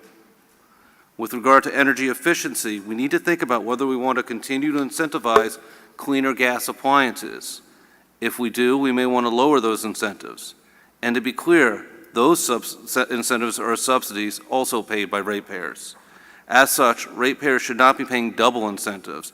First to subsidize a cleaner gas-powered furnace and then to subsidize a transition to electric. The state needs to determine a clear path forward and then make sure the subsidies match that agenda. To do otherwise would force ratepayers to overpay for the already generous subsidies that we provide. I want to summarize by saying subsidies are a cost to ratepayers that are not a payment for the purchase of some good or commodity like electric or the cost of transmission. They result in a transfer of wealth, often from some of our poorest residents to some of our most profitable companies. This means we need to be very careful which industry we subsidize. And on that, I want to respond to one thing that I heard in the panel before us that made me a little bit nervous when they started talking about pilots. Ratepayers should not be subsidizing research and development. That's not something that ratepayers should be paying for. Certainly, if we're going to subsidize it, we should get a return of that. There should be a lesser ROE, or I don't know, we get shares in the company, whatever it is. But it's not fair to ask ratepayers to subsidize research and development at this point. That's what private industry does. They're good at it, and they should continue to do it. So a lot of that pilot conversation that happened had my rate counsel very nervous. I'll conclude by saying if our goal is to reduce our reliance on fossil fuel, we should not spend ratepayer money to incentivize an industry that we no longer wish to expand. And I think that'll bring us to our questions. Okay, thank you very much. Let's go a little bit deeper on the three, or at least three levels of subsidies, talking about the interstate first. Let's talk about the current landscape of subsidies at the interstate level. What are the challenges and opportunities specific to reforming subsidies at that level? Talk about the... And by interstate, you're talking about interstate pipelines. Yes, and including, for example, the precedent agreements. Right, and I do want to say that our speaker this morning had a good point on that with the precedent agreements. You know, the problem here is there's an interplay between what the BPU can do and what FERC can do. And we need to be careful that we're doing what we can do and that we're making sure we do everything that we want to do for our policy before FERC does something that could possibly preempt us. And what we have seen, quite frankly, at FERC is that FERC doesn't seem to care what our state policy is. And they are going forward and they are approving pipelines that our state does not believe we need. And I think the solution to that, I heard this morning, and it's a really good one, I wish I could take credit for it, is prior approval of precedent agreements before they go forward, that the utilities will have to come to the BPU and get prior approval of a precedent agreement. These precedent agreements are a real problem because, and I'm not going to reiterate everything from this morning, but FERC relies on those to approve pipelines, and they say, look, somebody needs it, so therefore it's obviously needed, we approve. They don't look any deeper. They did not look at the report, the BPU commission that said New Jersey doesn't need more gas. They said that wasn't really relevant. I'm unclear how it's not relevant, but they said it wasn't relevant. You know, and this is one of those times where BPU and Rate Council, we filed together, we were lockstep on these issues. And it's not that often that, I shouldn't say it's not often, but when we file together, you would think that would actually get people's attention It did not. And so we need to do more on the state level to protect us here on these agreements, because we don't need more pipelines right now in New Jersey. And I totally agree with what you just said, and I think it's instructive that what the board might want to consider is really inserting itself at every possible juncture where it can, in terms of approving any sort of gas agreement, a gas plan, because as indicated, if once things go to FERC, well, it's out of the control of the states, and that's for all states. But, you know, New Jersey, as other states do, it has an opportunity to really just say to gas companies, we want to look at what you're doing. We want to look at your planning. We want to see how it's impacting what is going on in other arenas. Because if everything stays siloed, it's going to just continue the way it is now. And so we have to figure out a way to break down those silos, really see what's going on, and plan and go forward from there. Yeah, and I would just add, I mean, the issue that's at the heart of this is the prudence of the projection that companies are going into those agreements with. So if they are projecting unlimited growth for demand of gas, and that's driving the signing of the agreement, and that's completely misaligned with state policy, then that is not prudent. But if you don't have an opportunity to look at it, you don't have an opportunity to say that. I mean, we heard a lot on the previous panel that there are not projections of increased gas. We're all going to improve efficiency. And that's true in existing buildings. But I mean, as happened not that long ago with the Nessie pipeline fight that I was referring to, we couldn't see until we got into the thick of the controversy what were the projections that were driving the interest in those pipelines from the gas utility side. And it was unbridled conversion of home heating oil and propane to the gas system. And that demand was going to go up until you couldn't see off the chart. And we were like, what? Because it is not coming from existing buildings, and it wasn't coming from new construction either. So if you can't see off the chart to what's actually driving the business decision, then you can't call it into question. I just want to add that one of the nexuses of that with this panel is the cost recovery of the precedent agreements, right? So, well, the cost recovery, that's a real problem, because once it's approved by FERC, and FERC finds it just unreasonable or needed, it becomes extremely difficult for BPU to do anything with that. You know, it becomes a pass-through onto the rates, and I can yell, I can scream, BPU can agree with me all they want, but the reality is it's a federal rate and we can't get rid of it. That's why it's so important to take action before it goes to FERC, that we take a closer look at these precedent agreements.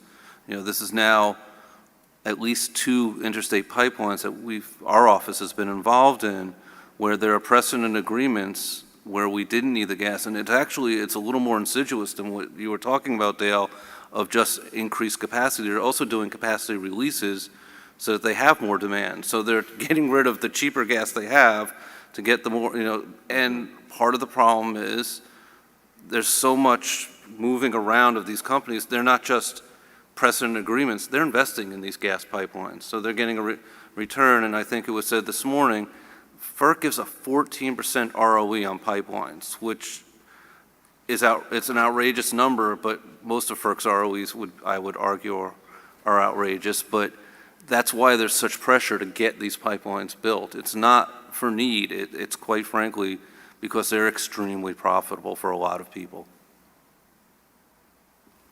thanks for that. Let's move to the distribution. So you mentioned main extension rules, Brian. You know, in terms of what is the current structure in terms of who's getting incentivized to do what, and what do you think, how do you think this should be looked at? Yeah, I was afraid you were going to ask me that. I will give you my limited knowledge of main extension rules, but I'm no expert on it, but there's basically the problem here is the multiplier. And for gas and electric, the multiplier is and has been 10 for a long time versus 2.5 for water. And what that multiplier does is you multiply that by the expected revenue of a developer's project. That amount the utility pays for. So before you get to anything from the developer, that amount is not, the developer has no skin in the game until they get over that amount. That is a lot of money, and the purpose of that, quite frankly, was to incent gas to be built out, for systems to be built out, when we wanted gas and electric to be built out. You know, most of the people here are from New Jersey, so they're not surprised when I say this, but there are significantly rural areas in New Jersey. You know, I know a lot of people, when they think of New Jersey, they think of what's northern part of the Turnpike. That's not all of New Jersey. There are places in New Jersey. I mean, I grew up in New Jersey, and there was no gas service in the town I grew up in. It didn't exist. The main extension rules are why it exists there now, once they started bringing it out a little bit more. That number is too high. It incents gas developers to build out gas pipelines. It should go back down so that the developers have more skin in the game. If they have more skin in the game, they're not going to be, quite frankly, as lavish in building out gas systems. And my camera was nodding, so I must have gotten that pretty close to right.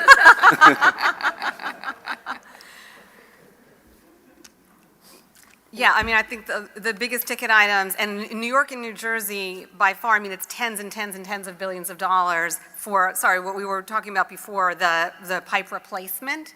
Then you've got just extending pipe to new customers, whether it's new development or the home heating oil, propane. So those two areas where, you know, it's just kind of like as if nothing changed. We're using 80-year amortization rates. We're not, it's as if, you know, just like on the electric side, 100 years ago, we wanted to electrify the country. That's not where we are now. You know, 100 years ago, we were, a lot of what the years were, but when we designed these regulatory frameworks, it was a different time and a different world, and we have to update them. So something like a huge subsidy that's embedded in the way that we regulate things is the amortization rate. We are not going to make use of any of these investments for 80 years. So when we're doing an analysis of what is the least cost investment, we have to be looking at the real number of years that we might make use of this infrastructure investment. And if we don't, then we're already sitting on gazillions, I believe is the technical term, of stranded assets. So, I mean, just Google fossil fuel stranded assets, and you will fall off your chair. So, and New Jersey is not an exception to what's happening across the board on this.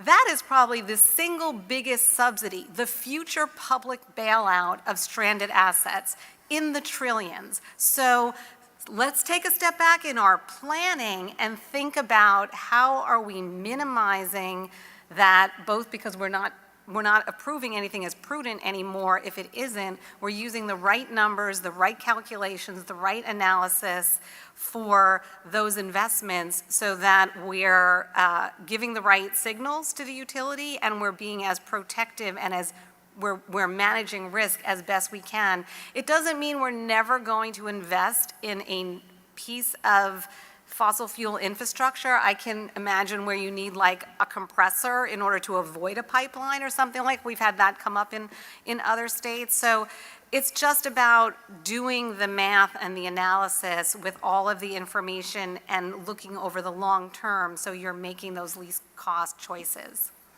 And I want to pick up on a point you said, Dale. I think it's really important because these types of subsidies, you're right, we are essentially perpetuating the pipeline system for years and years to come. And what keeps me up at night is the stranded cost issue. Because let's think about it. Who is going to get stuck with those stranded costs? Probably the folks who can least afford to pay for it. And again, it's equity, and that's why you'll hear me say time and time again that in every discussion We have in every discussion that any board has in any state that regulates utilities, equity has to be the focus. And it has to be a lens in every proceeding. And if not, then we're just creating a mess down the road. And as Dale, I think you said, there will be a bailout. And that's going to create another firestorm. So why don't we just stop right here?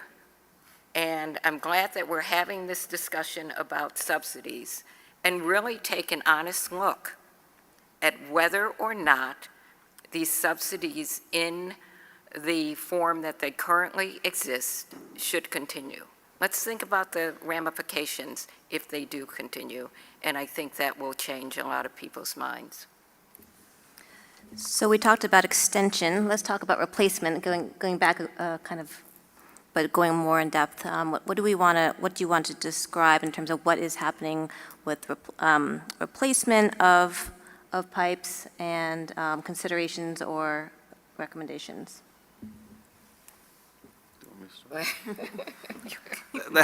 We have an order now. So replacements, it's a tough one in some places. You know, obviously, we want to replace very leaky pipe. We can't have that out there. Even in the short term, we don't want leaky pipe. What I will say is what we're seeing is that, and this goes back to these infrastructure programs that I was talking about, that has become a model for all the utilities. I'm not going to pick on the gas utilities. It's all the utilities. But they're coming up with projects that they need for those programs. So once a gas utility has replaced all its cast iron, then it moves on to a new type of pipe that it wants to replace. And we've had programs where they're looking to replace a program that has one leak every 10 miles. No, we can't do that anymore. That is a repair where broken type situation. Obviously, we need to keep our system reliable. We need to keep it safe. That's extremely important. Everyone agrees with that. How we do that, how we invest in that is important. And there are times now where we don't need to replace pipeline. Maybe the goal should be repair where necessary, keep it moving, keep the gas flowing safely, but maybe we don't need to do wholesale replacement anymore. And I want to point out, putting all that pipe in the ground, it's capital investment, and it's, that's the 70 to 80 year investment that we're going to be looking at for, well, I would love to say for the rest of my life, but for the rest of, a long period of time. And so it's something we really need to be thinking about, and we need to be a lot more deliberative about what type of replacement we're doing and what we're replacing, and making sure if we're replacing a pipe, it's because that pipe needs to be replaced, not because it's a capital investment for a utility.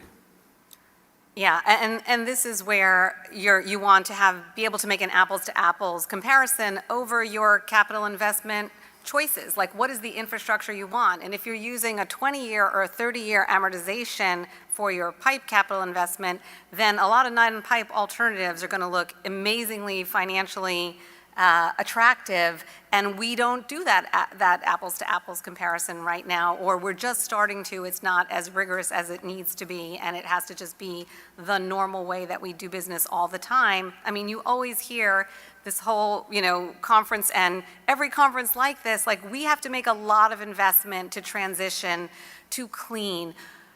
Who's going to pay for it? Where are we going to find the money? Well, it's not like everything is going to be exactly as it was, plus $1 million for heat pumps. We're going to take money that we're spending on things that don't make sense anymore, and now we're going to spend them on things that don't make sense. So a huge part of the solution is shifting from misguided investments that don't make sense in this day to investments that are delivering us to our future in the most equitable way, and getting in front of those issues, making sure affordable housing is at the front of the line, not at the back of the line.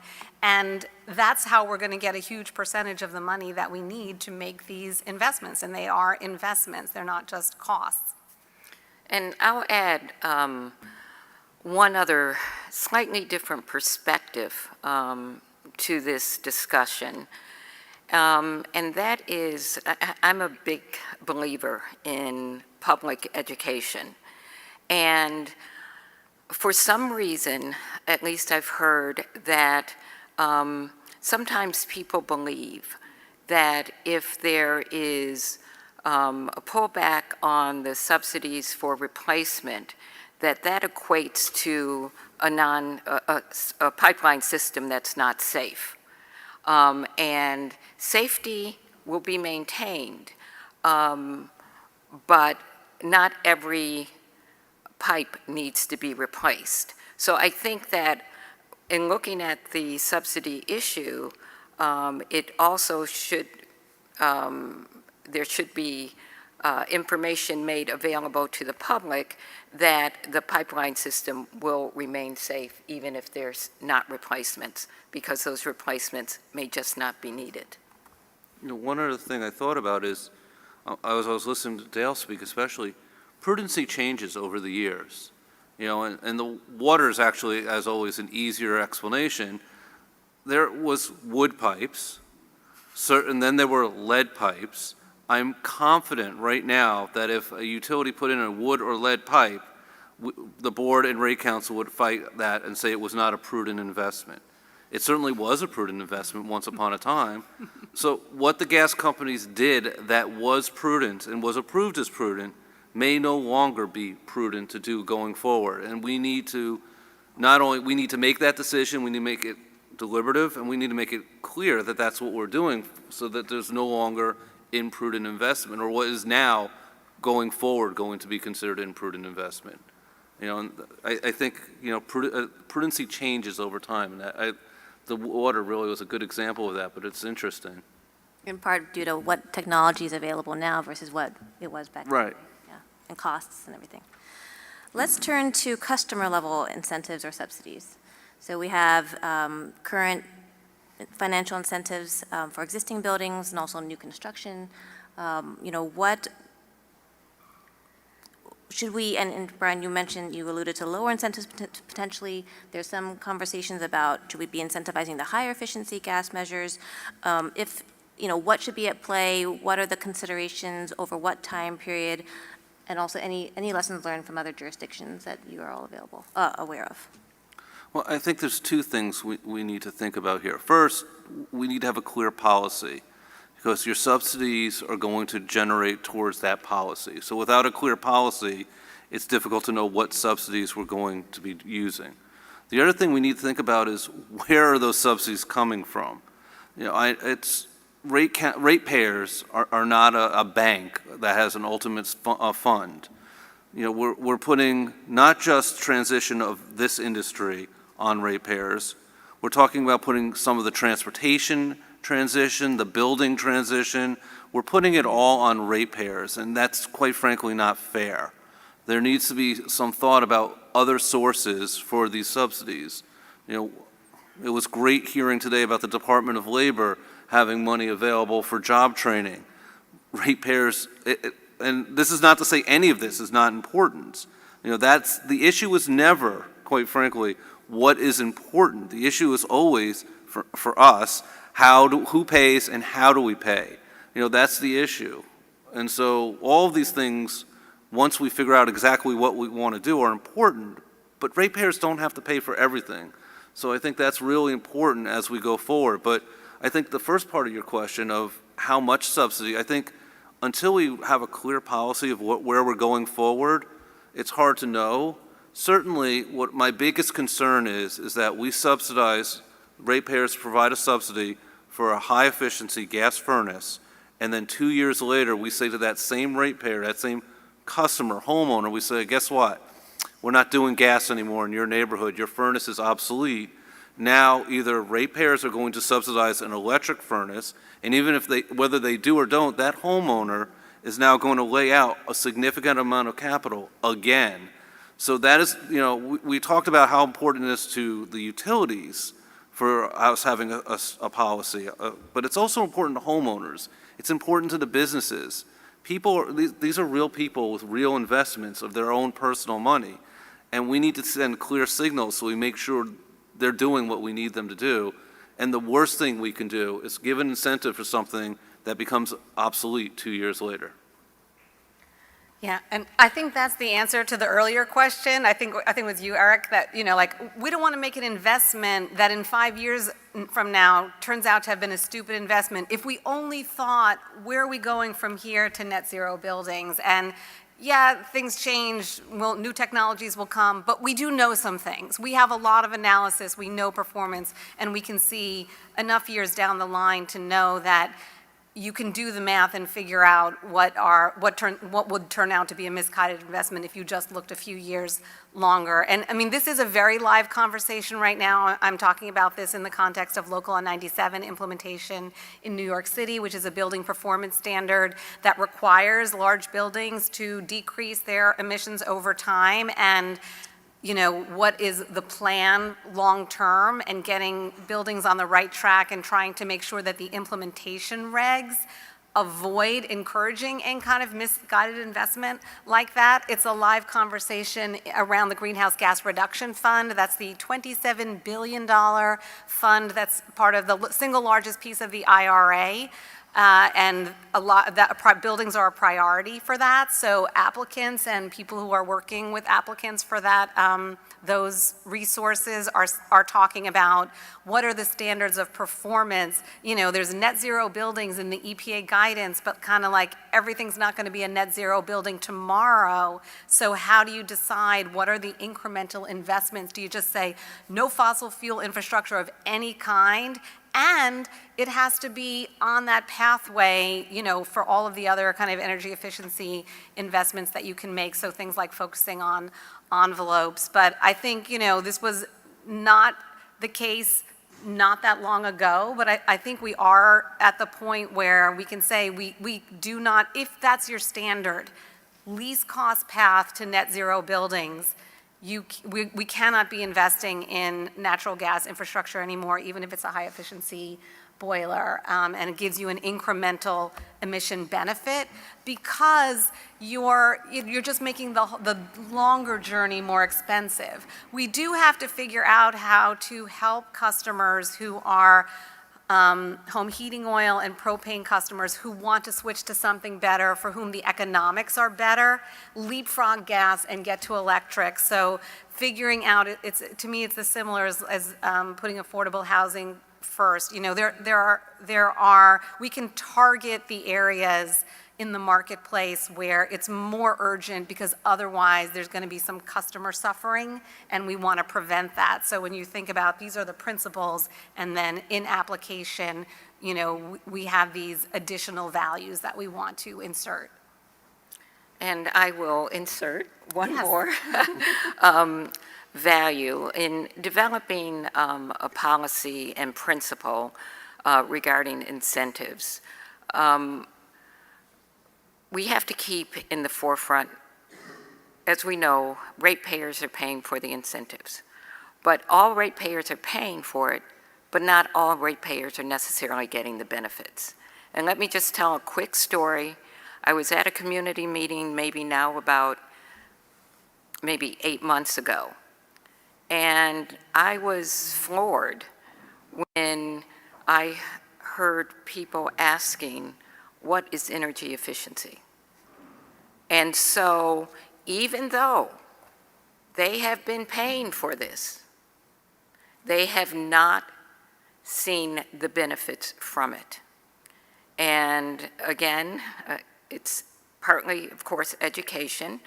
And we just have to make sure that the incentives can flow to everyone, and not just people who may be more affluent, maybe in certain communities. It just has to be structured the right way.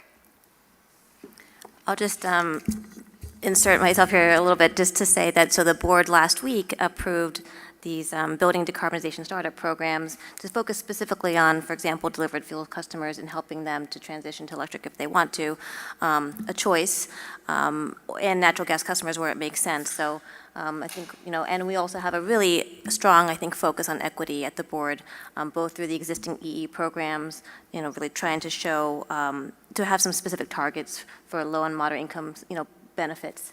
And also, there'll be a big focus of these building decarbonization programs as well. That was fantastic.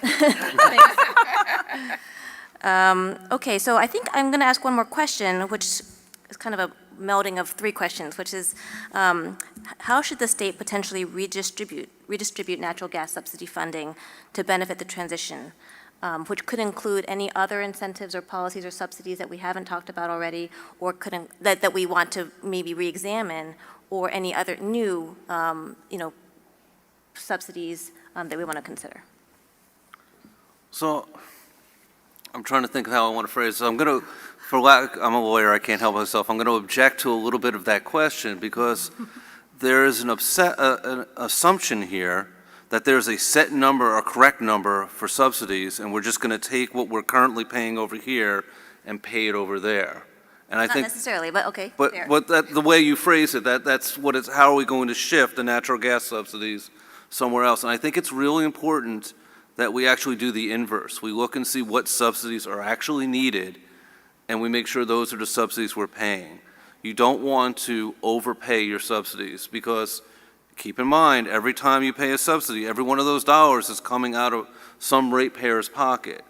And we don't want to overpay if we don't have to. There's no reason to over-subsidize certain industries. So I think to think of it as a one-to-one ratio that, we're paying $100 million in subsidies right now over here. We're going to take that away from the gas people. We're going to give it to the energy efficiency people, and they're going to get $100 million. That's not the way to think about this. The way to think about this is we're giving $100 million to the gas. Are we incentivizing them to do things we don't want them to do any longer? If so, we should reduce or take away those subsidies. We have things over here on the EE side that we want done. What kind of subsidy is needed to make sure that happens? And then make sure that we're paying that subsidy. My hope is that it'll be less than the $100,000 we're paying over here, but I think it's important that we don't think of subsidies as a fixed number. And I'll go back to something I said in my opening remarks. We have a problem here in New Jersey of turning the subsidy off. So we need to always make sure the subsidy we're giving is appropriate, and over time, theoretically, in all these industries, the subsidies should be reducing till they don't exist anymore. And I know we're not on a solar panel or any of those other panels, but over time, subsidies should be reducing, not increasing. And we really need to make sure that we're doing what we need to do because we're playing with other people's money. And that's really important. As we're doing all these policy things, you need to remember you're playing with other people's money, and not everyone can afford to just have their money used that way. So to the extent we can save money, that's important. I think we use the term subsidy and incentive, and I think I just did this myself on the panel earlier, but it's like some of what we're talking about really is procurement. So like, what are we buying? How do we buy the least cost resource? We spent decades saying like we should be buying energy efficiency as the least cost resource. It's cheaper. Why is paying for a power plant to generate electricity like buying a resource, but paying for energy efficiency that's cheaper per kilowatt hour saved, that's a subsidy. Like, that is not rational. So let's think about what we're all paying into get energy services. How do we deliver energy services in the least cost way that also meets those other public policy goals we were talking about?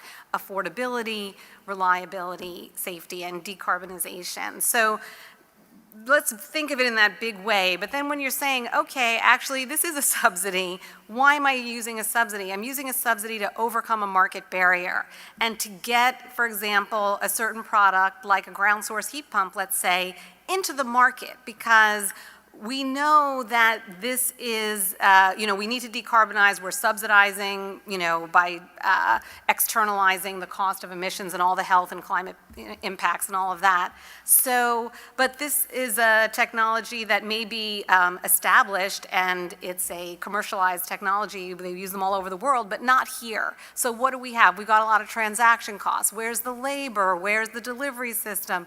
Oh, I've got to get it fixed in Italy. Like, that's not going to work. So there's some market barriers, but we have a period of time to overcome them, then we don't need the subsidy anymore. So if you think about using subsidy for market transformation to expedite the transition to, and I said heat pumps, but you can, there's a long history of doing these things in a technology neutral way. We just want these benefits. That's I think the way to think about the subsidy, but just quickly, 2 more thoughts on the redirecting. So, you were going to pay $10,000 and socialize the cost with all my neighbors to bring that gas line to my house because I want to get rid of my home heating oil.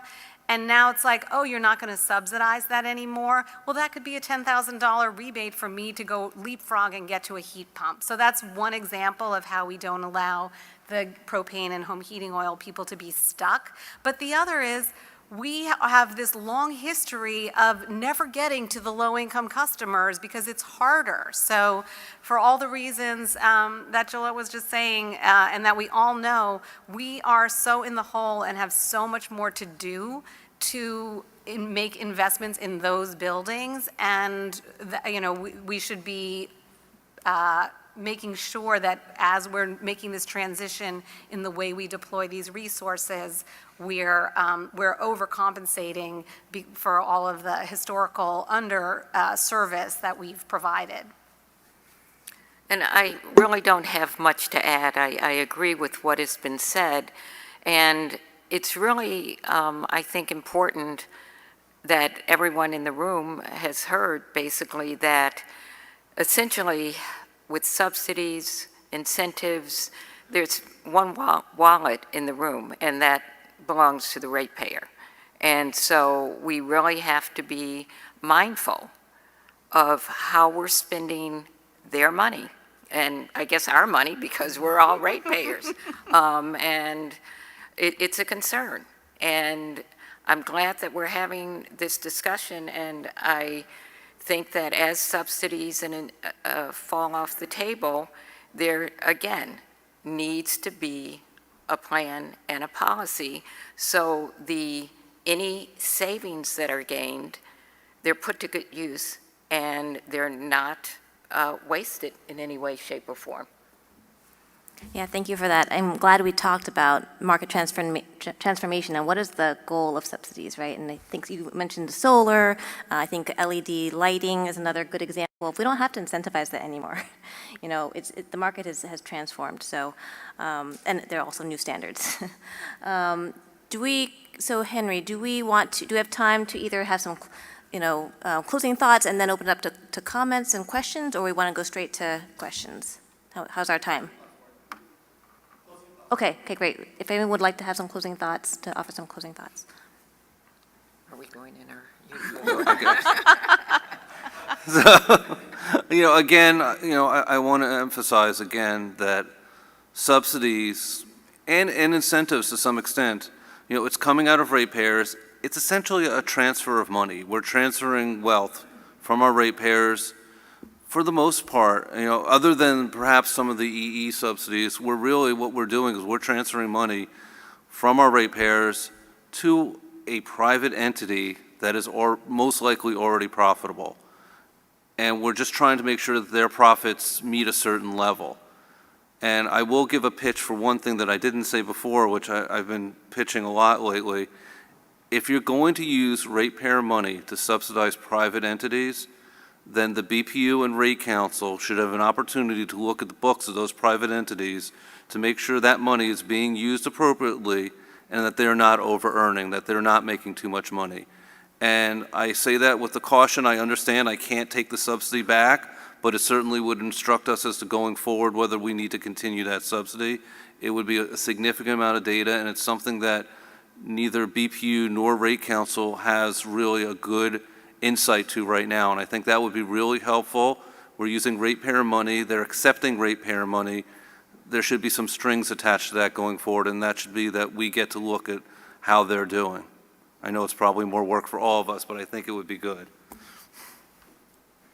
One of the things that we talked about in preparing for this was, can we really do something that's transformative of the way people do business just with incentives. Like, have we done that before?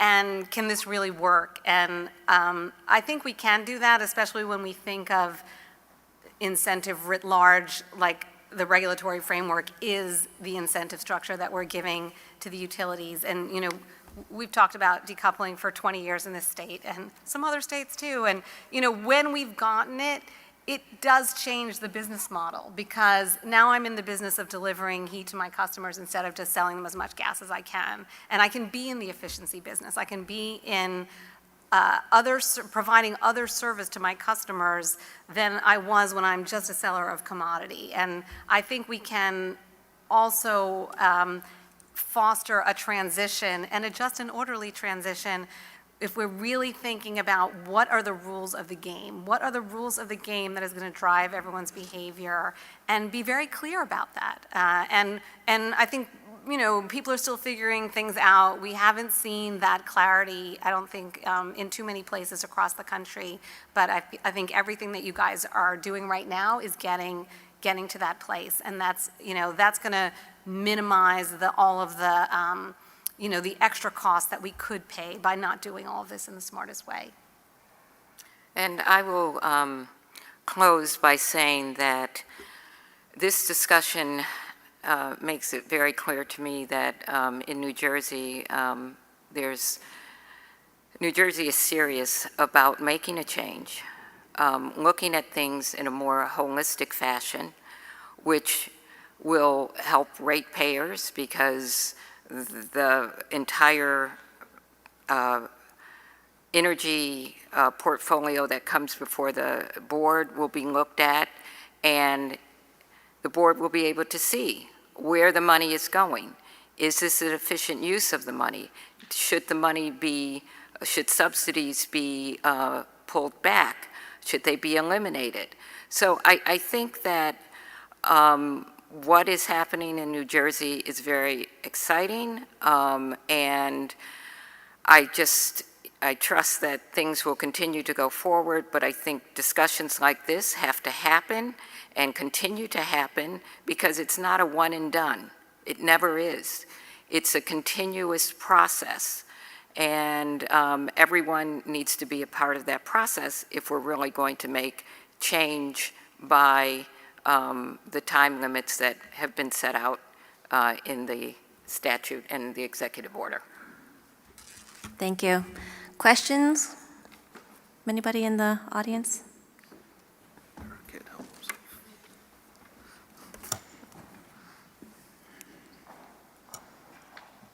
This one's going to be for you. I assume this is on from last time? Yeah, okay, great. I have two questions. I know there's a lot of lawyers around, so this might be an "it depends" answer, but I'm hoping it's a yes/no, because I've heard the panel allude to it, which, by the way, my favorite panel so far of the whole conference, even though I sat on a different one.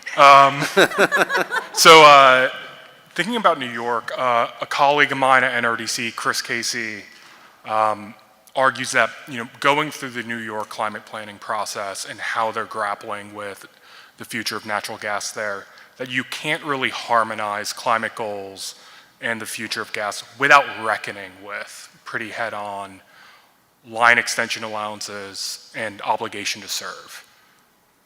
Does the panel believe, yes or no, that my colleague is correct on that? Do we need to reckon with those to move forward?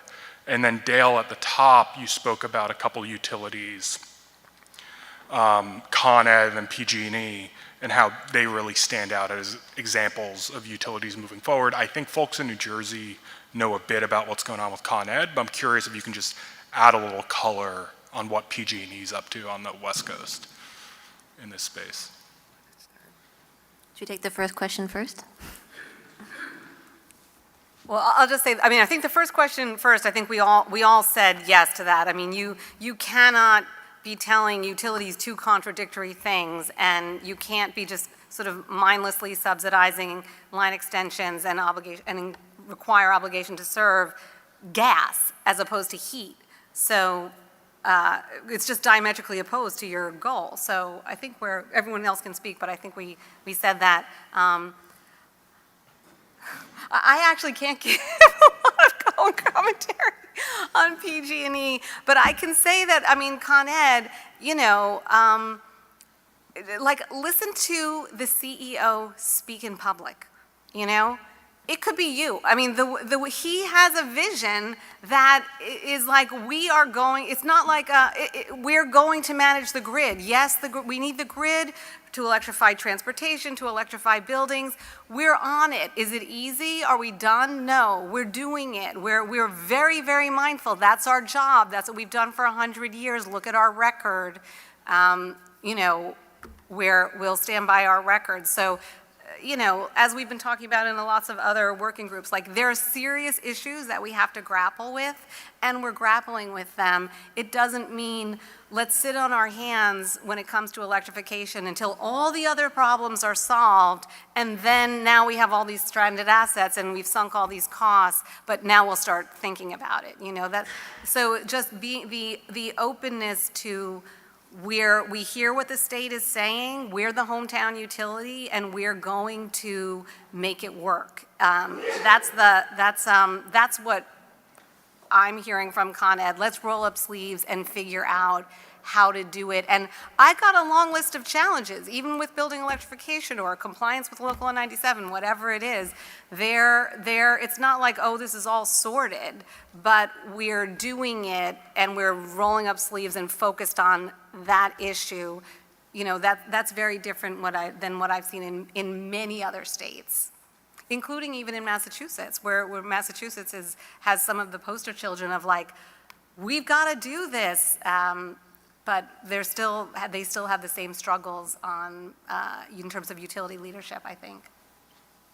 And again, I don't disagree with that. I can't speak for the utility companies, but I just think that the challenges that are there are real, but we have to get through them, and we will get through them, because if we don't, just not good consequences will result. And I would say that I'm barely keeping up with New Jersey's utilities, so I'm certainly not going to comment on other states' utilities and what they're doing. On the first question, you know, I am aware, so I have to say it's more complicated than yes, no, though it's pretty close to yes. I mean, we were talking about main extensions. I think main extensions, line extensions probably are the same thing, just different terminology in different states. As far as the duty to serve, I think we are going to have to take a look at that and figure out how we deal with that issue. So I think the answer is yes, we have to address it, if that's the question. How we address it, I mean, I think for the main extension, I gave some ideas. Rate Council has said before that multiplier, changing that would be a good first step with the duty to serve. That's a little more complicated, and we're going to have to spend some time on that. Well, I don't see any other questions, so I just want to thank the panel for the great discussion, and including for traveling to get here if you did, and for a two-timer. So, thanks very much, and happy to round out this conference. Thank you, everybody, for being here. Thank you. Thank you, Stacy, Brian, Dale, and Jolette, for a really engaging and insightful panel to close out our two-day technical conference on Executive Order 317. Let's give them another round of applause, get ourselves energized. I'm probably the best and the worst assignment here in doing the closing remarks. But I just want to say thanks to everyone who hung in there with us through these past 2 days, again, in the really nice summer weather. We appreciate you participating in this conference. I was struck throughout the conference by some comments about having a seat at the table. And it reminded me of the late, great Sheila Oliver, a fellow daughter of Essex County like myself, who would often call upon the quote that many of you know probably from Shirley Chisholm, that if you don't have a seat at the table, if they don't have a seat for you, bring a folding chair. I would like to think that we at the BPU and the state of New Jersey have set a table where everyone feels welcome and has a seat to voice their opinion, voice their perspective, and participate in this process. We are here in part to kick off our conversation and our discussion on how we approach what has been laid out before us in the executive order to decarbonize natural gas utilities. Again, no decisions were being made today. This was really to hear and learn from other people in the industry, the people right here in New Jersey who are working in this sector, and those that we can learn from in other states, and folks who represent the people who will be most impacted by what we decide, the ratepayers. People in workforce that we need to be able to train for the jobs that will come from this. So I think it was a really great foundation for where we're going. I'll put in another plug that we have comment period open right now for you to share your thoughts on what we need to be considering in this process. What didn't we discuss today that you think we should be discussing? Because this is only the first of our stakeholder engagement. There will be more meetings, probably another technical conference to come, and I'm looking at the staff who are like, yay, more work.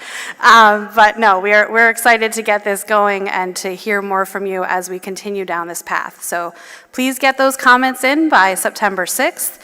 I wish you all well on your journeys, and once again, just want to thank the team that really spearheaded this effort for the BPU. Bob Brabson, our Executive Director, Stacy Peterson, the Deputy Executive Director, Henry Guida, our Deputy Chief of Staff, who kept us on time and got us to end early, which I think we all can appreciate, our interns, and our friends at the New Jersey Office of Information Technology, specifically Sarah Casey, who's been filming this for us. Thank you very much, and looking forward to what's next. Have a great day.